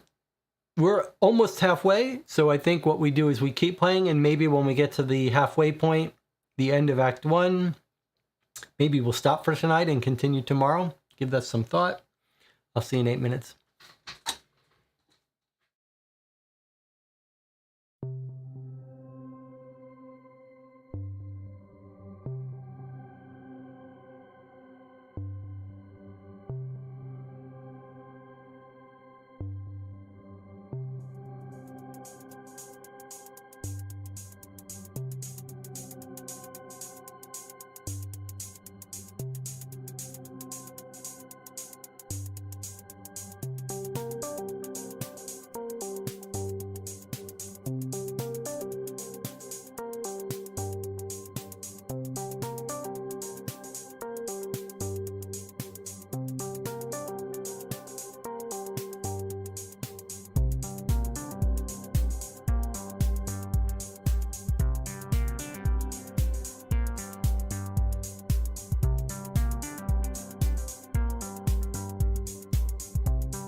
Okay, we're back here watching Co-op for 2. We're playing Curse of the Dark.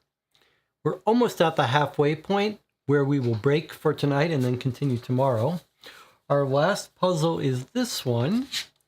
I feel like it's given away too much here. We already had figured this basic thing out. Separate the books, sort by genre, surname A through Z, replace the errors.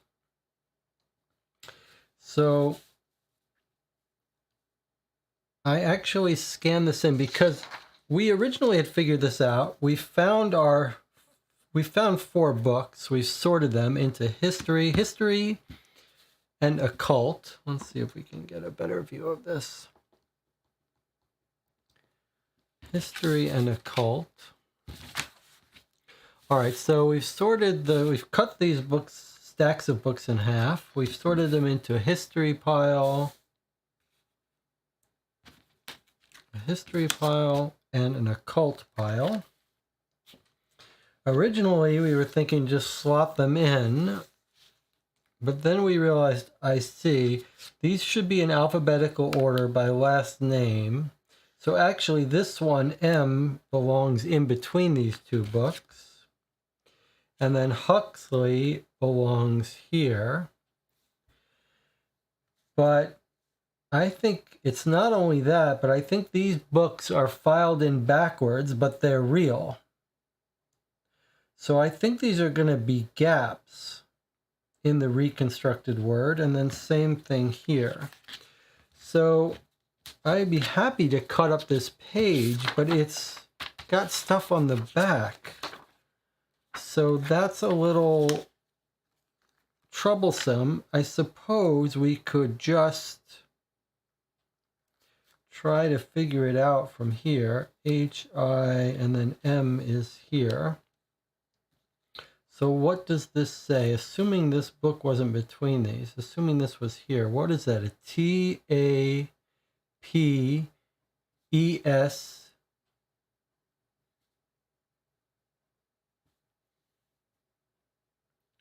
I think it would be tapestry, but what is this? There's something missing here.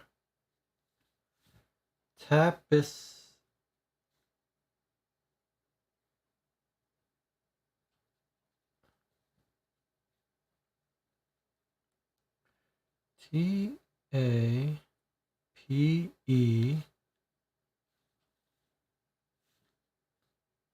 And then one book is missing, which is the S, T.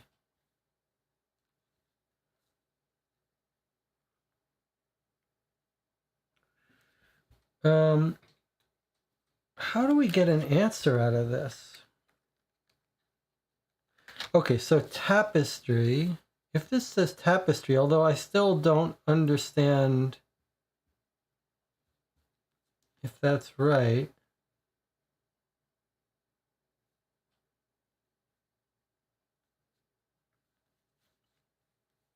Or what this is. I did scan this, so we can cut this out. So TR.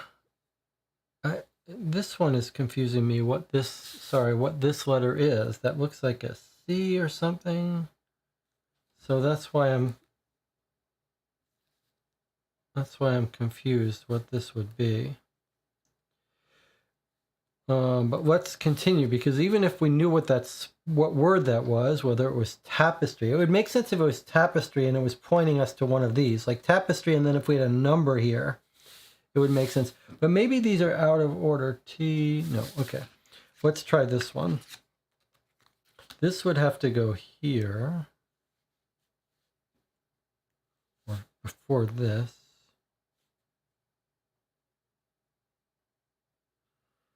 And then Edgecombe would go here.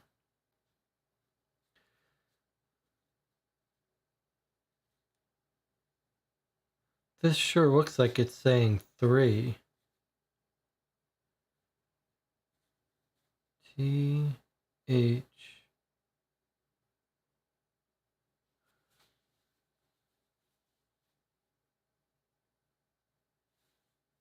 Is it that one of these, that some of these books are in the wrong place? Morbid history, classical diseases and maladies of the blood.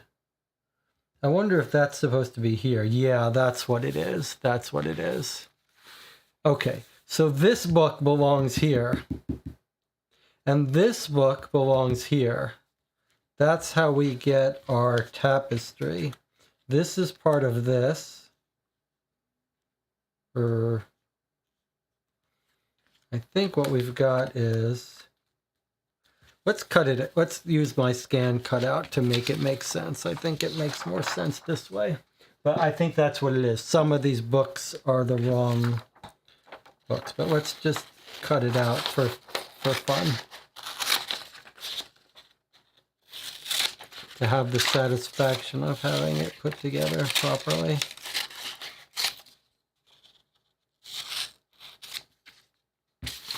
So that's what it is. On this bookshelf, some of the existing books are misfiled. I believe that's what it is.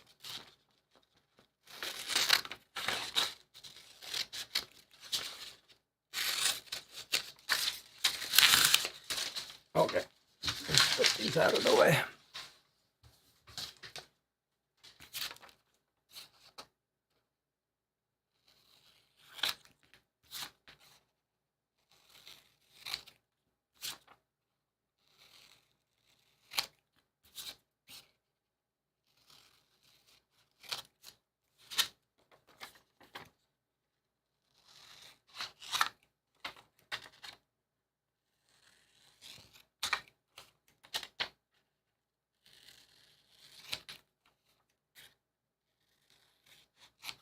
Don't we think that's what it is? Yeah. Okay, so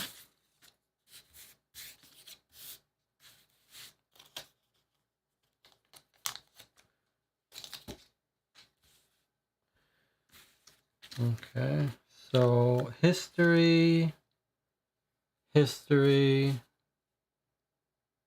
maladies of the blood, I think, is going to go to occult. Family history is here. History of the village is there. And then I think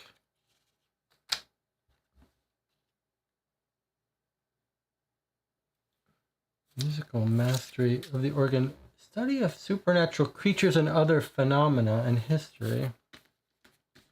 Accursed creatures and prophecy. Okay, those are clearly down here. Sorry, let me give you a better view of here.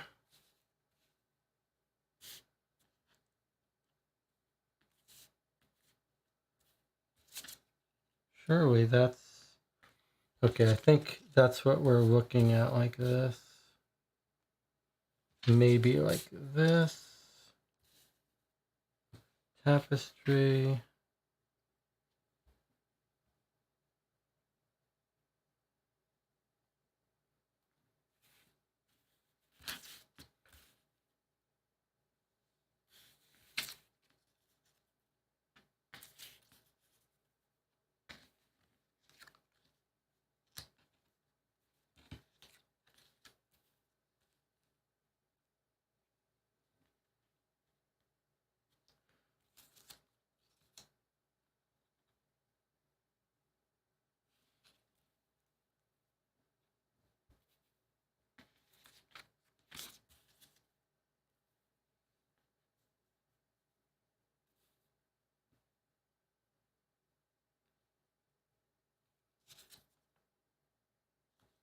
Maybe some of these don't belong here at all.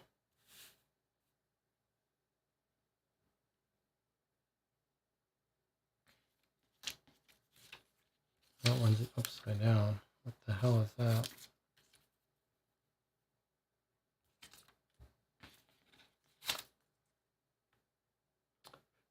Good hosting.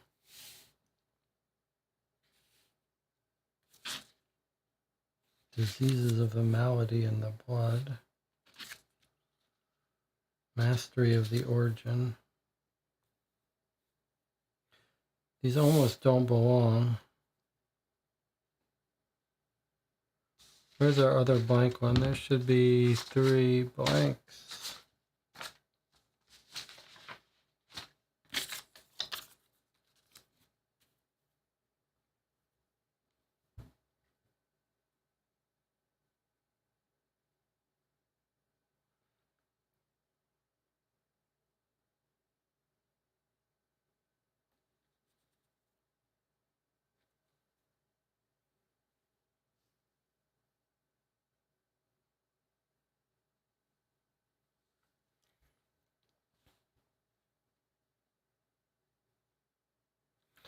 DENSHIMT.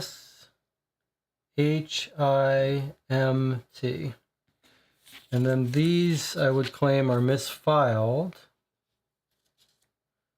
And then this one is misfiled too, Mastery of the Organ. And then somehow I must have thrown away a bad book.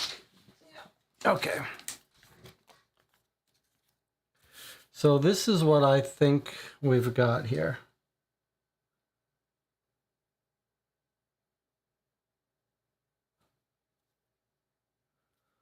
What does the audience think?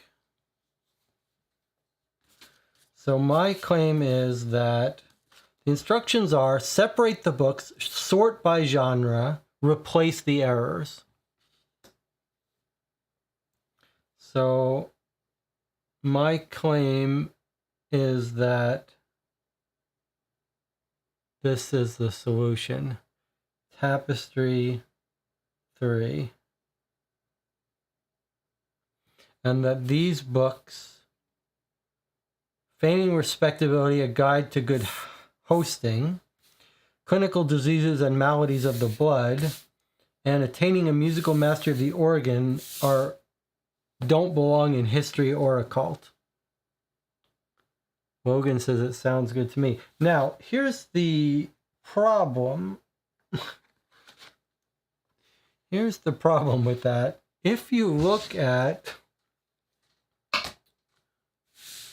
the tapestries, we've got some here and some here.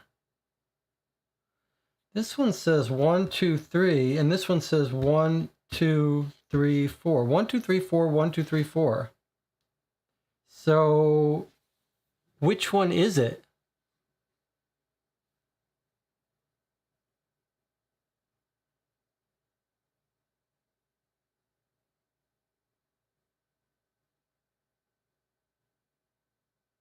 Is it this tapestry 3?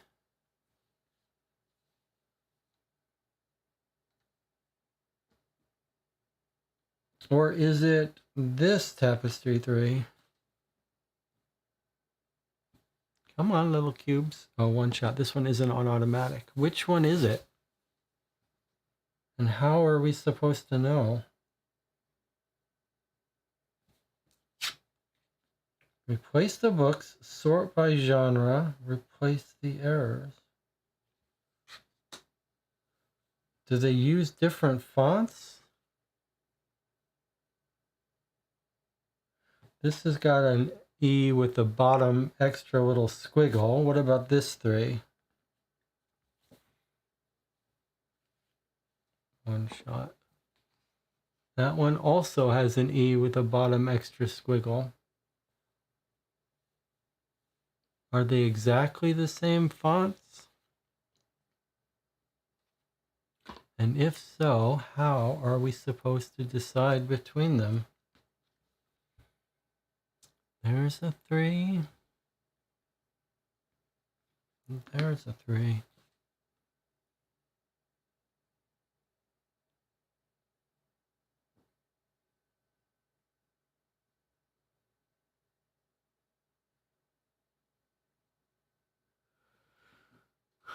Sure looks identical to me.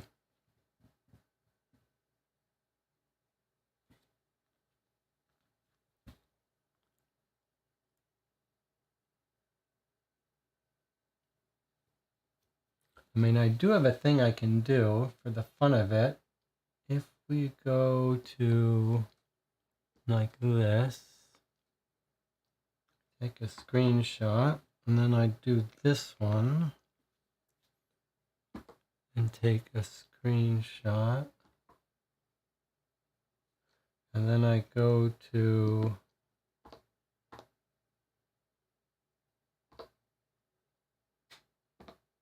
this.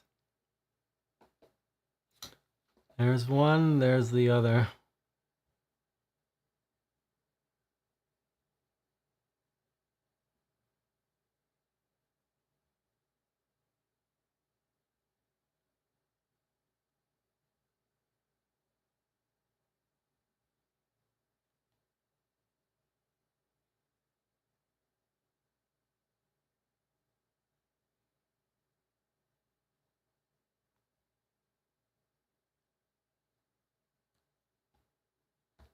Any theories?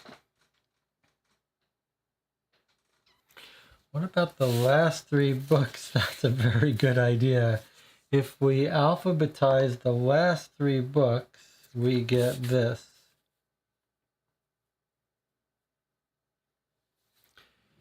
Prol.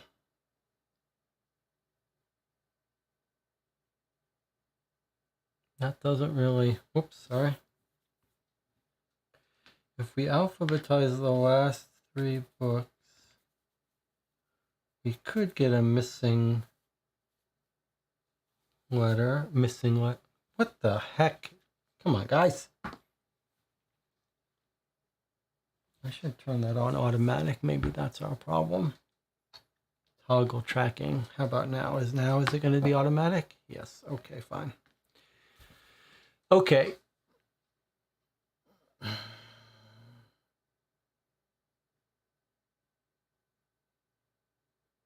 That's a good idea, though.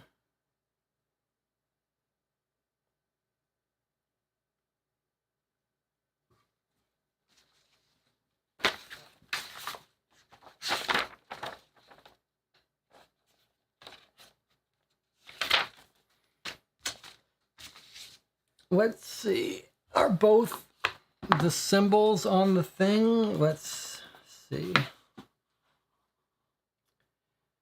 So one is a circle with a plus in it. So one of them is here. And what's the other one? It looks like an anchor with an extra squiggle. The other one is there. Okay, so both solutions. Both are scratchable. I love the idea that it's the last 3 books.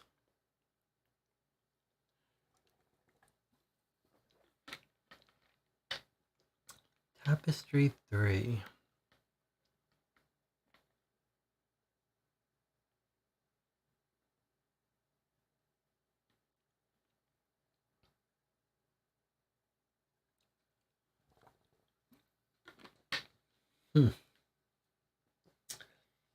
Very interesting.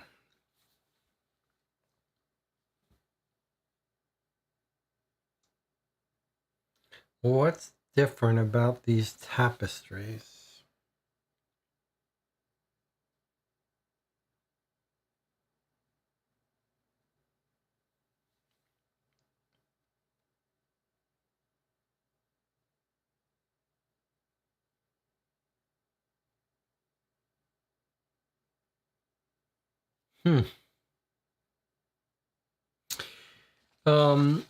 Well, if we're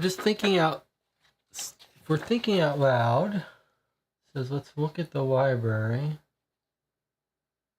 Did we draw all the cards from the library? 58, 69, and 65. I'm not sure we did 58.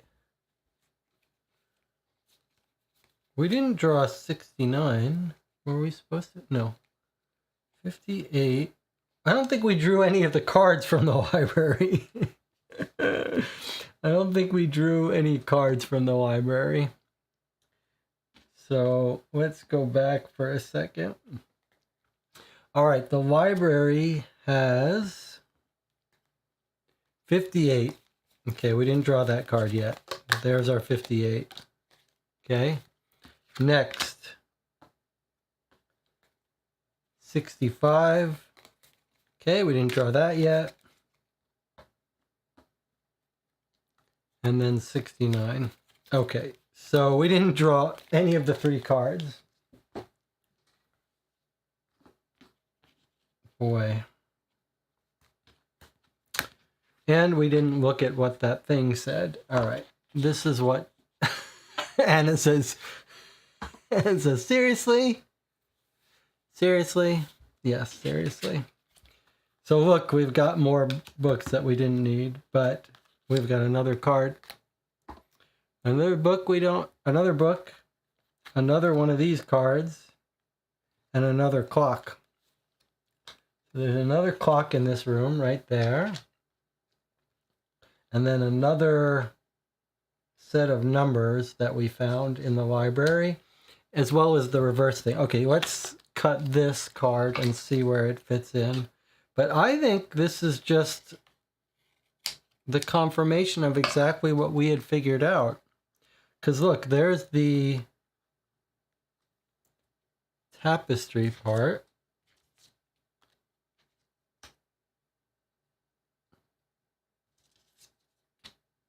Beginner text jinxes and curses. Okay, so, and there's our 3. So really, it just gave us what we had already figured out without them. I kind of liked it better when we had to figure out what the missing gaps were.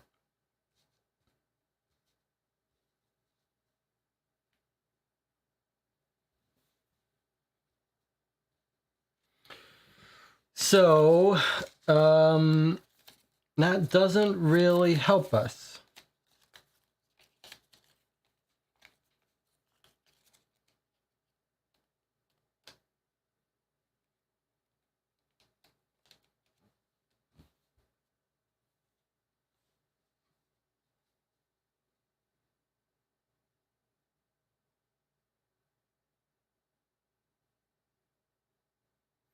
Unless we're missing something different about the font.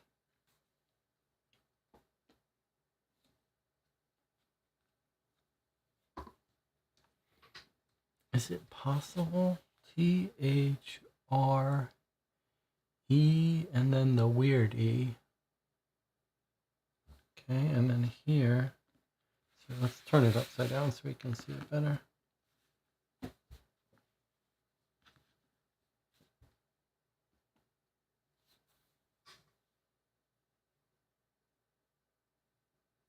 It's the same font.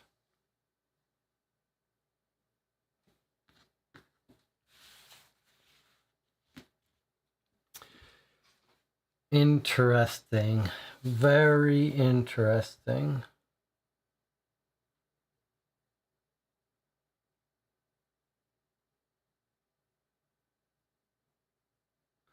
Now, is it the fact that all of our knights are facing this way? Like, look at this thing again. Look at our circles. All of them seem to be facing south.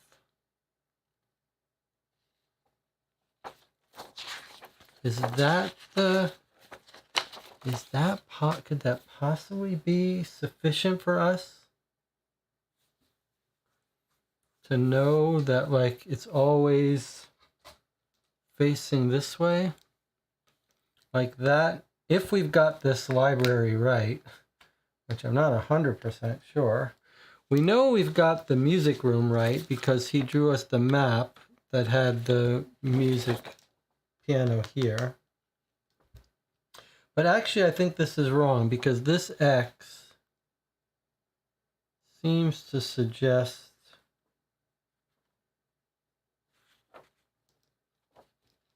first of all, this is over here. But actually, that's wrong. Okay, so, but maybe maybe they're all facing this way. Is that possibly how it goes? That all the knights always face... Yes, you know what?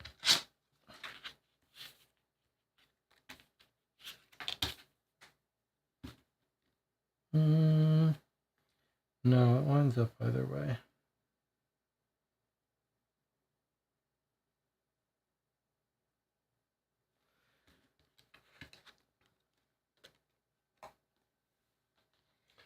But are the knights now always, when we line everything up, are they always facing towards the north? And is that a clue about the knight facing this way? I mean, if you had to pick, you'd certainly pick that one. But it's a little nerve-wracking.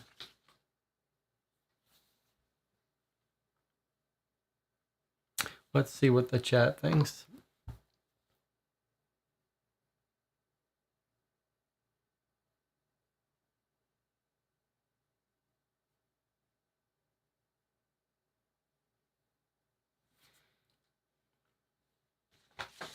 So putting the map back the way it should be, it's like this. There's the map as it should be, with the library connected to here. This connected like this. But if the X's mark the circles, this should actually be like this.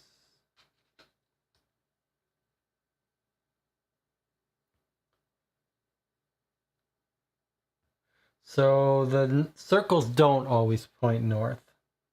Assuming every X is a knight, which I think is right, then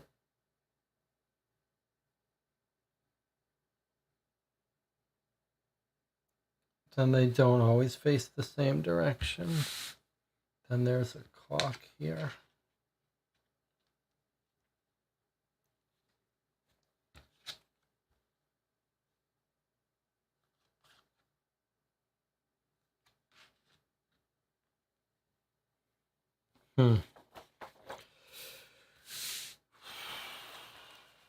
How would we know which tapestries?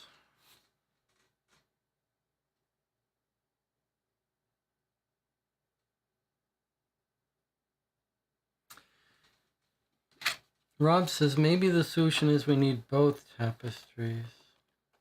I don't buy it. That's not how any of the other puzzles work.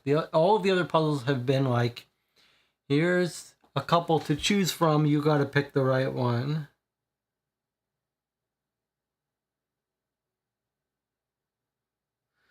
The other weird thing is that this puzzle is not motivated in any way. It just says, separate the books, sort by genre, replace.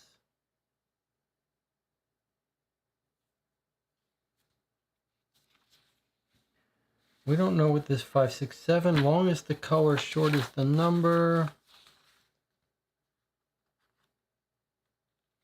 Is there anything in the text that tells us something about favoring a certain direction?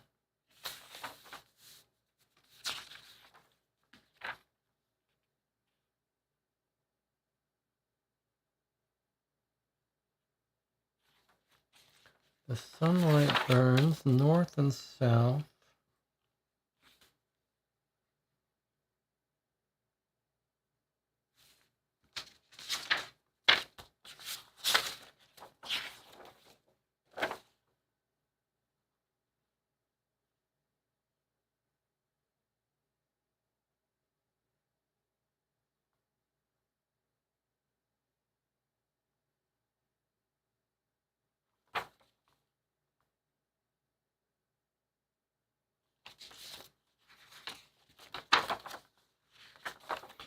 This is kind of interesting. This diagram says tapestry displays, but it's clear. So he's only showing them on one side of the wall, but it's very clear that these are the same things on either side. So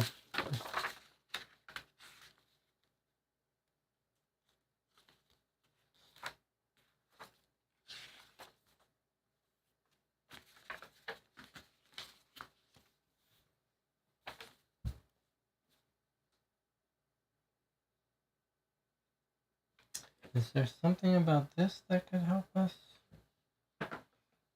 No. What would it be? It can't be. Nothing we have seen from this game would lead us to believe that it's anything other than a real answer that we are told about somewhere.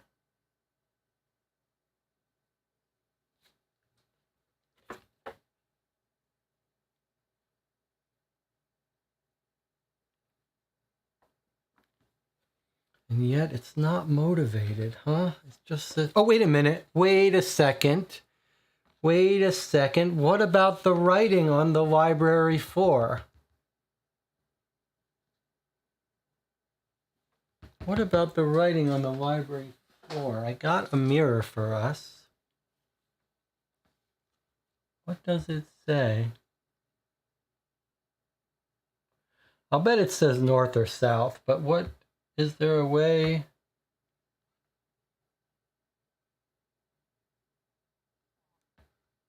How are we supposed to read this? Anyone have any clues of how to read this?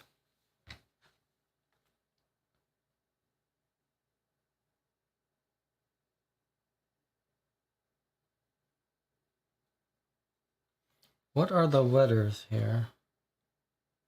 This is surely going to be the answer, don't you think? Let's look at it together and see if we can't make sense of it. Come on, cubes, do your thing.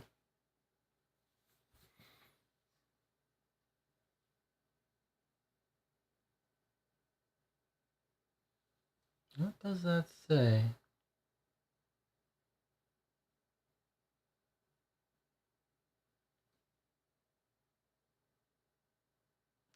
I can't really see it from that view. There we go, now I can see it. I can't even tell what those letters are. It just says the word reverse? That doesn't help us.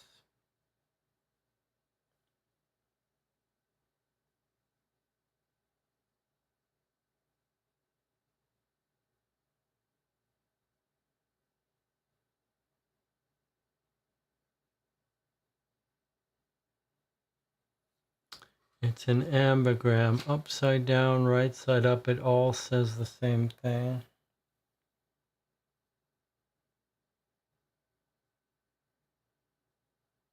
Well, that does not help us.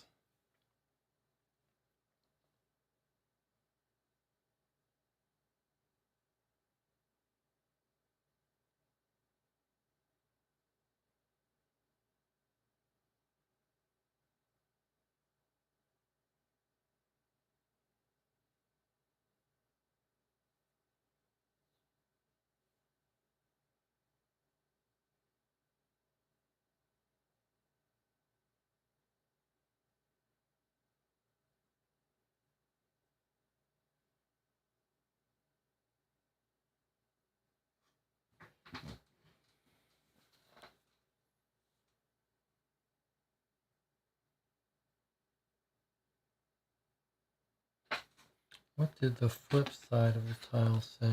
Nothing.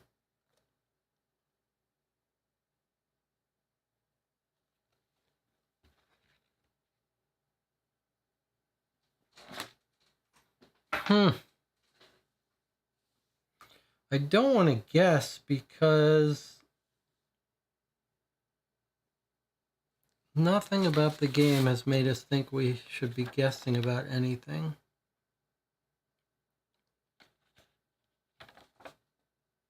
The knights face this way.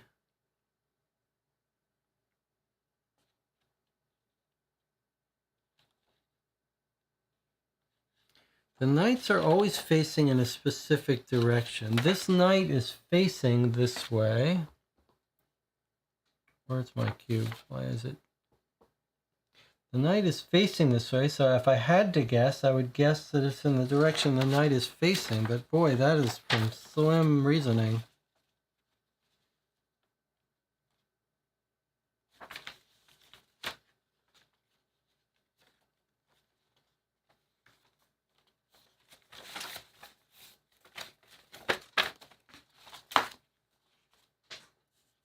What would reverse tell us?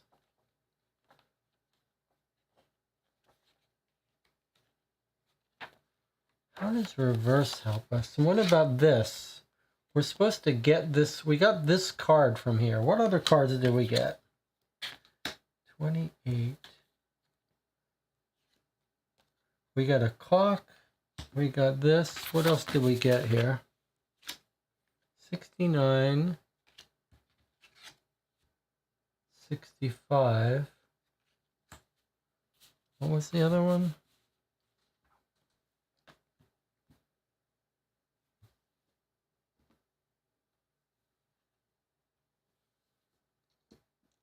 Come on, cubes.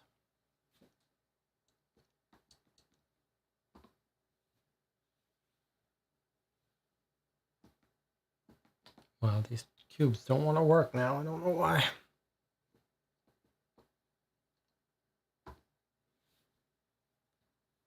Maybe it's out of view. 69. 65, 69, and 58. All right. So 69 and 65, and where was our 58 card?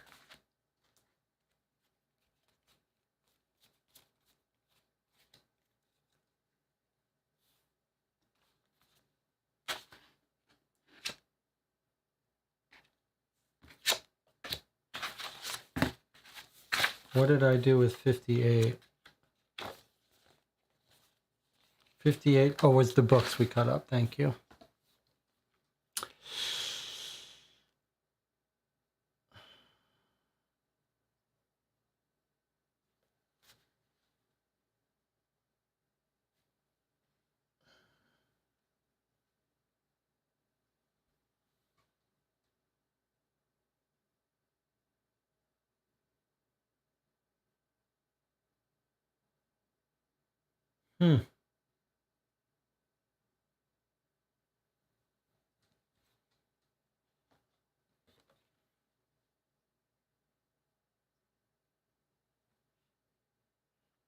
Could it be the clock is pointing?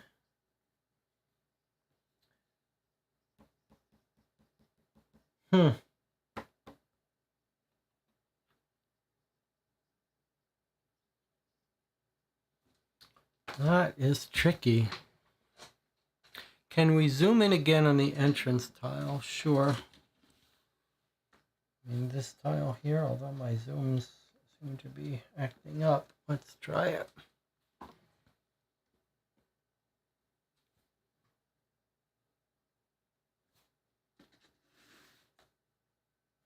See if I can get it to be the close-up camera there.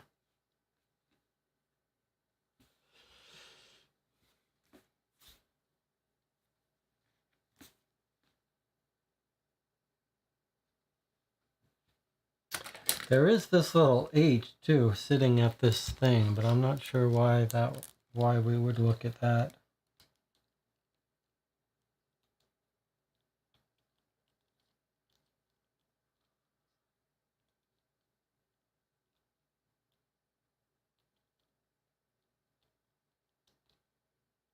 And remember that our thing here goes up here somehow.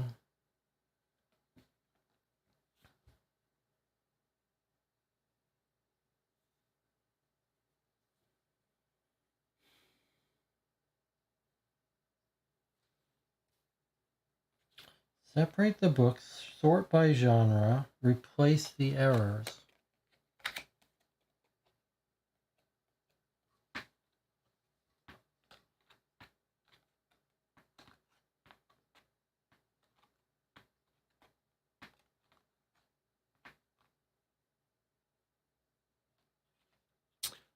P between the 3 and the 4. I suppose there's something here, if that's what you're looking at, but I don't know what that is. I don't know if I would say that's a P or some reflection of this lamp on the wall.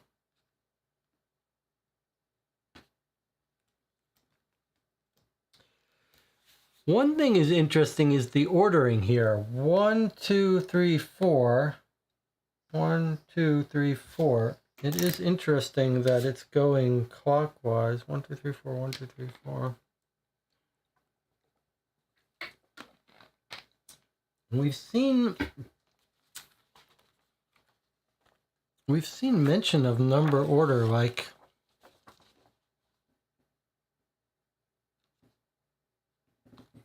there's dice for numbers, there's this 5, 6, 7, whatever that means.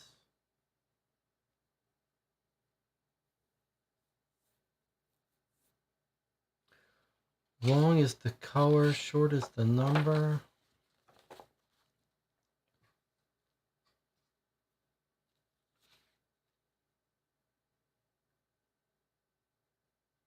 I don't like the idea that we could have a 50-50 chance at guessing it randomly. That doesn't sit well with me.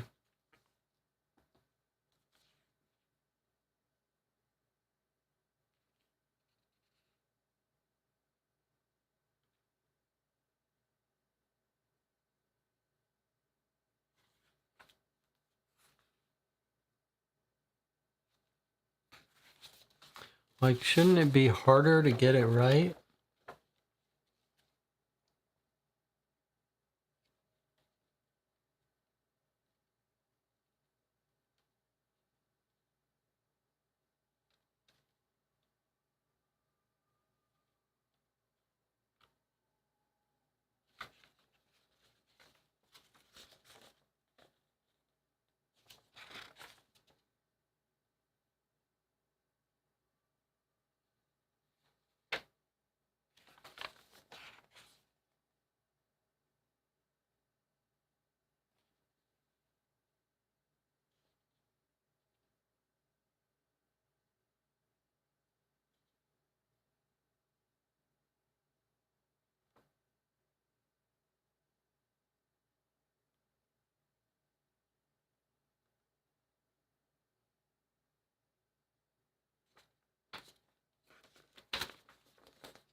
Anything more visible in the room with the red glass? I don't think so.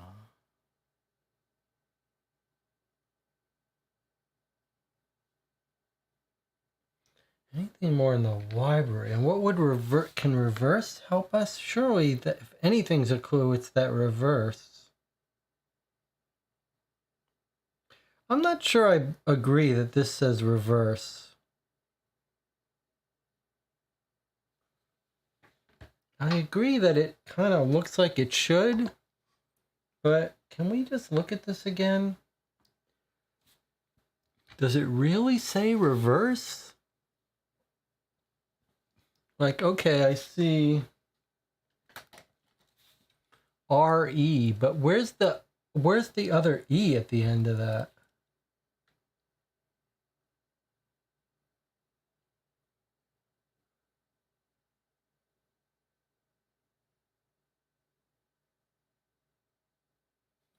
You think that's a V, R-E-V, but then how is that an R-E? I'm not so sure. Rob says yes, it says reverse. It's hard to read like all anagrams.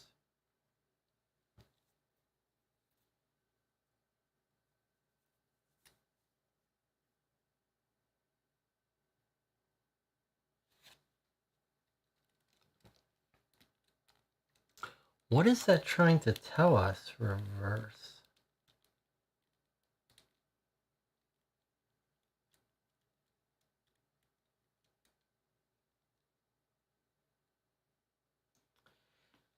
Is it telling us that if we reverse this tile, that this circle is going to point to the 3?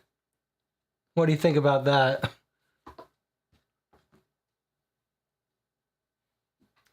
If we reverse this tile, this points to this 3. What do you think about that?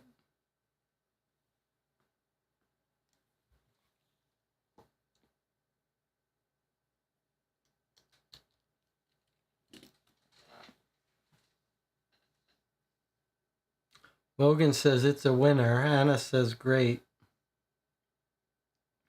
You guys really think that's it, huh?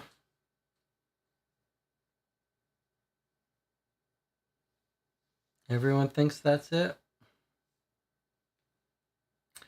That would be really far-fetched, says Nicola.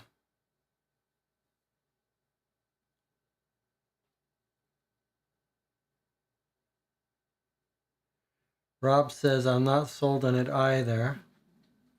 Anna says, maybe the anchor symbol is reversed.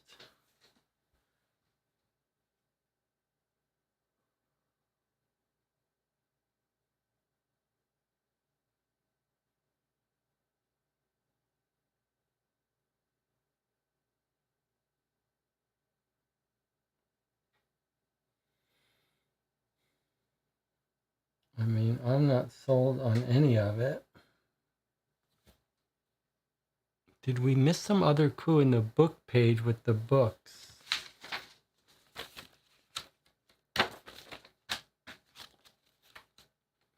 Here's the books. Library shelves, history and occult. The study of supernatural practices, creatures, and other phenomena.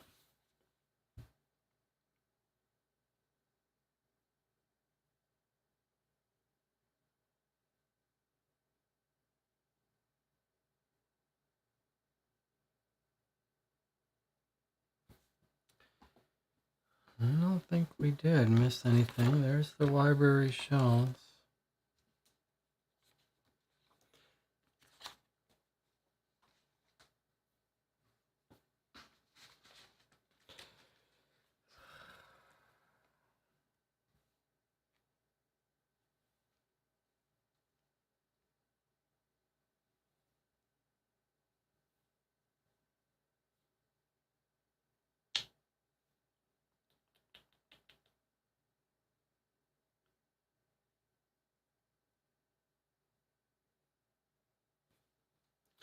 I mean, we could try for a hint on puzzle.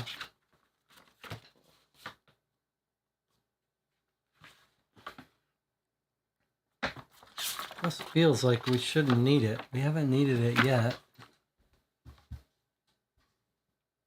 Reverse side of the tile.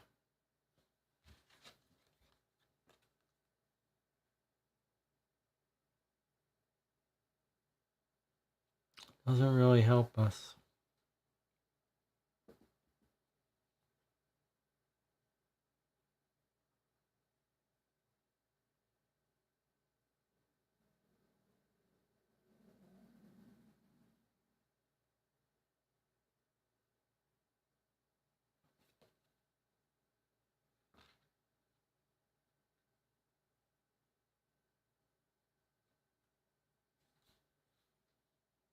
I think it is this, and it is pointing to that 3. Because how else would you use that word reverse? I suppose you could use it on the clock in that room, and you could use it on these books in that room. Are these the same letters here? No, different letters.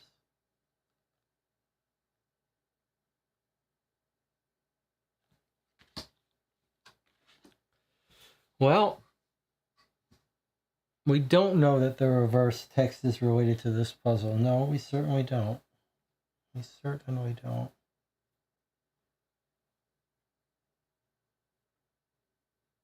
We certainly don't.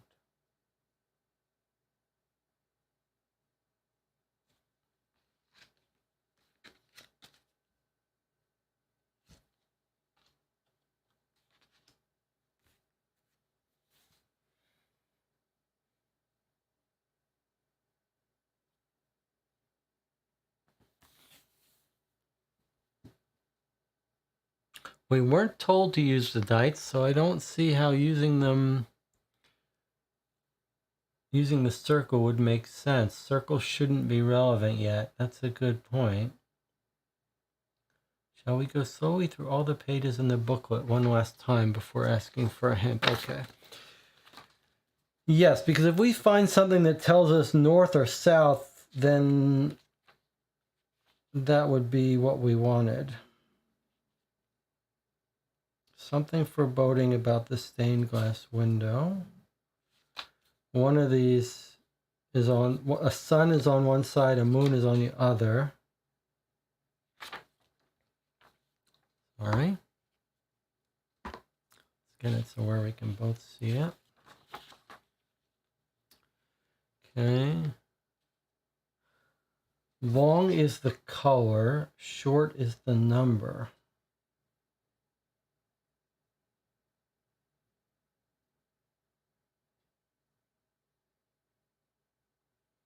Color of the sword matches the armor. We haven't, the knights face this way. We have no idea. We haven't been, unless we missed it, we have not gotten out the knights yet.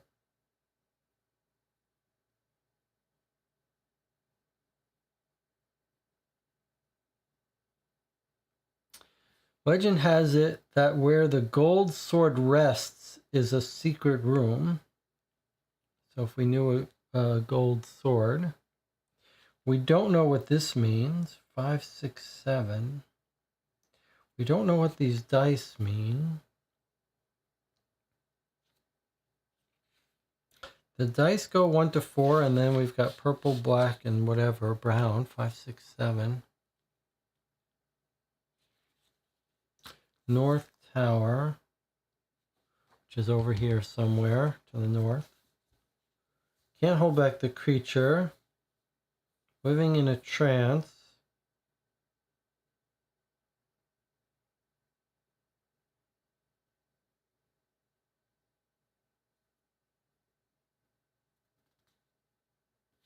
This looks like 4 cards go here. I wonder if they're going to be these cards.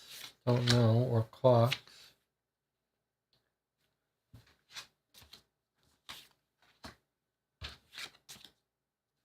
No.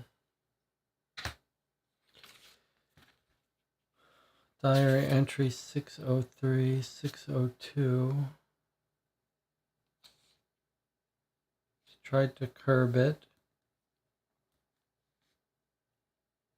You must end this madness.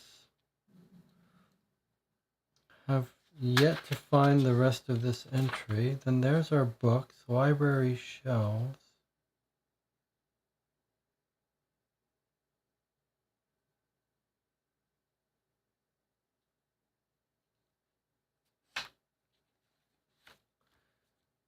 Then the Cursed Sonata.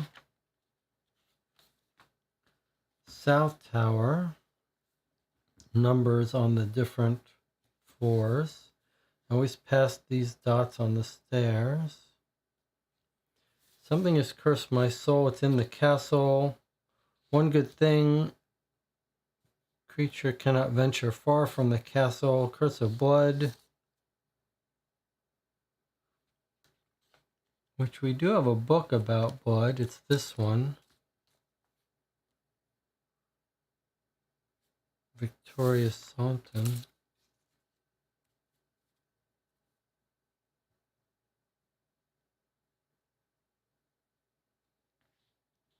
Another victim, why does he drink his blood? He turns it into wine. The sunlight burns. That's the second book.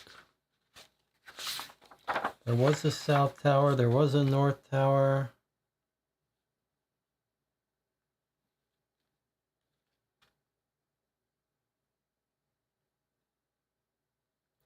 Music does weird things. The statue, we attach the hand. It's got a mirror.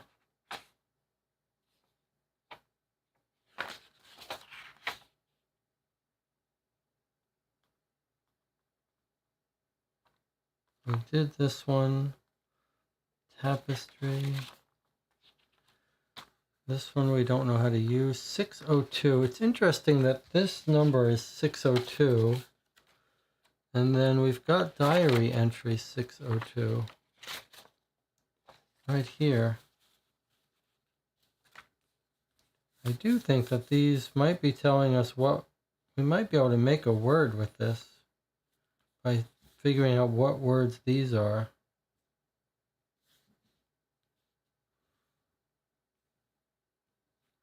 But I'm not sure, and that's surely not this puzzle. Then there's this. Then there's the cell.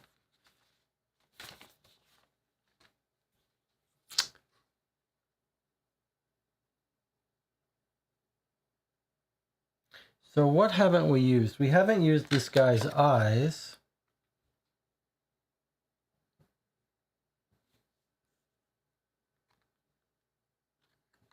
That feels like it would have to go on top of a card. And we haven't used this room. But we don't know how to use this room.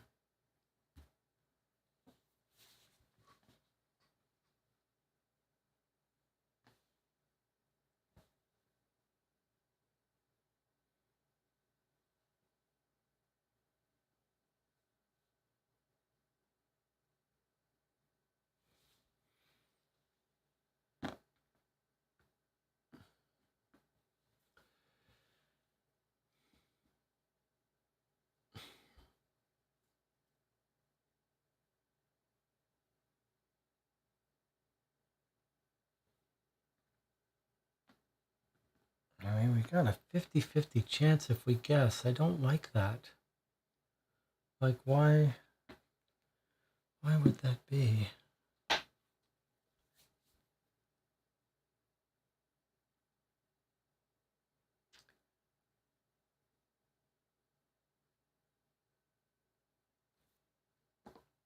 I like how serious you guys are taking this. Something else on the books when they're placed in order on the page. We use surnames to sort. Something with the first names. It's an interesting idea.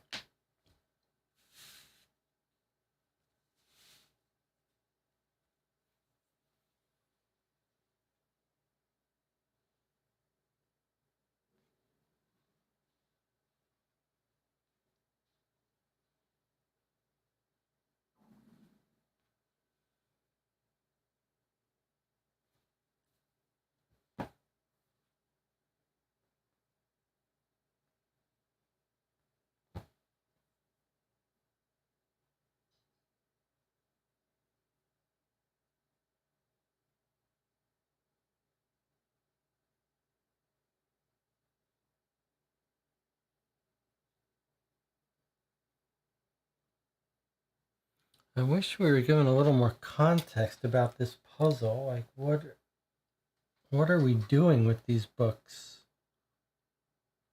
Or this tapestry? Are we pulling it?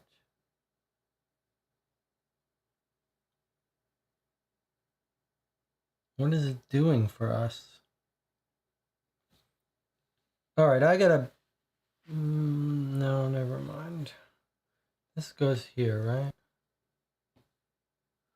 And this goes here.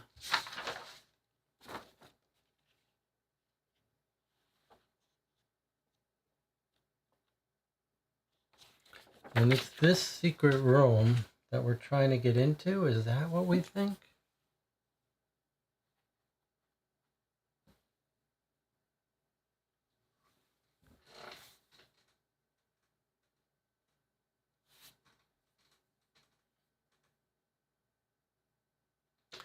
Sorry, just see check. We can't see.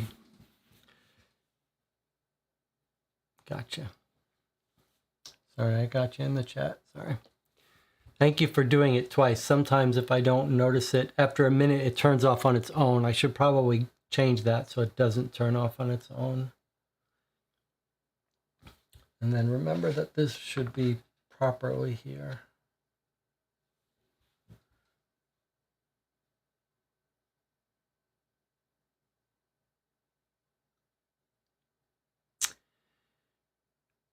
Does the 3 font kind of look like south upside down. No, it doesn't. It almost looks like, but not.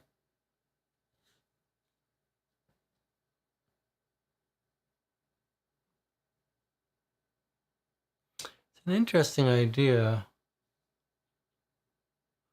Could you put the books on the bookshelf page so we can see the font? Do you mean you want the books back on their pages here?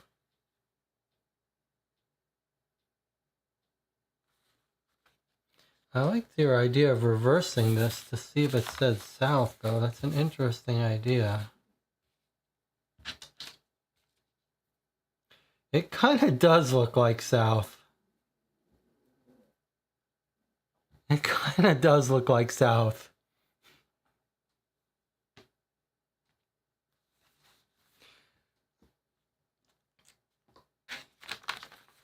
So the trick was to use the reverse ambigram clue,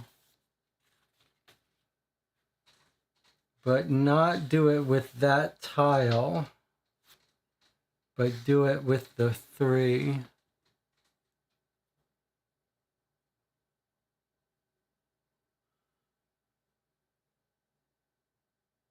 That was pretty good.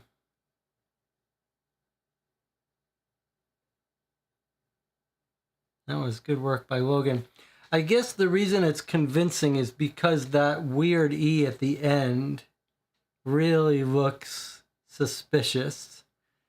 And if we reverse it, it suddenly looks like there's a reason to it. That's tricky. That's pretty tricky. All right, I think Logan did get it. All credit to Logan. And it also, I have to say, this is one of those moments where playing with the group, and this group, you guys in particular, is rewarding, is that I was ready to make a guess, and you guys stuck with it until you found out the real answer, and that's the way to play these games, and I really do appreciate that. Okay, so it's not the north wall the way I was going to guess. I now agree with the reasoning, and now it's going to be the south wall.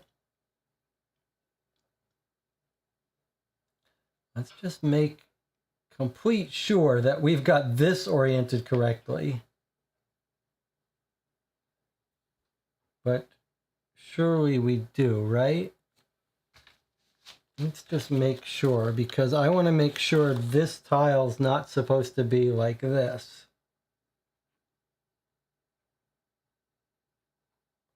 Is there a reason we know it's not supposed to be like this? Because maybe it is.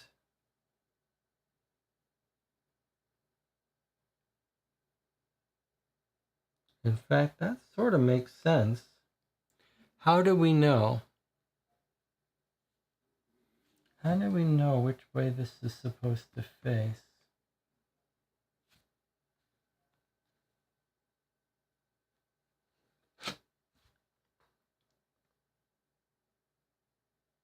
Step into the grand entrance hall.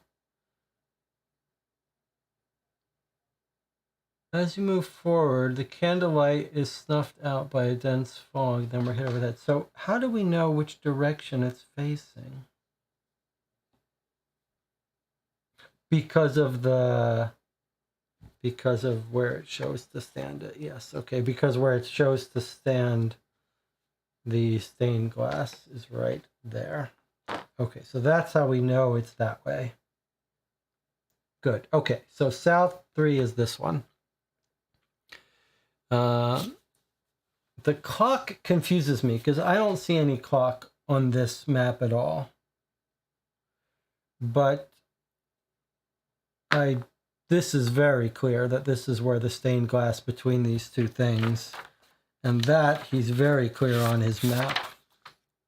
So south is this for sure. All right, let's do it. The south 3. Here we go.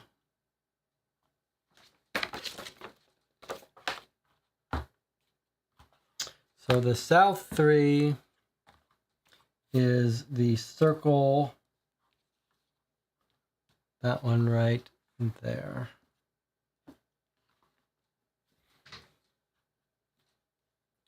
Is it that I keep turning off the tracking? Yeah, okay. Oh, it's because on this one.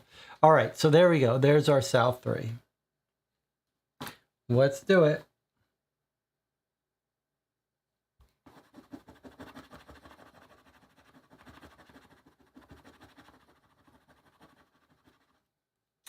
All right. You were right. Good work. I'm tempted to do the north 3 and see what happens. 55 and 11. Boy, that was a hard one. 55 and tile 11. It's time for our break, but let's see if this is halfway point.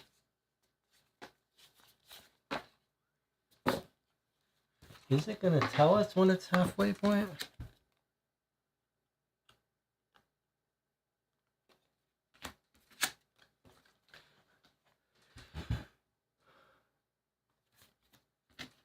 Card 5 says a dilapidated clock tower. The clock hands have stopped. On the wall, some instructions in Stefan's handwriting. He says, time has stopped in Mordengraf. Attach the faces. The north is in the gallery. The east is where knowledge is kept. The south has moved since I first arrived. The west is found in a home. Well, that's weird.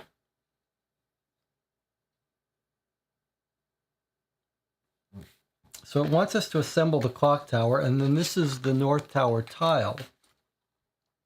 And it says, remove the clock tower from the box. A button behind the tapestries unlocks the door to the north tower staircase. Outside, a storm lashes against the stone walls. Lightning flashes streaking across the sky. The ramparts are surrounded by a precipitous drop on all sides. There is no escape here. Perhaps the clock tower will hold some answers.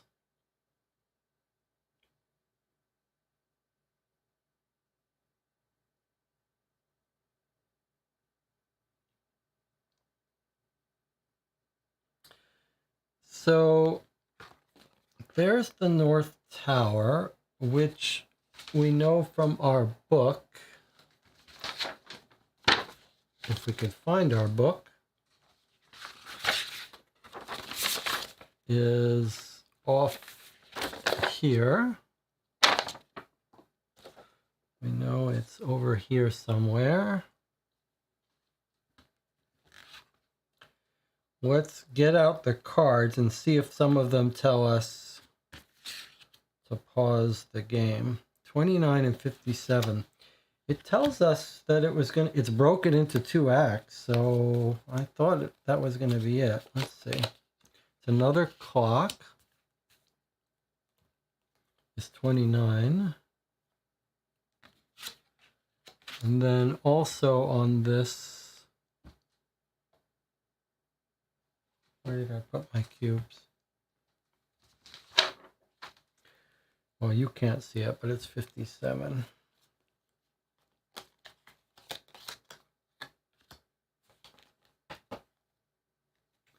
All right. I can put these books away, surely. We're done with these.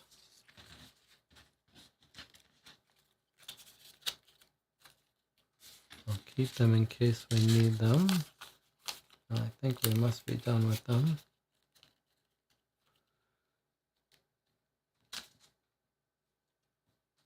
Okay, so we still haven't done these, or this guy's eye.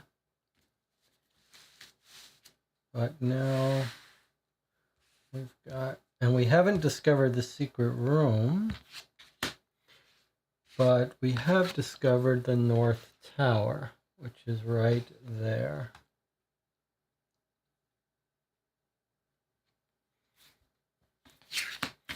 Another clock. Says it's a clock tower. Hands have stopped on the wall. Some instructions. But then this told us to build the clock tower, right? Remove the clock tower from the base, from the box. I'm not sure why it doesn't have us stopping. The end of Act 1 is after puzzle 12. I checked back. I don't know what you checked, but all right, so we got one more puzzle to solve. All right, well then we got to take a break. We'll come back in 8 minutes. We'll assemble the clock tower. We've got one more puzzle or two. Nicholas says, is after puzzle 13? After 13 or after 12? Well, I guess we can stop when we want. We could stop right now, or we could stop after we assemble the clock tower, or we could play it till... But if it's split in half, maybe we need to get to the midpoint. I don't know. Back at the beginning of the stream. It did say so? Does it say on the back of the box? What does it say? It says... Was it the rule book that told us where it's split?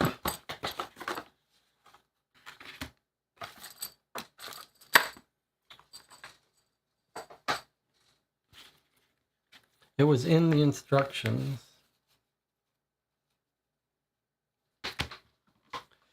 Let's see. Oh, I'm getting these dust everywhere.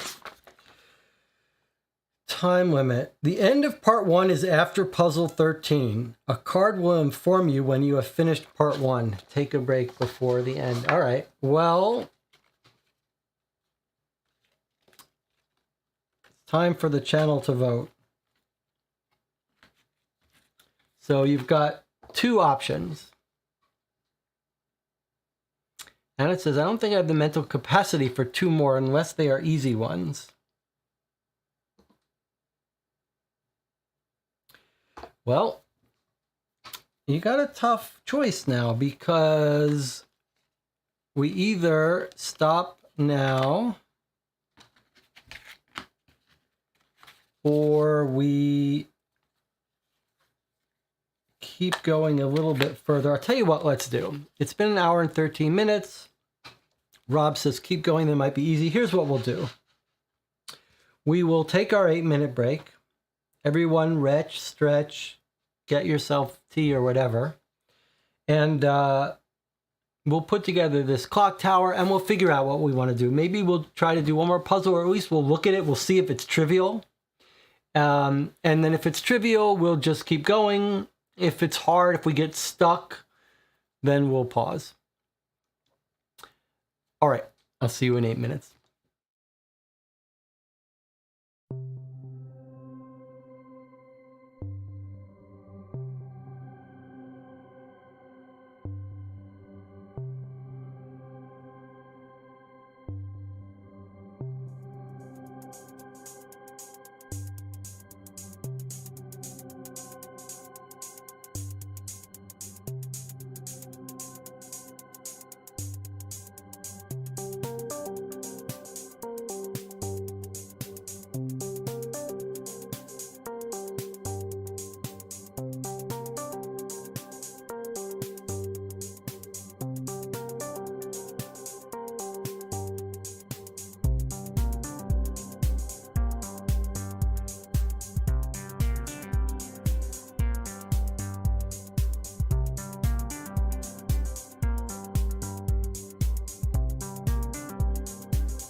All right, we're back.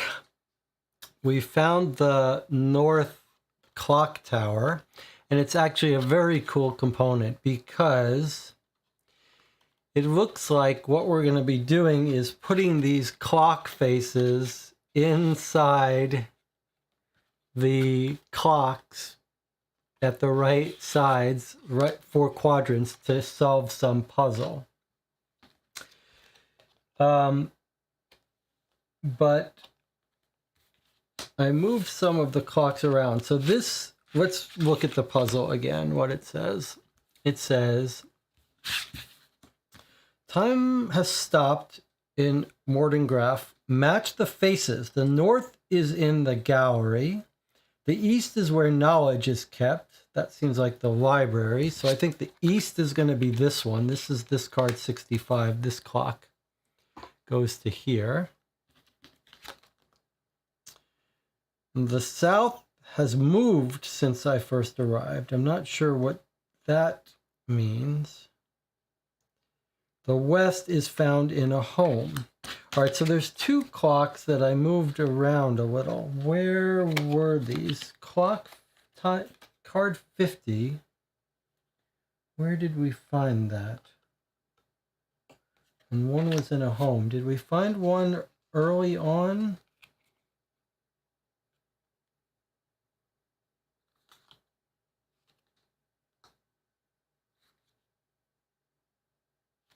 Yes, okay. So in the Boar's Head home from the village, we found the 50 clock. Let's just put that there. That's the home where one clock was. So where did we find clock 29? Here. Right in the North Tower. 29. All right, so we've got all of our clocks. Let's read the back of this again. Button behind the tapestries unlocks the door to the North Tower staircase, so which is right here. We've gone through it. The ramparts are surrounded by a precipitous drop on all sides. There's no escape here. Perhaps the clock tower will hold some answers. So we've climbed up the clock tower. Somehow there's a clock there. It does say 29, right? Yeah, okay. So that's our clock 29 is right there. All right, and the clock tower is on this. So let me move the clock tower here. All right, so this clock is right on this space. All right, so let's look at this again. Which way does it face? So now if we look at this, let's look at this together. 1, 2, 3, 4, 5, 6, 7, 8, 9, 10, 11, 12. Okay, 1 through 12 in Roman numerals. I believe they're all that same 1 through 12, but the colors are different. Can you see? Here's blue at the top. Here's yellow at the top. So, and then there's a symbol here. Any other symbols? Oh, there's the door. What does that symbol say? Is that like a, does that say 3? Or 4? Really hard to see that. Maybe easiest way is for me to just manually zoom in. What on earth? Is a human really supposed to be able to read that?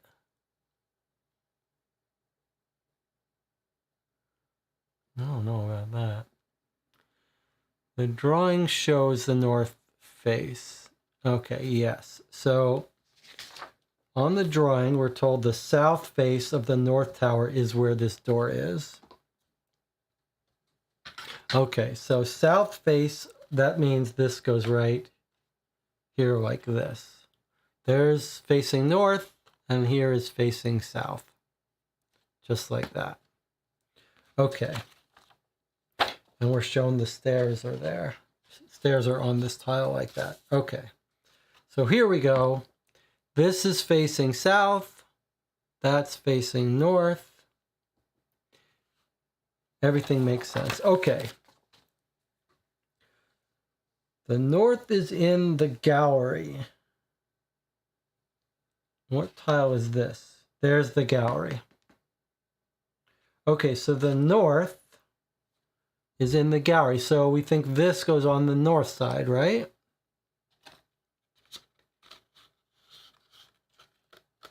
The north side. goes there. Okay. The east is where knowledge is kept. So that's got to be the library, right? So this has got to be east. North, south, west, east. So here's our east clock. How do we know what's right side up? I guess we just got to put them in right side up. All right, this is a tiny bit fiddly, but not really. Okay, so there's our north and our east. The south has moved, but the west is the one in the house. So that's this one, the one we found in the Boar's Head house. So by process of elimination, that tells us that the south is going to be this one.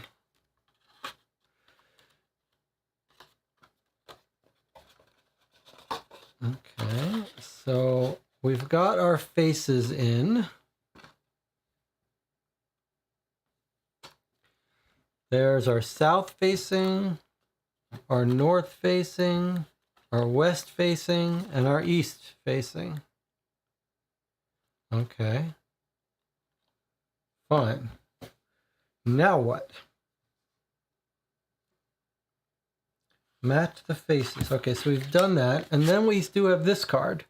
So this seems to be telling us what ring of each of these numbers to use. Green on the outside, blue on the next level deep, yellow, then red. And I think, look what it is. This slots in here to adjust our answer. Very clever. Okay. So, green is on the outer ring. So, we've got an hour hand here on green. And that's the only outer hand on green. Only hour hand on green. So let's say green is going to be a 3, which is the outer ring according to this. So I'm going to change that to 3. Okay. Blue is the next ring. So here's our blue 1. Any other blues? Hour hands? No. So a blue 1 on the next one. Okay, next color is yellow. Looks like we've got a yellow 2 here. No other hour hands on yellow. So our next third ring in is a 2. And then red is our last one. It looks like there's our red right there. Right in the middle. That troubles me a little bit. But that's an 8. So if we turn to an 8 on our then, okay, so this is promising because wait a minute, there's no window. Where's our window? Something went wrong. That can't be right then.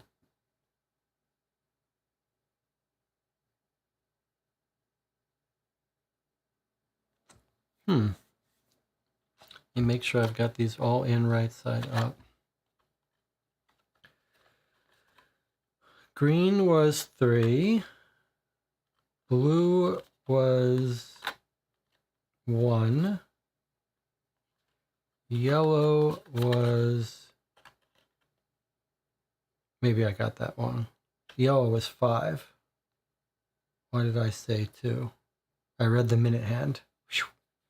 Yellow was 5. And then red is 8. Let's see if that lines up now. No.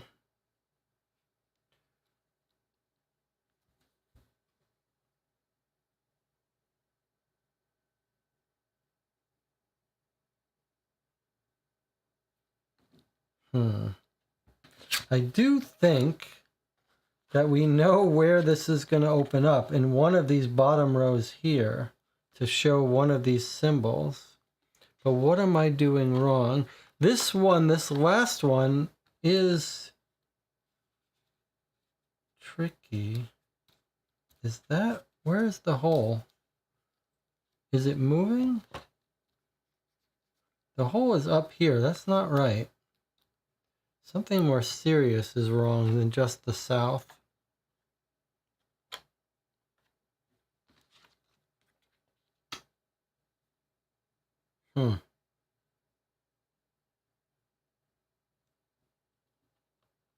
Could it be the minute hand that we should be looking at it?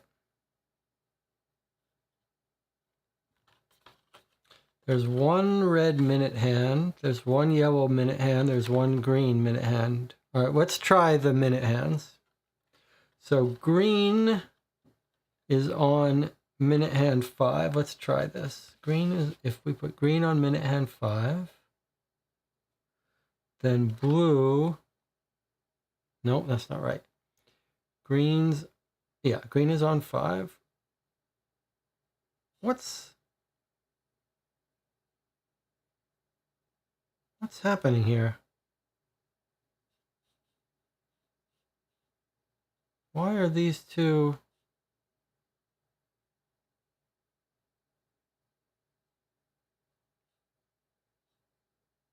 Why are there 2, 4, 5?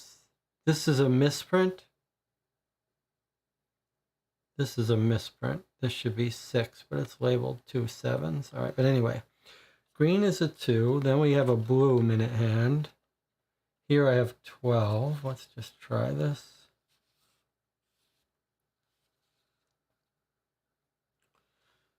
What about a yellow minute hand? Here we've got another 12. I'll check in the chat if you'll tell me to fix anything. And then red minute hand is a 2. 1, 2. That's not right. But you think that's not right either. Okay, what's gone wrong? What's gone wrong?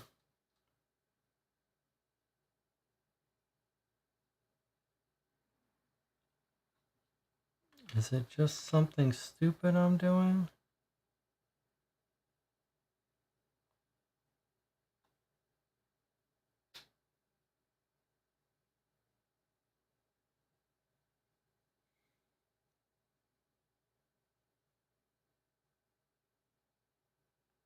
The north is in the gallery. I should have written down where everything is, but that's 17. That's right. The east is where knowledge is kept. That's our 65. North, southwest, east. That should be 65. South it doesn't know about. West is the one we found in a house. That was 50.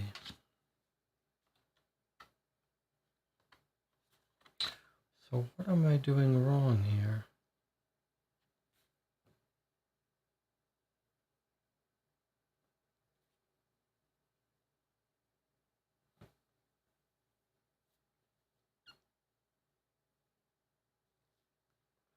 Card orientation. It doesn't make any sense for me that the cards would be upside down.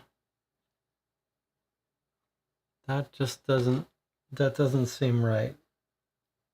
That can't be right. They're face up this way in the clock. They're face up this way in the clock. They're all that way. That's got to be the right way to do it. But then it says the south has moved since I first arrived.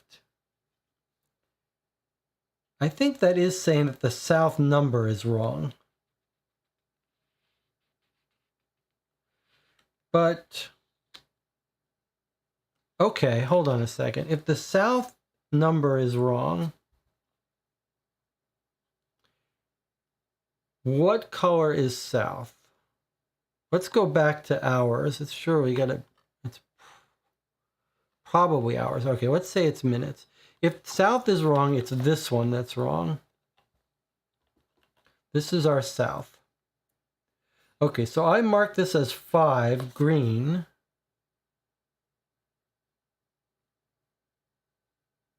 Hold on, let me do these one at a time. The last row was red. Let's still stick with minutes. I said, what? I said 2. That can't be right.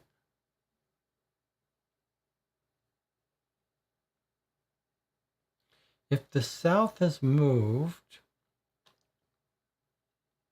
and does this number mean anything to us? If the south has moved, that's this one, then this circle would move. That can't be right.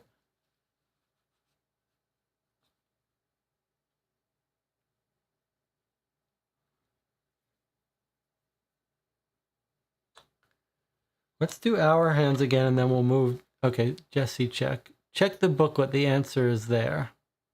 What does that mean? Check the booklet. The answer is there. I don't know what that means. Check the booklet. The answer is there. You mean the rules booklet? You mean the... Long is the color, short is the number. Long is the color, short is the number. That's right. That is what we read, isn't it? Long is the color, short is the number. Okay, let's go again. Long is the color. I think that's what we... I think that's what we did. But let's... No. Long is the... I see. Okay. All right, so let's start again using the minute hand. So they're all in one. So it is the minute hands. We just did it wrong. Okay, so let's just start here. Okay, so green, outer rim. Let me see if I can zoom out. Okay, we got it now. Okay, green is the outer rim. So it's green 1. So the outer rim goes to a 1. Okay. Next up, I guess we can just go through it. No, we don't want to go through it this way. Because south is the one that might move. So that's the one we don't trust.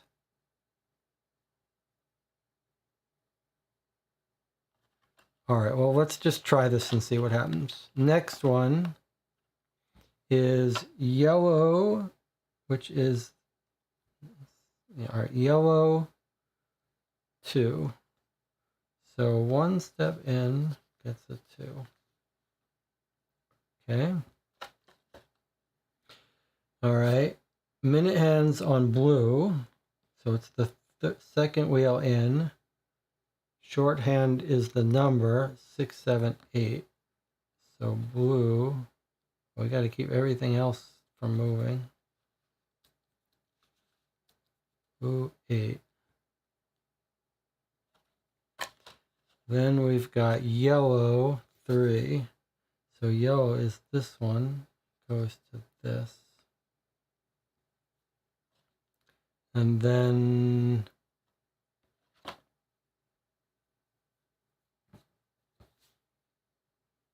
yellow is wrong, okay? Yellow should be 3.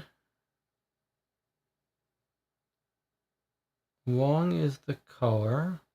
Yellow 3. That's right. Yellow 3 is right. This is the one we don't trust. Red 5. Red 5. Okay, so I got that one wrong at some point. blue 8. That's right. Okay. So what's the one we don't trust? The south one? But what does that mean that we don't trust it?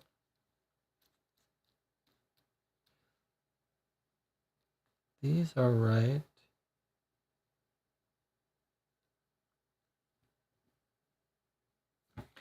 Let me go to the chat for help.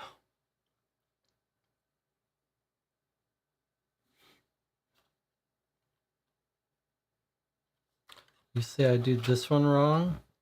Red, which is the innermost one, is at 5. So that's right now. Okay, I can see that the 5, that the red and the yellow line up.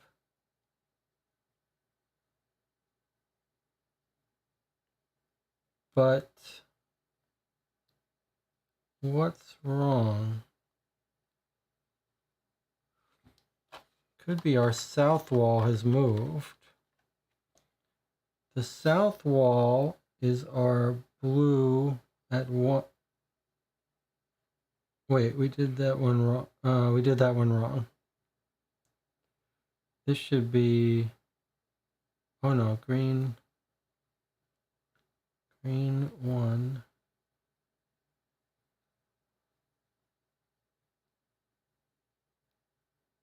Green 1.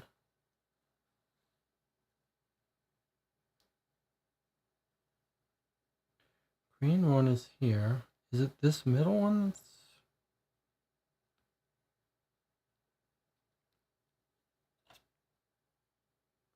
That's one we don't trust. Where's our green?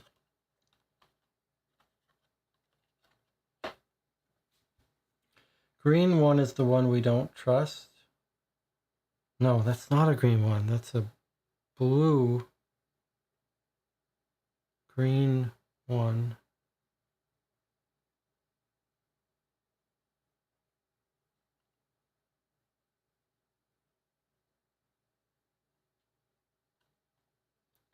The north we trust, and it's right in the blue.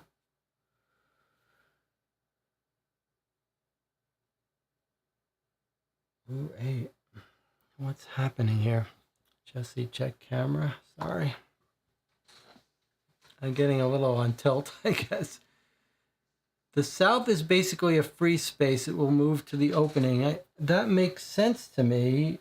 And then this going here makes sense. But it's not right.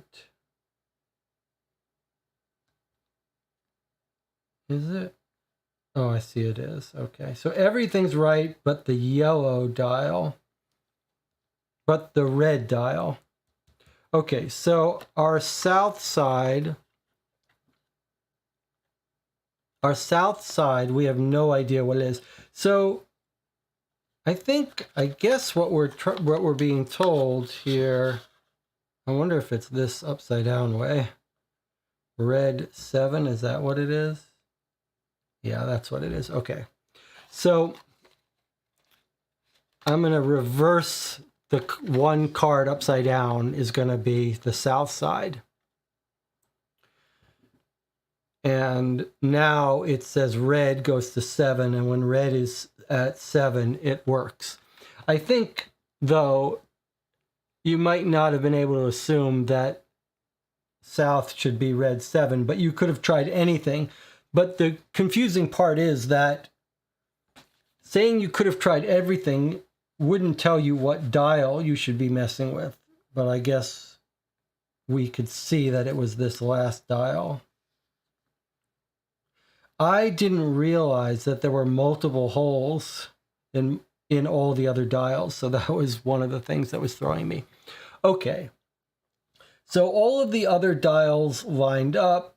It's just this dial was wrong, which was our south. We didn't know that it was our south, but by flipping this card upside down, we did get a workable south clock. All right, that was kind of, well, I think I'm a little bit not at my best. But okay, let's take a look at what this is. So now it's not this symbol though, right? Because it's this. Nicola says this seems wrong.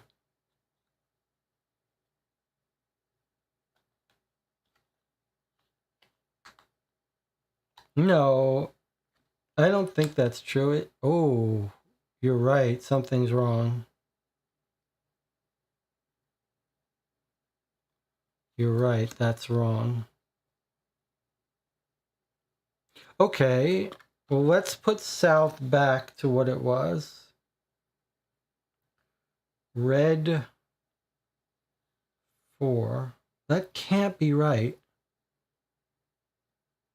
Red 5. Okay, red 5 can be right because I think this is going to replace it with this. So we almost know what this is going to be. But Nicola is right.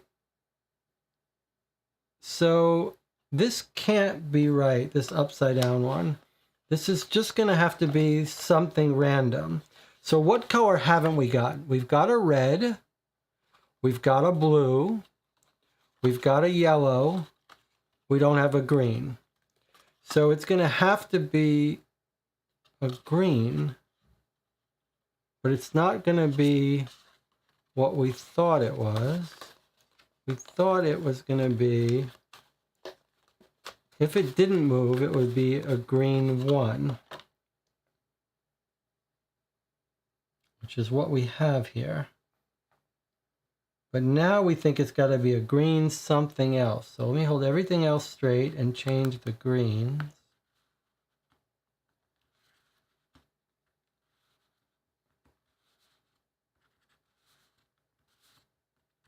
Oh, this is frustrating.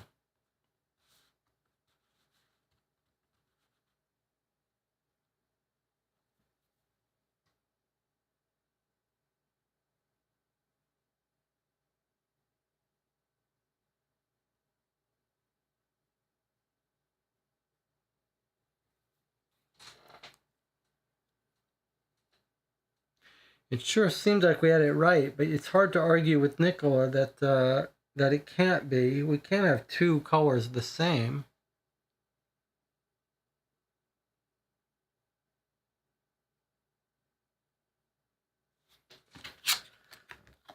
What are we what am I doing wrong like an idiot?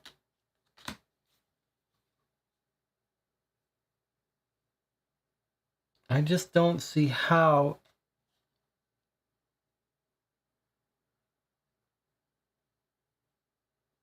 I don't understand in what world you would make it puzzle so that they go upside down. Nothing has suggested to us that that's the way this game would be so arbitrary.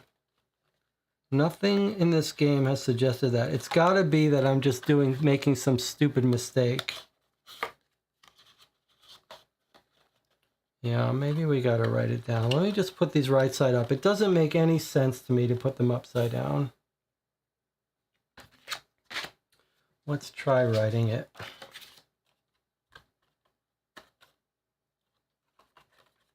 And what is this thing?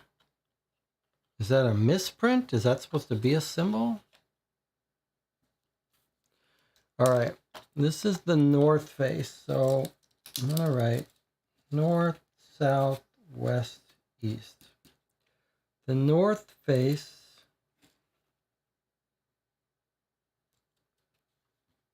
long is the color, short is the number. Okay, so this is blue.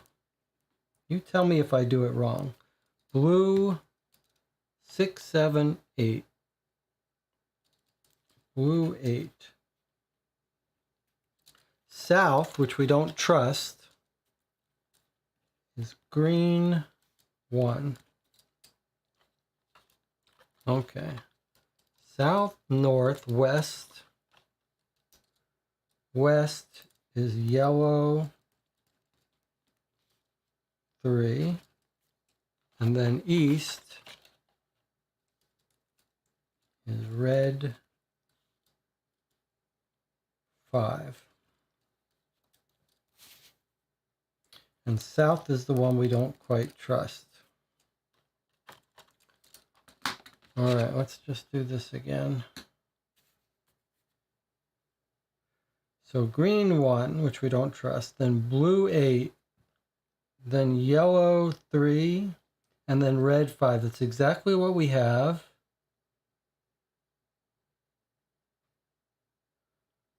And it doesn't work. It doesn't work. Green 1. Blue 8.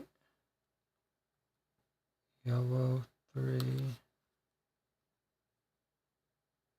Red 5. So the two inner ones line up. If we just move this one, sorry, two inner ones line up. If we move this third ring, we do get a symbol that looks right in the right place, right? For this to replace it? No. Why is that not true? Actually, that doesn't look right then.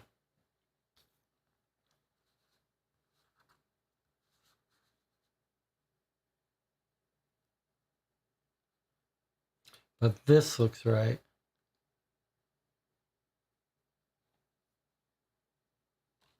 South.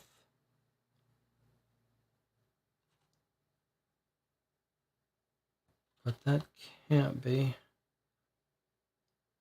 Because then we would have had two reds.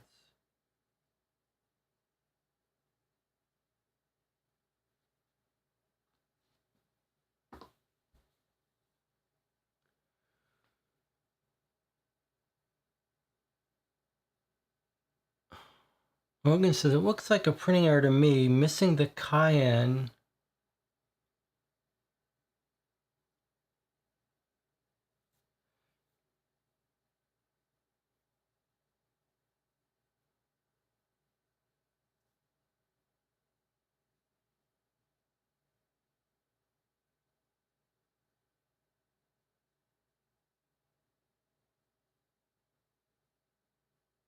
Okay, so Nicola, you're having me try the upside down ones? Okay.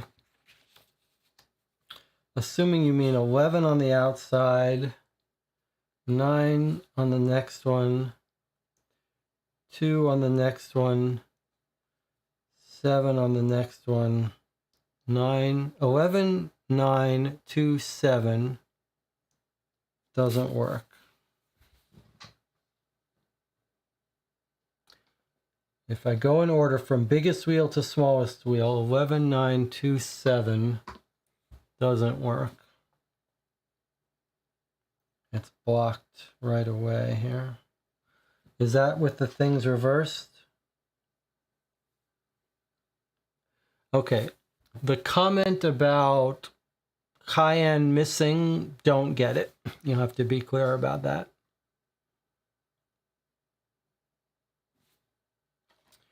Now the numbers are weird because we've got 2 7s, but I assume that's just got to be a misprint because everything else is right. So I believe that's just a misprint. That the 6 should be labeled a 6. It doesn't seem to affect us in any way though.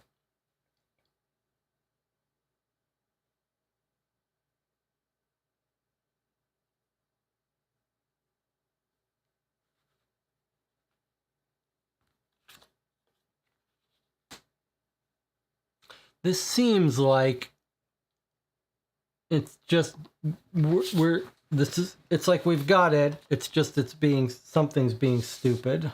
I believe it's just user error. I believe we must be doing something wrong. Long is the color, short is the number. All right. Is it possible I've got these in the wrong slots somehow? There's our south. North is the gallery. East is where knowledge is kept. South has moved. South is the one we can't trust. Let's just take this south off for a second.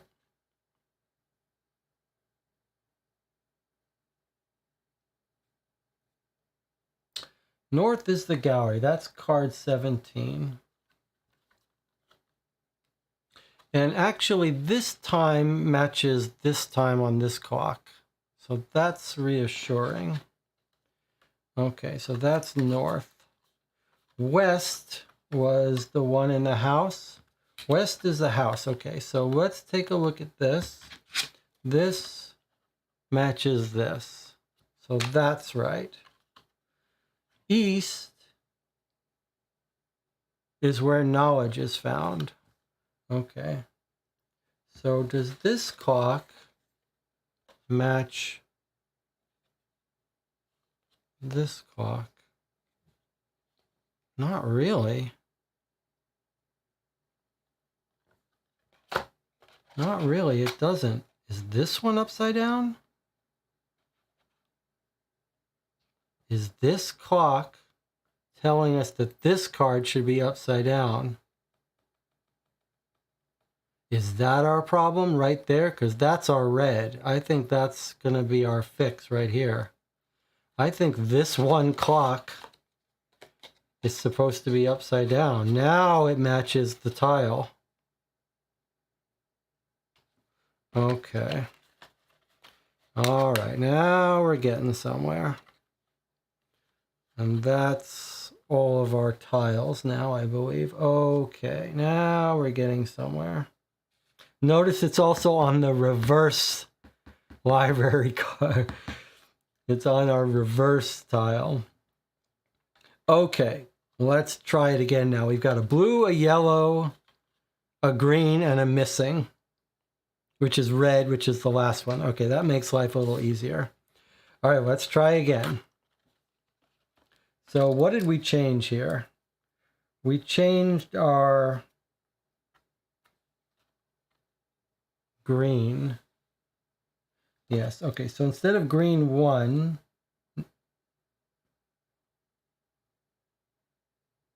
wait.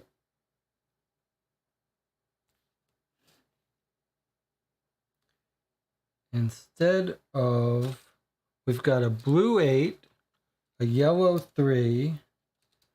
Okay, so instead of our red 3 on the east, now we have a green 11.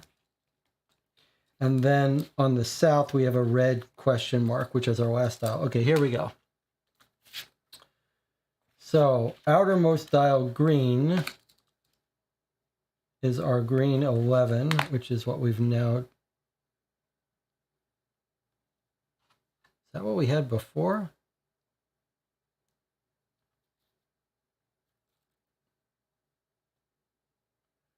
Green 11.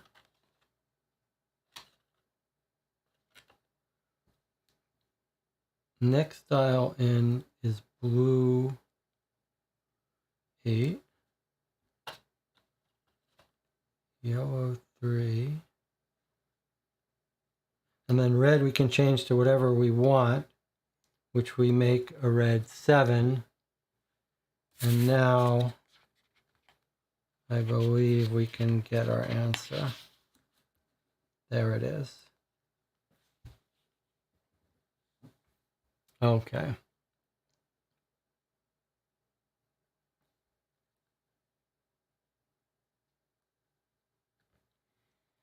Oh, that was a little stressful. And just to confirm, south did move around. Actually, if you put this one in upside down, if you put this one in upside down too, you get the right answer. If you put the south card in upside down, you do get red 7. That's kind of weird. So if you put this library card and the south card upside down, you get the full clock. You don't have to guess at the last one, but you could if you wanted to. Okay. So the answer is a 7. Whoa. That was a little bit tilty.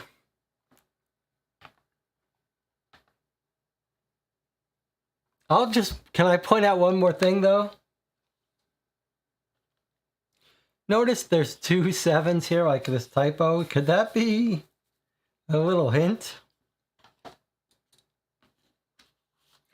Okay, where is our 7? It looks like it's right here. Although there's an upside down 7, that's a little troublesome. But in our case, it's a right side up 7. Looks a little different too. All right, here we go.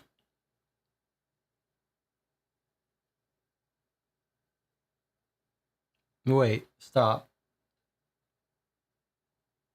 What? I guess that means the clock shown in the entrance doesn't match what you see. What do you mean?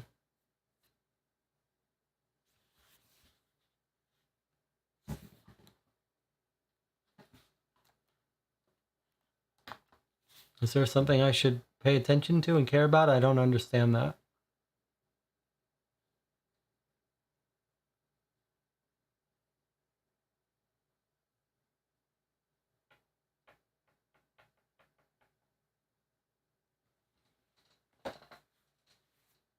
There's a clock on the entrance tower which probably doesn't match the tower like the others.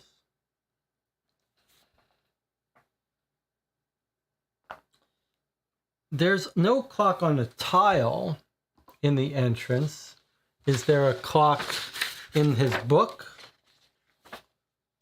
Is that what you mean? This clock? But who knows when he drew that, so that's not relevant.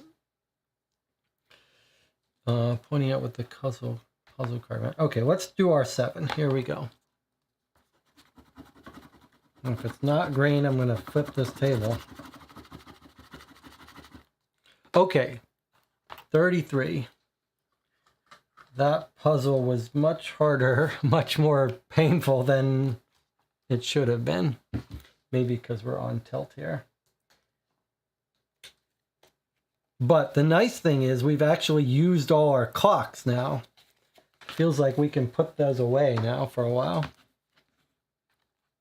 We did this puzzle. We're probably done with this.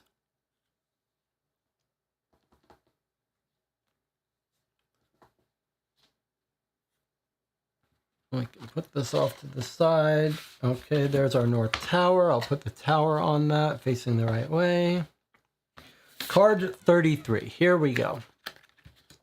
The last puzzle before the break. Before the separate session. Okay. Take the silver knight, its sword, and 1 stand from the box. We finally got our knights. Okay. The stone hand points in one direction, the silvered hand another. Where they meet, a secret hides, a warm touch will uncover. Okay, so we know all about what this is. I think this is going to be easy for us. Look at this craziness. We've got swords of different colors. Each knight has armor of a color and then a sword that matches that. And we're told, we read in somewhere in the book, that the gold sword is special. Okay. Take the silver knight. He's right here. Okay.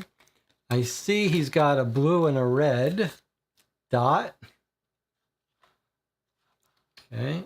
And then we'll want the silver sword, presumably. Okay. So take the silver knight, its sword, and 1 stand from the box. Okay.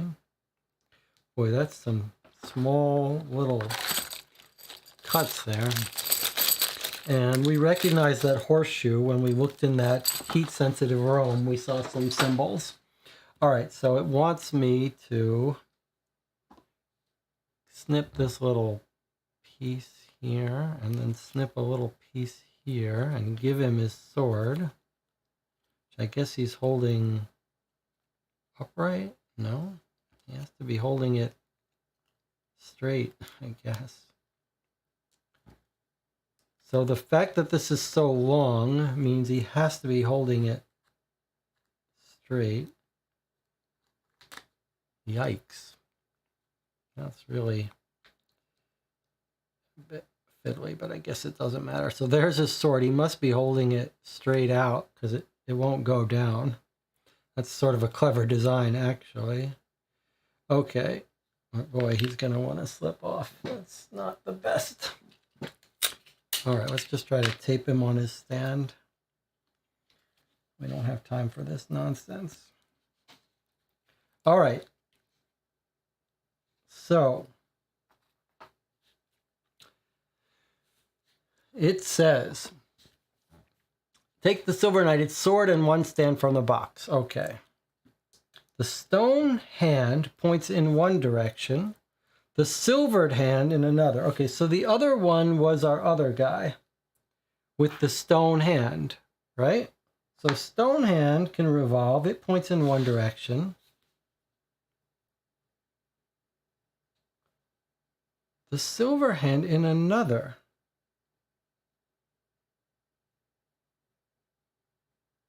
Where they meet, the secret lies.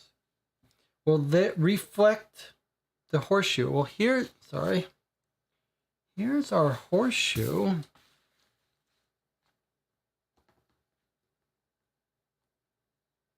Here's our horseshoe. But I'm a little bit confused about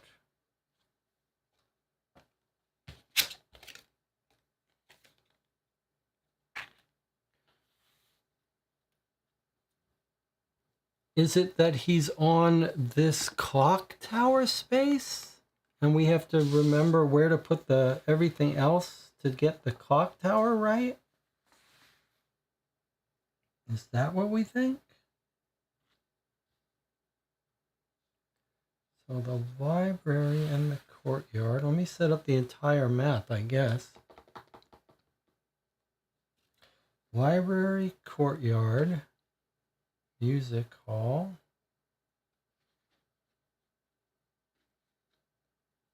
Like this, right? And this is over here like this. You can't see it, but it's over here. Guess if I take this off, you can see it. So here he is facing that way.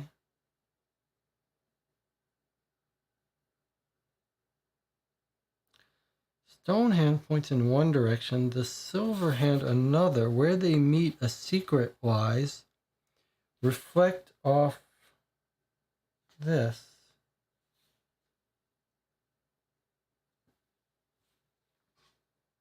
A warm touch will uncover. I don't get it. Oh, he's blue and red. There we go. There we go. You probably, yes. Good. All right, we agree. Okay, we agree. I was just a little bit slow. All right, so I've put the knight with his sword over here. This guy's pointing to the horseshoe. So it looks like it's this one to me. Looks like if we just tweak it a little bit, they're bouncing off this thing, right? This symbol right here. Let's zoom in a little bit.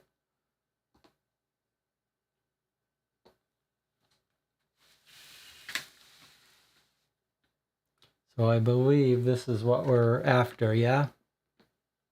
Let's see if I can, there. This is probably the symbol, right?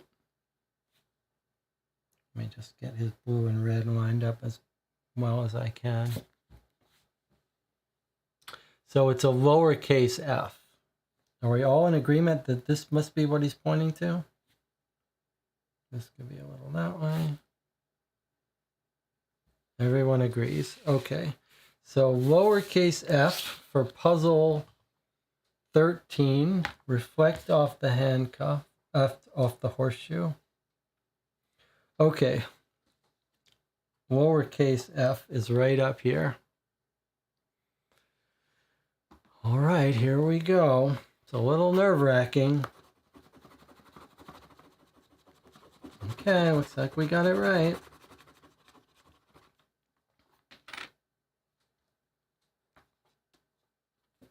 Okay, card number is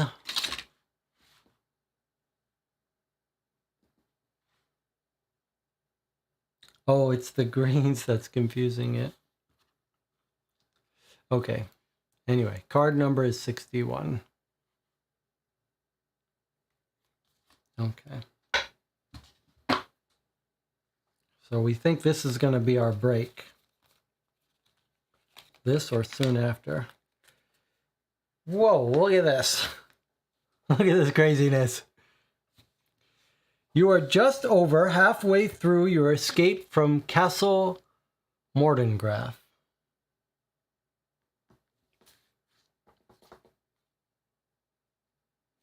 If you wish to take a break, now would be a good time. You may also want to return to part 2 of your escape on another occasion. If you prefer to start part 2 right now, ignore this card and draw card 5. If you're taking a break, pause the timer. If you need to pack anything away, keep the cards and components you have drawn separate from the remaining undrawn cards and components. If you have to pack away the castle tiles, these are the cards and tiles that are needed to construct the castle again up to this point. Oh, that's pretty nice. To restart the game, construct the castle again, and then draw card 5. So that's it. We stop here and we draw card 5, tile 5 to start our next session. Okay. Today is Saturday morning, right? Yes, it's Saturday morning. All right. So we're going to stop here. Boy, that was that was a little bit, that was out there, but boy, it's good I had help from the audience. This was teamwork, because otherwise I would still be in that castle trying to assemble clock tower and get the reverse room. Okay, some clever stuff here. Very impressive set of components. And a little more than halfway. All right, so here's what we're going to do. We're going to stop here. We'll end this session now. Tomorrow, i.e. today, Saturday night, right, in whatever 24 minus 7, 17 hours from now, at 11 p.m. Saturday night Central Time, we will return and play part 2. If you have any suggestions between now and then, you can email me at callitfor2@gmail.com or post, better yet, on the guild. Great work, everyone. Anything else to say in the chat before we sign off? It's been a real pleasure to have everyone join me. I know this is not the best game for showing on YouTube, and we've had our struggles showing everything, but you can't. It worked. It went about as well as one could hope. And we still haven't met this beast yet, but I have a feeling he might be coming out soon. All right, if there's nothing else to say, I hope that all of you can join me tomorrow. I could certainly use the help. And get some sleep. I'll see you tomorrow.